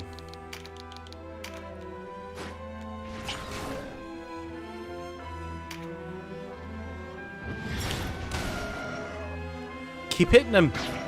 You're only going to make him angrier. I know how these things work. I've fought plenty of them before.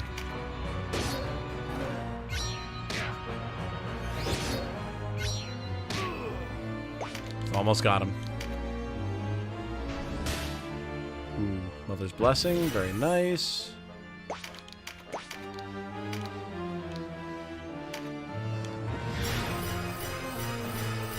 Huge heal. Love it.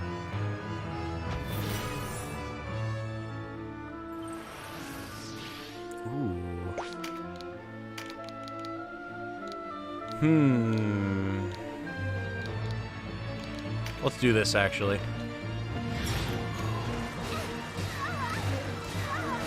Oh! With the crits. The triple kill. Hoarfrost Greaves, nice. Well, I mean, if they weren't already on the ropes before, they definitely are now. That was savage.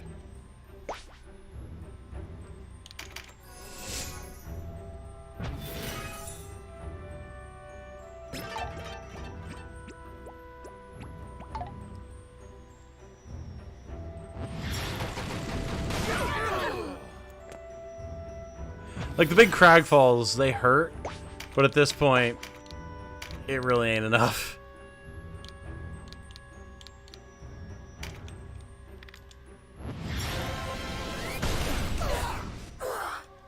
Alright, now that it's pretty much just lizard men left, we'll start working on the big guy. As soon as I, like, can position myself in such a way to do this thing.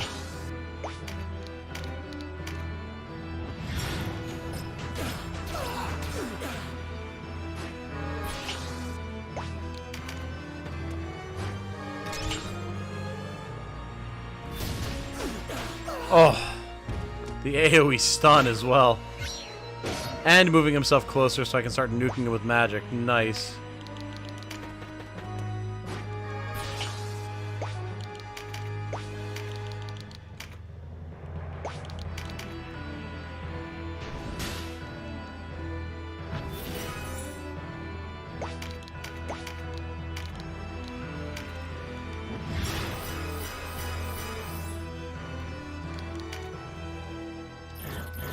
Gildas, all I need for you to do now is just chill here and provide velocity shifts to the mages, please.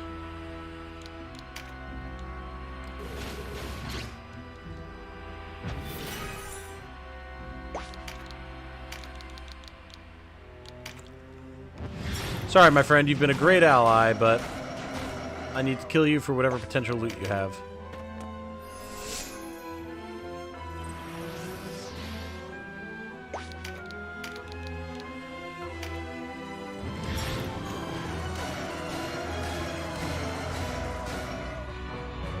Almost got him.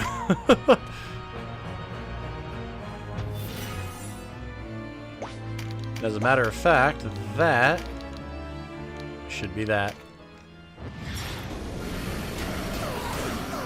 Beautiful.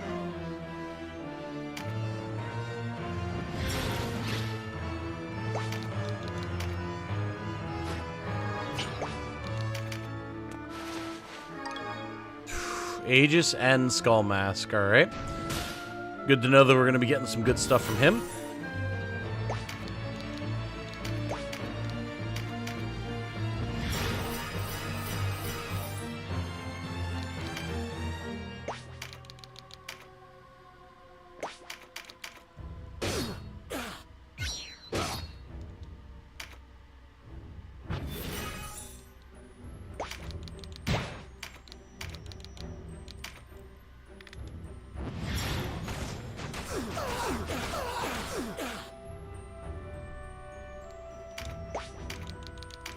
Meanwhile, the poor land-dwelling, lack-of-range squad desperately trying to make their way around the bend to get to these guys.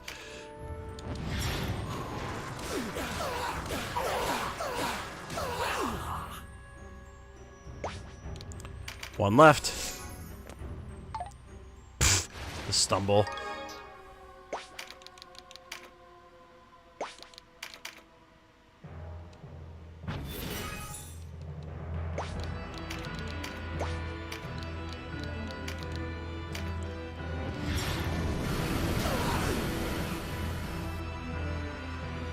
Boo, do, do, do, do, do, do, do, do.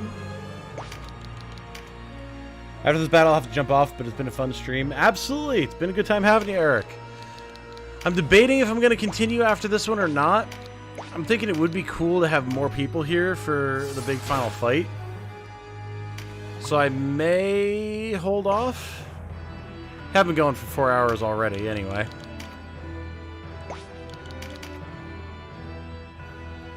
I could potentially do it after work tomorrow.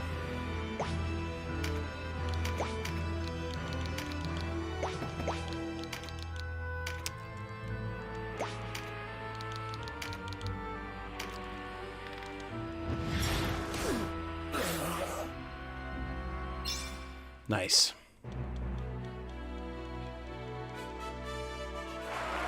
Aegis, Skull Mask, Fruta Helm. Very cool. A lot of good stuff. Need to see what some of those actually do. Yeah, 113, 114, and then 115. Okay. Let's see what this loot we just got is, first off. Skull Mask. A helm crafted from the skull of a demon. Dark magic relic. Look at the stat boosts on that, by the way.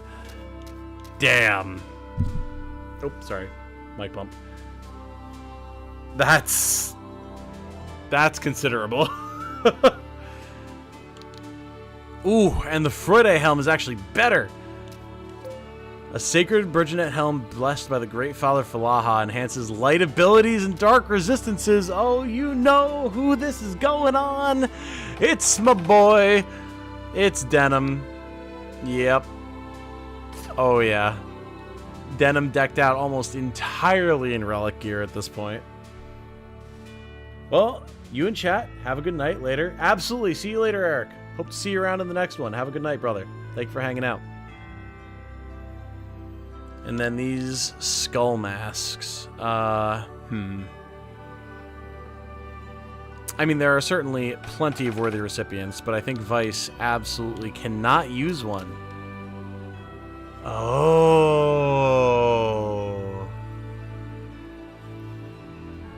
It's Terror Knight, Berserker, and Lord only. Huh.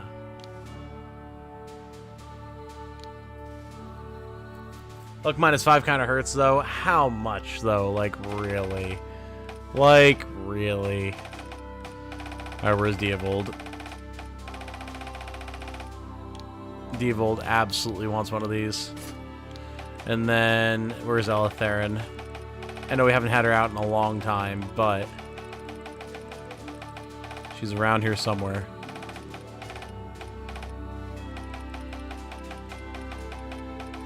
There she is. Yeah, man. Nice.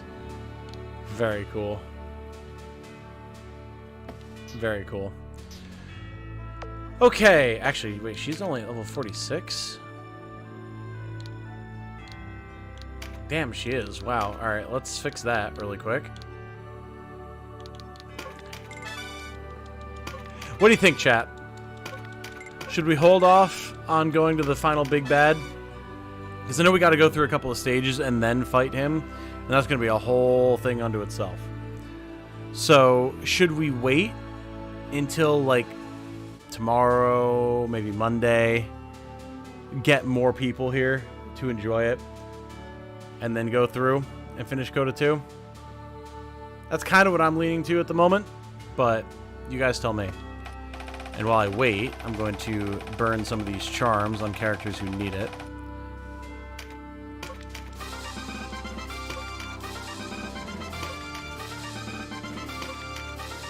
We've gotten a lot of these really quick.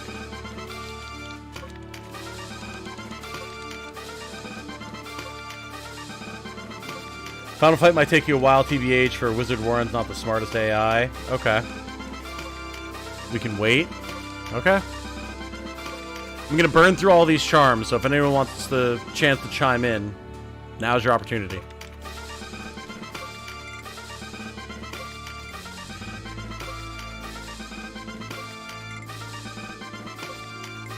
Wait, it is Monday? You know what I mean.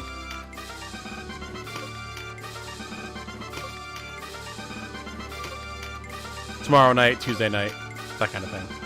Technically tonight, because it is technically Monday if you're on the East Coast, but again, you know what I mean.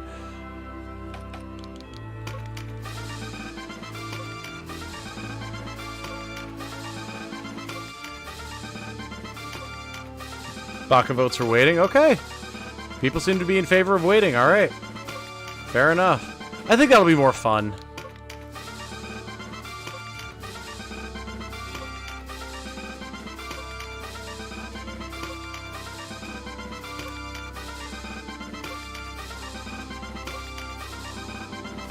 All right, and then last few go to Vice here.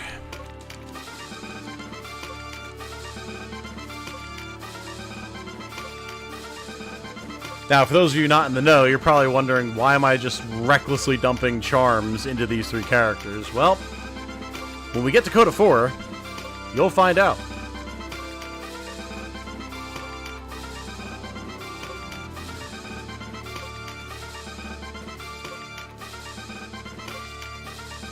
There we go. Okay. So, I think we're going to call this one here, everybody. When we come back, either in less than 24 hours or on Tuesday night, depending, we're going to go through level 113, level 114, and then finally level 115. And we're going to have a very climactic battle on our hands, from what I understand of it. And I don't know that much, but I do know the context in which we'll be fighting, and it's going to make it very interesting. So we will do that. We will successfully rescue Mr. Warren himself. And then, time allowing, we'll move on to CODA 3, which I'm less familiar with. I know what CODA 4 entails, but I don't know what CODA 3 entails. Well, I think I have an inkling of what CODA 3 entails, but not super familiar. So, it's going to be fun regardless, let me tell you. That said, though, guys, as always, thank you so much for hanging out. Lama Sue, actually, before I do the intro here, how did you get your titanium legs? Well, assuming that you're asking about the IRL titanium leg man, I'm actually a cancer survivor. I had osteosarcoma, a bone tumor in my right knee when I was 15. And part of the treatment for such, on top of a lot of chemotherapy, was a full surgical replacement of my right knee, a significant portion of my femur, and a partial stint and replacement into my tibia. And that replacement, primarily made of titanium. A little bit of nickel composite in there, and then plastic for the joint, but primarily titanium. So, I literally have a titanium leg. Only the bone, but still. And an acquaintance in high school, because I was out sick so often, because of, like, you know, recovering from chemotherapy and everything, I'd get sick all the time, whatever. He would joke that I was actually a superhero, a titanium leg man, who would be out saving the town at night and had to sleep in during the day, and I would miss class as a result. And I loved that, and I ran with it. And so here we are today. And that is the very abridged story of Titanium Legman. Thank you for explaining. Glad you made it out okay. Of course. And I appreciate that, and I appreciate you asking. It's been a long, long number of years now. The majority of my life, actually, been a cancer survivor and been Titanium Legman. As of this year, we passed that threshold where I've now been a cancer survivor longer than I've been alive without having had cancer, which is wild. So, yeah, thank you for asking. Big stretch. Ooh. Cracked both my shoulders, cracked my right elbow on that one. That was good. Yeah, guys, very, very soon, like within the next day or two, we're going to be live again. We're going to finish up CODA Chapter 2, try move on into CODA Chapter 3, and keep this ball rolling, because I want to wrap up Tactics Ogre before Unicorn Overlord comes out. Have a bunch of videos I want to do about it. I want to try and get all that out of the way before new games start dropping in 2024. Because this has gone on, as much as I love it, don't get me wrong, but realistically, if I had better managed my time, Tactics Ogre should have been largely wrapped up a long time ago. So I want to get that done. as well as a bunch of other videos that are in the works. Our very first cooking video for Unicorn Overlord, footage is all there. I just need the time to get it all edited together. Jane and I are going to work on the editing together, much as we worked on the recording together. And our very first ever cooking recipe guide video for Unicorn Overlord, based off of one of the recipes that has been shown off in the pre-release materials, is going to be live on the channel, like within the next 2 weeks. It's going to be so much fun. It was such a blast to record, so I hope you guys are looking forward to that. And not only is it going to be just a video of us doing it, but I'm going to give you guys the instructions on how to make the video, or how to make the recipe as well. So, yeah, I hope you enjoy that and all the other stuff that I have coming on the horizon. Like that my school just took bets on whether I was alive or not. Yeah, they didn't quite get that far with me, but yeah, I'm glad that we're both here for Seeing the Ungifted. Night, Tom. Have a good one. You as well, Alan. And to everyone else in chat as well. I hope you all have a good night. Stay safe and healthy out there. And remember, be good to each other. Good night, everybody. Wrap up CODA 2 soon. Bye now.